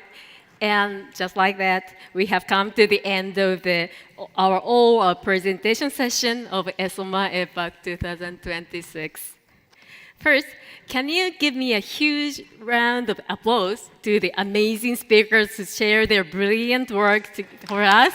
Yep, thank you. So, now let me ask you a small question. What did you get from these 2 days? Yesterday morning, I asked all of you a question. How do you work with AI? And what is our true value as a researcher or marketer? Do you have any question? Do you have any answer for yourself? I truly believe we shared an exciting and a wonderful time here, just like real intellectual summer camp. Over the last 2 days, we have heard so many fascinating case studies. We saw the dramatic evolution of AI and technology and how to get the best output from it. At the same time, we saw human senses were beautifully used to find true meaning and action. Also, in the last session, we saw a lot of local culture importance about Indonesia and Vivo, China, and India. So, for the question, to me, the answer is clear. Timeless value of researcher is our power to interpret the facts from technology, understand human emotion, and find the deeper why behind the data. This is how I felt. But how about you? How did you feel about these 2 days? I hope you will find some great hints for the future of your research and marketing. So, but now, at the conference comes to a close, we face the ultimate question. What's next? How do you take everything we learn here and turn it into a real competitive advantage for the future? To give us this perfect answer, it is my honor to introduce our closing keynote speaker. Let me introduce today's closing keynote speaker. Keynote speaker, Joanna Laporte. Joanna is a global foresight strategist and the former head of foresight at McDonald's. Today, she will share a very powerful topic. What's next? How forecast turns insight into advantage. So, please welcome Joanna Laporte.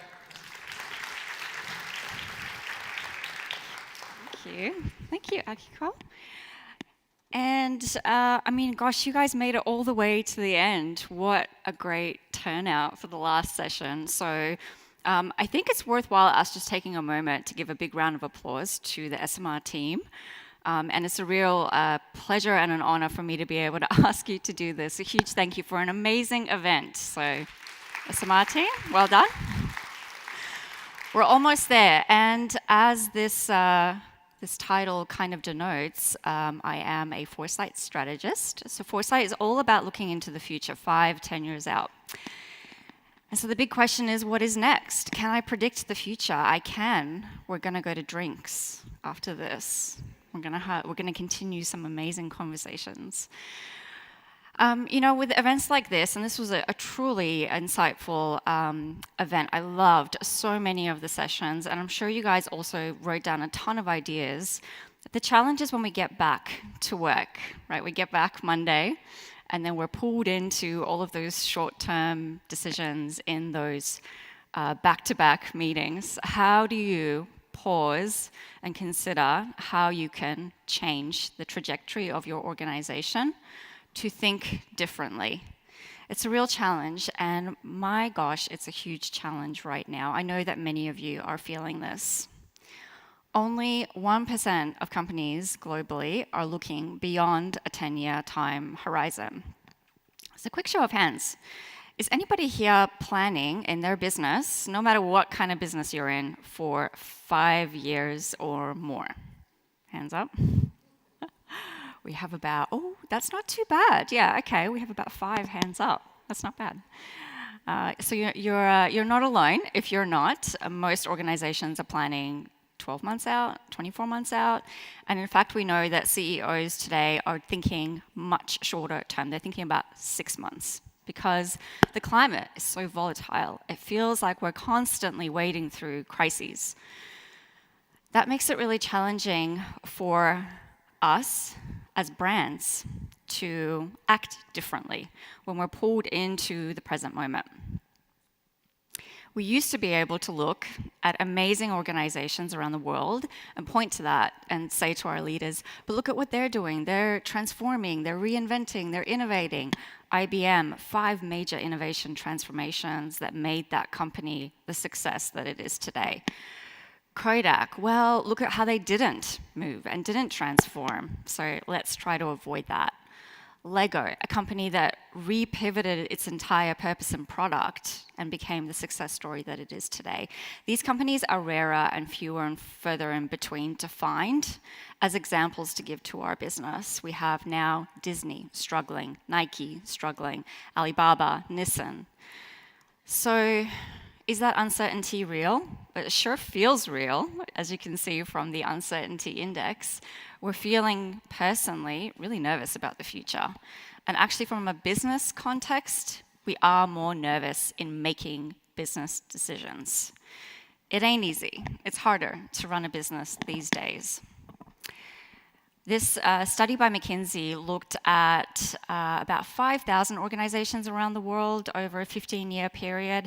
And I like to bring this up because it's a little bit of evidence to what we're sensing, right? It is harder to grow.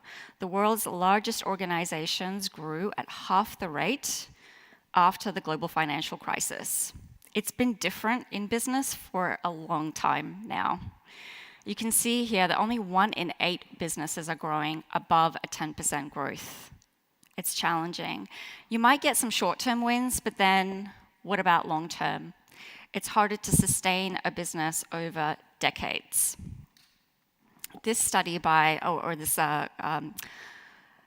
collection of research from Harvard Business Review showed that over decades, fewer companies are able to sustain that growth. Growth is actually rare and hard to find. Only about 15% are growing for a longer period of time. When they looked at these companies and how they are growing, it's reactive and it's opportunistic. We're not stopping and thinking and planning further out.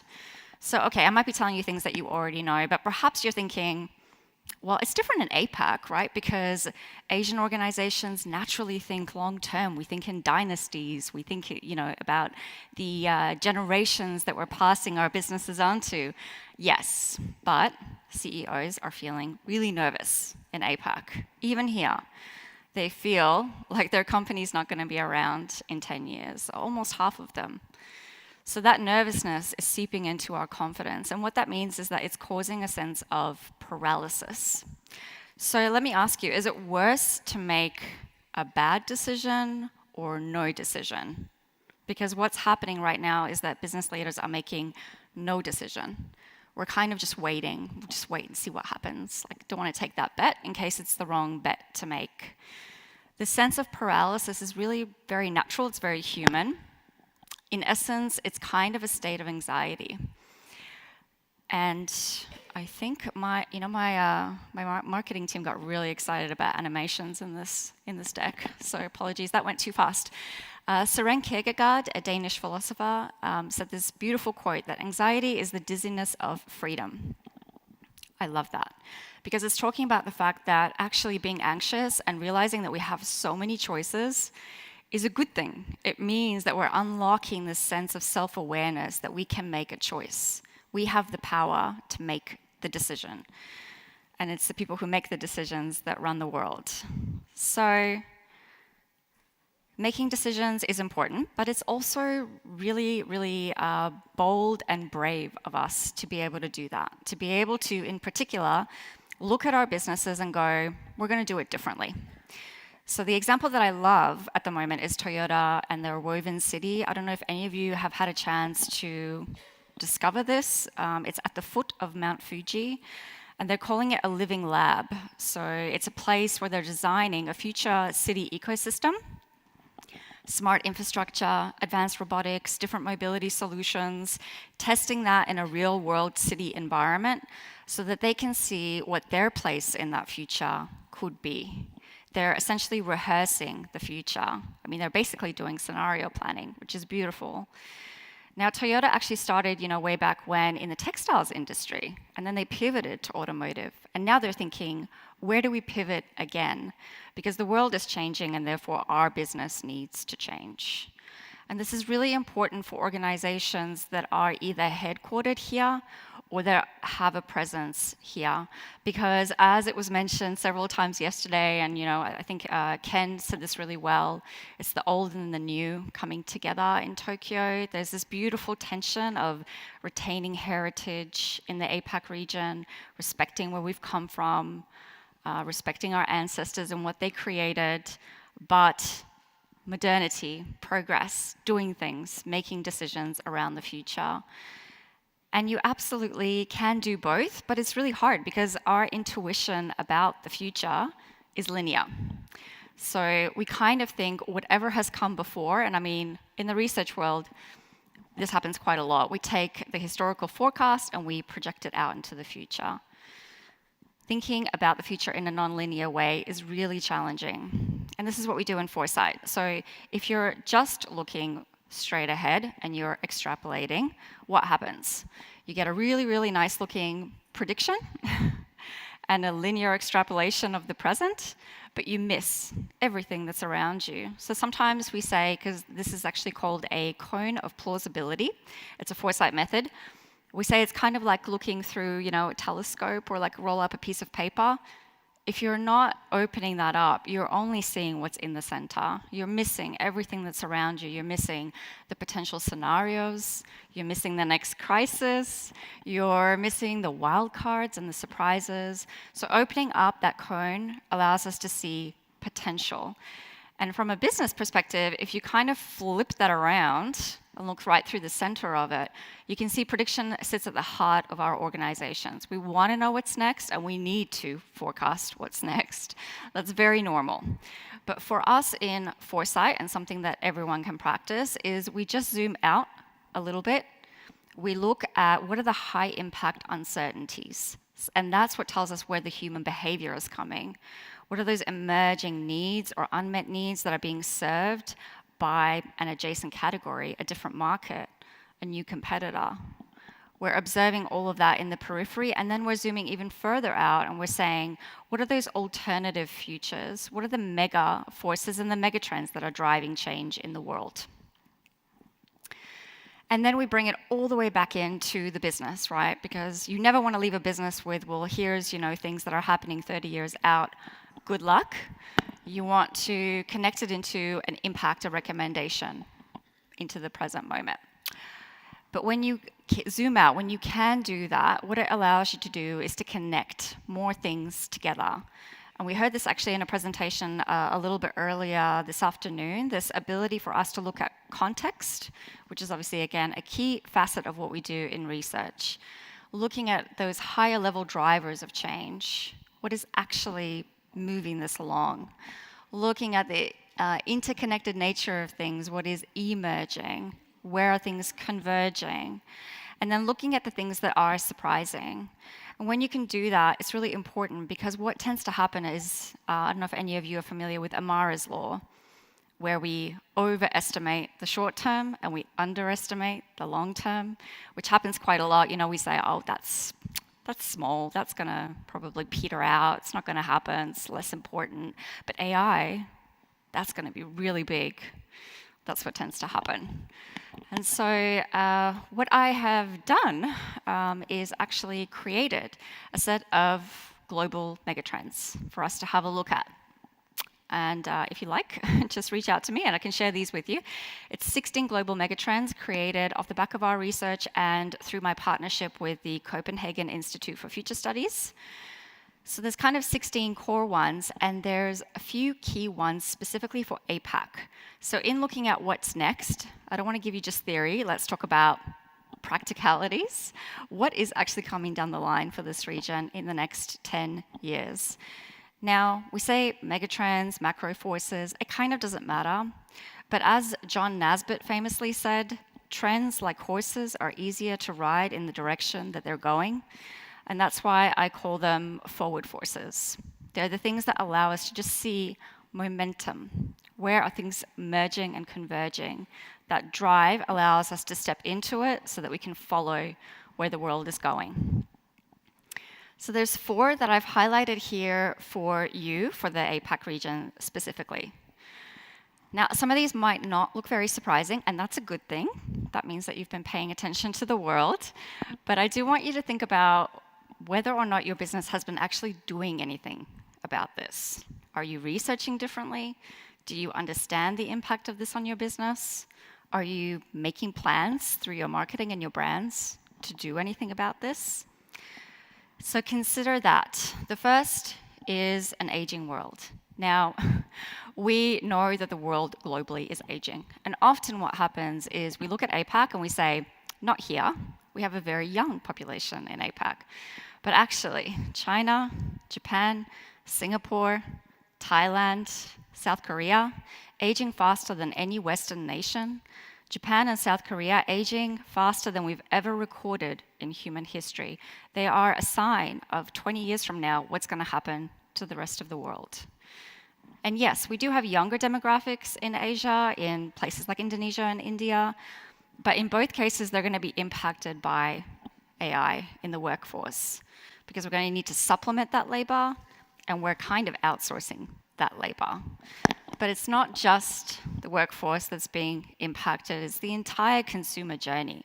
The entire market for how we engage with consumers is being changed by this demographic pyramid, which is being inverted. So we see growing longevity and declining birth rates. What are our brands doing about this? Or are we still only talking to Gen Z and Gen Alpha? Now, some of this will be helped with technology. So yes, we're going to see this growth of technological solutions to help us to adapt to this changing world. But in APAC, it's different. Because while globally we see this move from analog to digital to intelligent, in APAC, we see a move back to physical. I don't know if you've noticed this. Real in-person events, real tangible products, real experiences. It's this move back to making things real. And APAC is the place where all of that is accelerating together with technology. Think about advanced robotics, humanoid robots, soft robotics that can operate outside of a structured environment. And I was really actually very happy that I could put this image up here because this is, if anyone's a K-pop G-Dragon fan, this is his robot. Yes. We'll hang out later. We'll sing some karaoke later. So he has actually created this robot and said, I'm just going to send this guy out to do my concerts for me. And fans aren't really digging that. So yes, a lot of really cool stuff happening in this region, a lot of innovation. And that is exactly where we see this human power concentration in this region. Now, I'm not just talking about population size, but also innovation, economic strength, congregation of human potential and capability is happening here. And I mean, this is really, really special, and you are all a part of that. Megacities, yes, we see a growth of megacities around the world, but APAC houses the highest number. 2.2 billion people are living in urban centers here in APAC, highest amount ever around the world. But they're not just living together, designing together, they're also living better. There's a World Bank study that just came out tracking progress, so education, longevity, quality of life, that shows that over the last 75 years, the rest of the world has been stagnating in progress, except for South Asia, which is growing, improving. And of course, all of this is filtering through into innovation. So firstly, innovation complexity, which is a good thing. So more systems talking to each other to create solutions. APAC is excelling in that. And innovation rankings, the global innovation rank, which I'm hoping everybody in this room is looking at every 2 years that it comes out. APAC consistently ranks right up there, a lot of the top markets. And in fact, 30% of global R&D spend is in APAC. That's second only to North America. This region is investing. And of course, when it comes to innovation, it's investing in areas where the rest of the world is pausing in that paralysis state. So climate adaptation, green energy, but also AI, making more models that are improving in performance faster than the Western nations. Now, AI is also a source of innovation, but also a source of existentialism, which leads us beautifully to our last forward force, all about this unimaginable collapse that feels a little doom and gloom, and there's a purpose for that, because the tools that we're designing, like AI, the natural ecology and the system that we live in, collapsing or giving us a state of anxiety. And so if that feels unimaginable, what does the future look like in this kind of state? It's because we've never lived through a time like this before. So it is new. It feels new because it is new. And man, we're reminded of it in a really negative way constantly. The doomsday clock, 85 seconds to midnight. Does anyone watch that? I kind of giggle every time it comes out. 7 of the 9 planetary boundaries have been crossed. What we see is the World Planet Overshoot tracker, if anyone has seen that. So if everybody on the Earth lived like we live in Tokyo, we would have run out of resources 15 days ago. So we're constantly reminded of how bad things are. And yet, in APAC, what we see is community, people coming together, solving problems together, collaboration from a geopolitical perspective, geoeconomic strength in this region. And even though some of the concepts that we're tracking, like social discohesion and trust declining, division, are very new, these are concepts around family, community, caring, giving back, being connected to nature, being connected to our ancestors that have been around here for much, much longer. They're ingrained in the culture of APAC.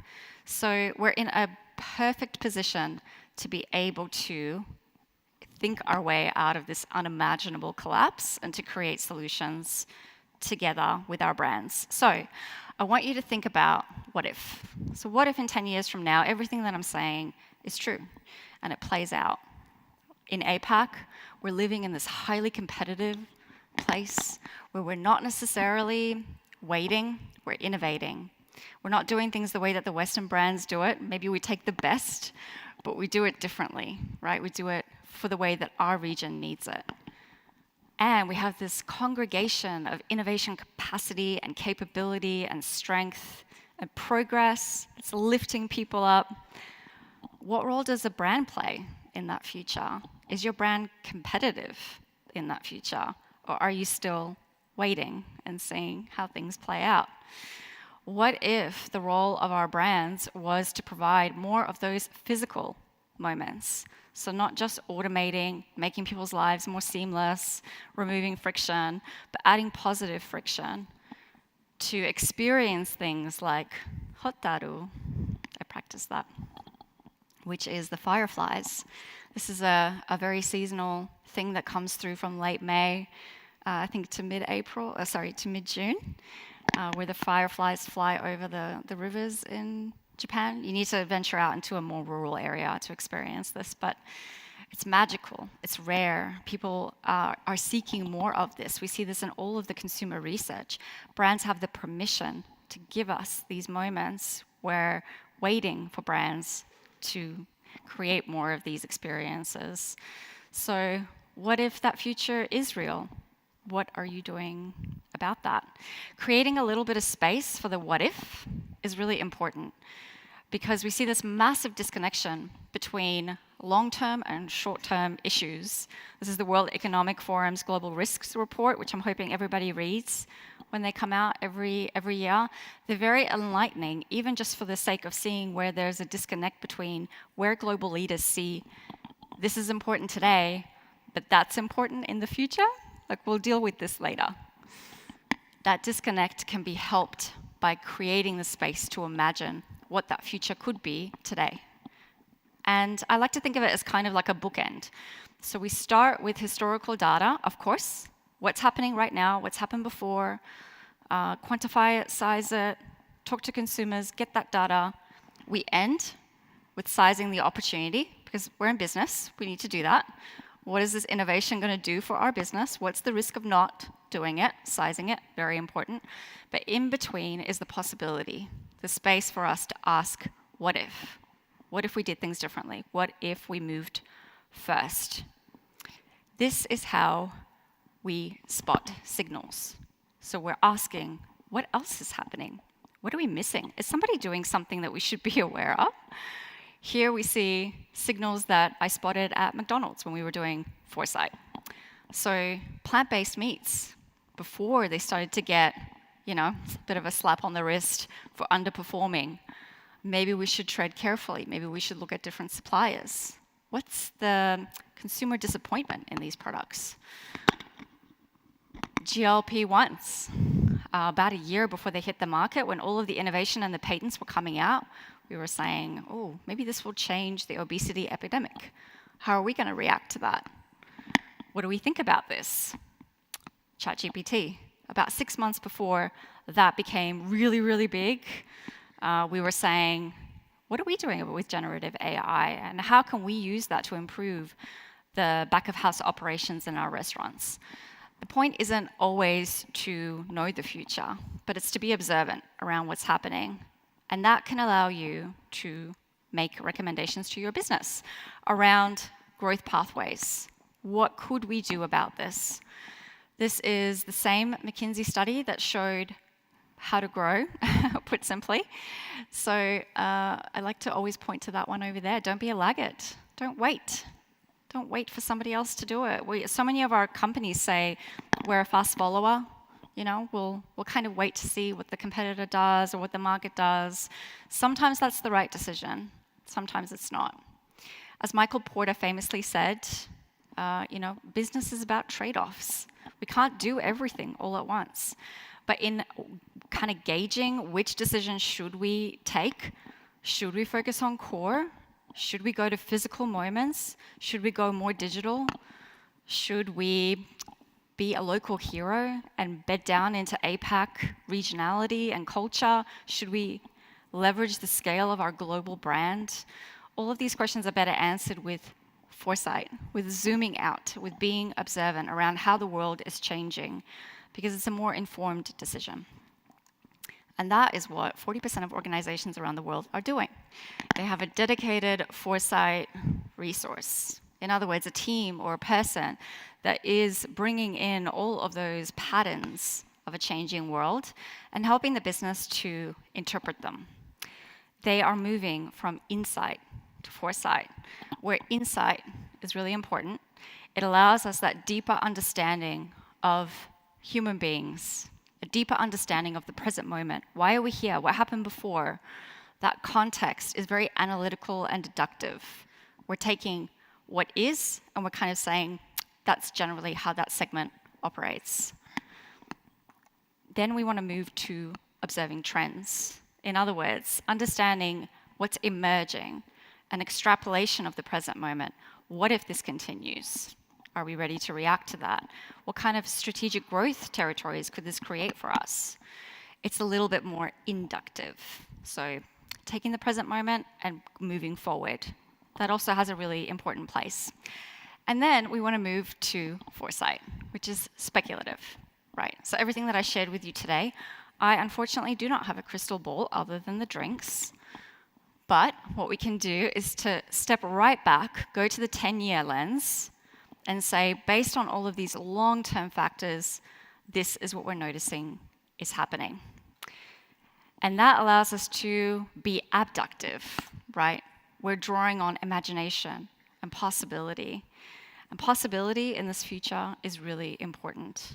As Arthur C. Clarke famously said, the only way to discover the limits of the possible is to venture a little past them into the impossible. If some of these things or some of the ideas about the future feel ridiculous, that's a good thing, because it allows us to open up our imagination, allows us to see potential possibilities that we can gauge then Do we do anything about this? But most importantly, it allows us to look beyond today towards the future. Thank you.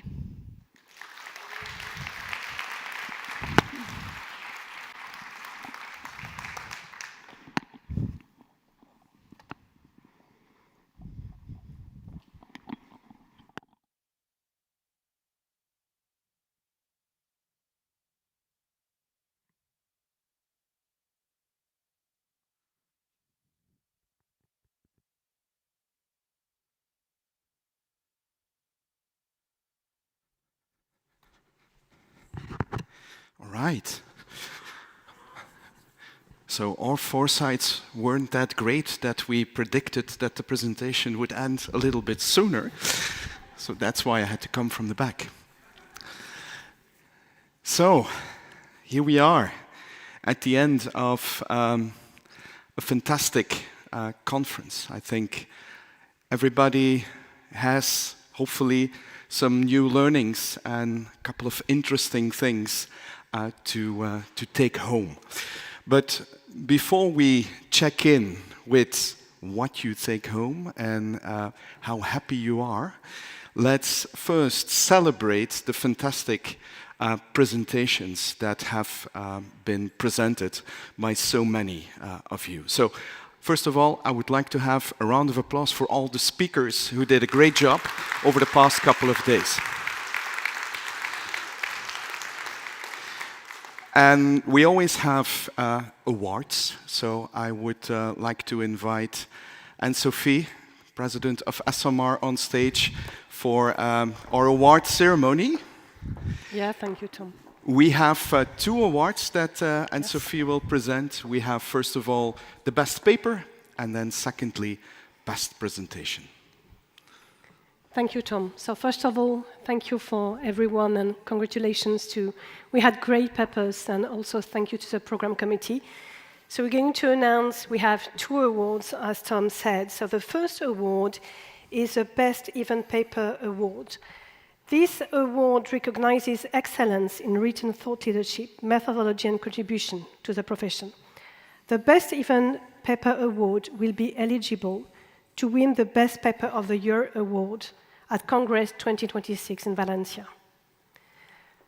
Here are the nominees for the best. So researchers sit in the boardroom, one less car, and you're not alone. And the award goes to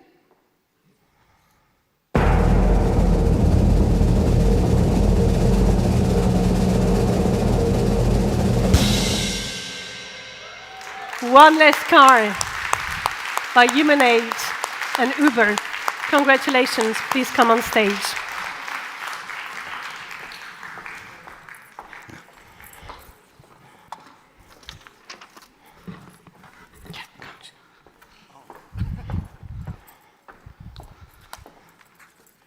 Thank you very much. Thank you, congratulations, congratulations.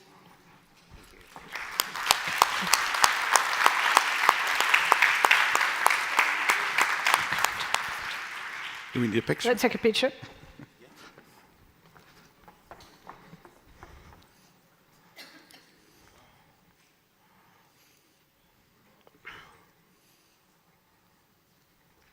Thank you. Congratulations. Really well deserved. Congratulations. So now we have our second award, which is the Best Presentation Award. This award celebrates really great storytelling and best presentations. So we have our nominees are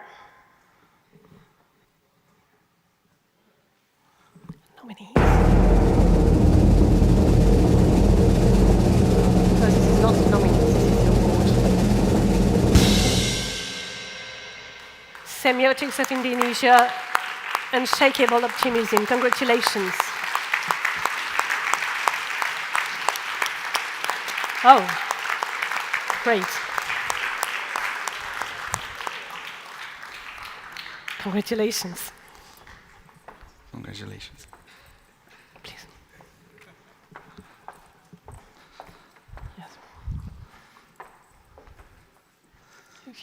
picture.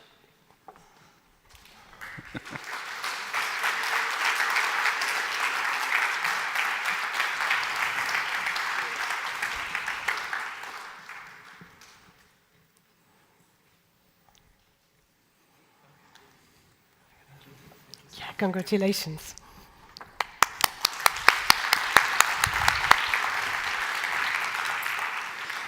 So congratulations to the winners, and of course to everyone who took the stage over the past couple of days.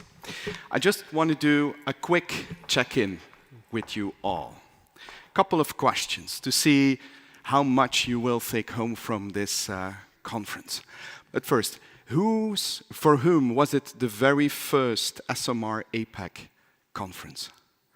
Okay, so a couple of new faces, that's great, fantastic. Secondly, how many of you have met somebody new at the conference that they want to stay in touch with? Okay, almost everyone, fantastic. And then last but not least, probably the most important thing, who takes at least one idea with them that they want to start implementing in the next couple of days and weeks. Okay, fantastic. One tip with that last one, I've once heard that if you're not taking action on something new you have learned within the next 2 to 3 days, it's never gonna happen. So unfortunately it's Friday evening and we have drinks, but at least make a note that on Monday morning you start to act on that one thing you want to take forward. So we had a great couple of days, but it doesn't stop here. Because here in APAC, the next thing SMR is organizing is the Connect Tour. So it's a series of SMR Connect local events in markets, in countries that will take place over the next couple of weeks and months. And it already starts next week on the 2nd of June in Shanghai. And is Sisi, are you in the room? Yes. Well, we want to officially hand over the SMR button that you are going to take to Shanghai, and then we start actually the APAC Connect tour over the next couple of weeks and months. So good luck next week in Shanghai.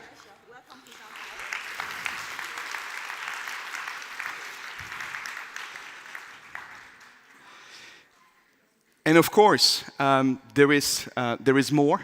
There is also the SMR Awards, and the awards ceremony will be at SMR Congress in Valencia. You can still submit for the awards. You still have a couple of days until the 5th of June. You can submit your work to be part of the award show if you are selected, if you are nominated. I would recommend you to definitely go for it and do that.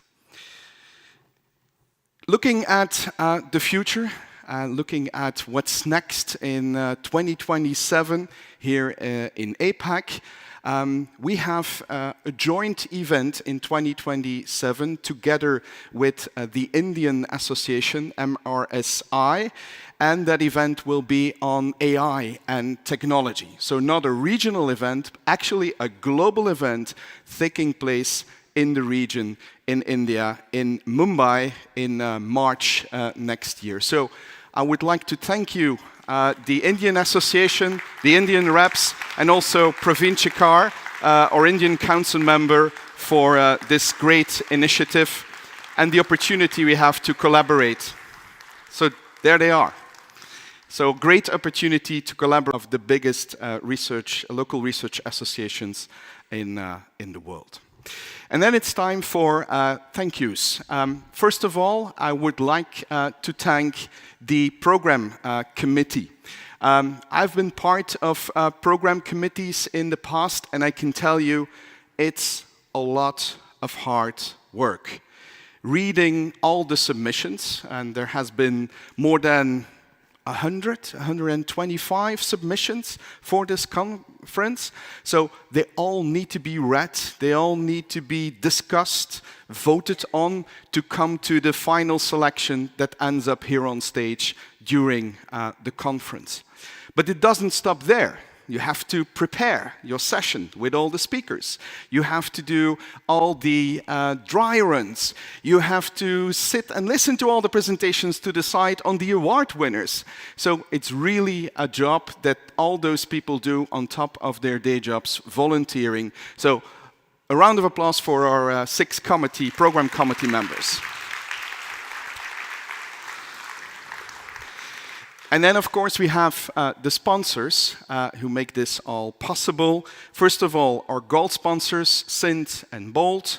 Our silver sponsors, ASMARQ. Bronze sponsor, Open Survey. And then our other sponsors that all make this event possible. Thank you. But SMR also has important partners. Global and local partners, so a special thank you to the Japanese Market Research Association, GMRA, for helping us to organize this event here in Tokyo. It's always wonderful to get the local support. So thank you very much for hosting us here in Tokyo. And then we have our YES students. So SMR has a history of inviting young people, students with an interest in our industry, in insights and analytics, to be part of the experience, to volunteer, to help out with little things, but especially to be able to follow the session and to get inspired by all of you, all of us. So thank you to our 6 students for helping out during the event.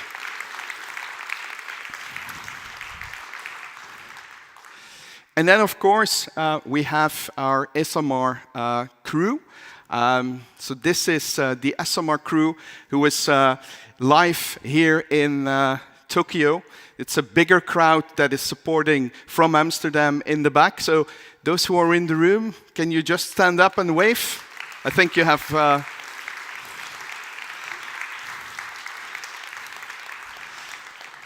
Probably you have seen or met most of them already, so it's always a big effort to pull these events off far away from the SMR headquarters. So we all have memories that we take home.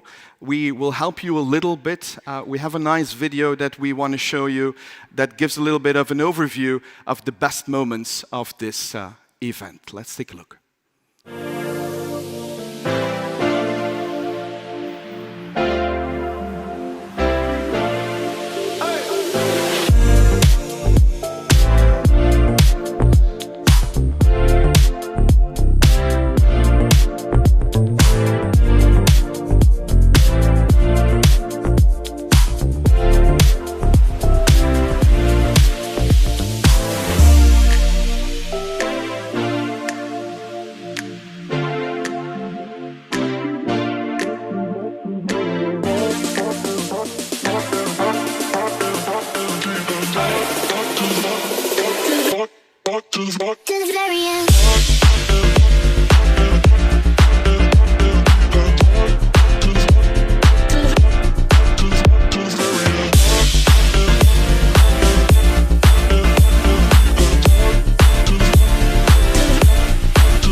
So I think that was it. If you want to share some of the insights with your colleagues, don't forget, most of the content is available in video format online. People have spent a lot of time writing papers, so the papers are available online. So please share your learnings with your people back home. So that brings me to farewell drinks. So a final moment to connect, say goodbye, and I wish you all a very safe trip back home. Thank you, and see you soon. Bye.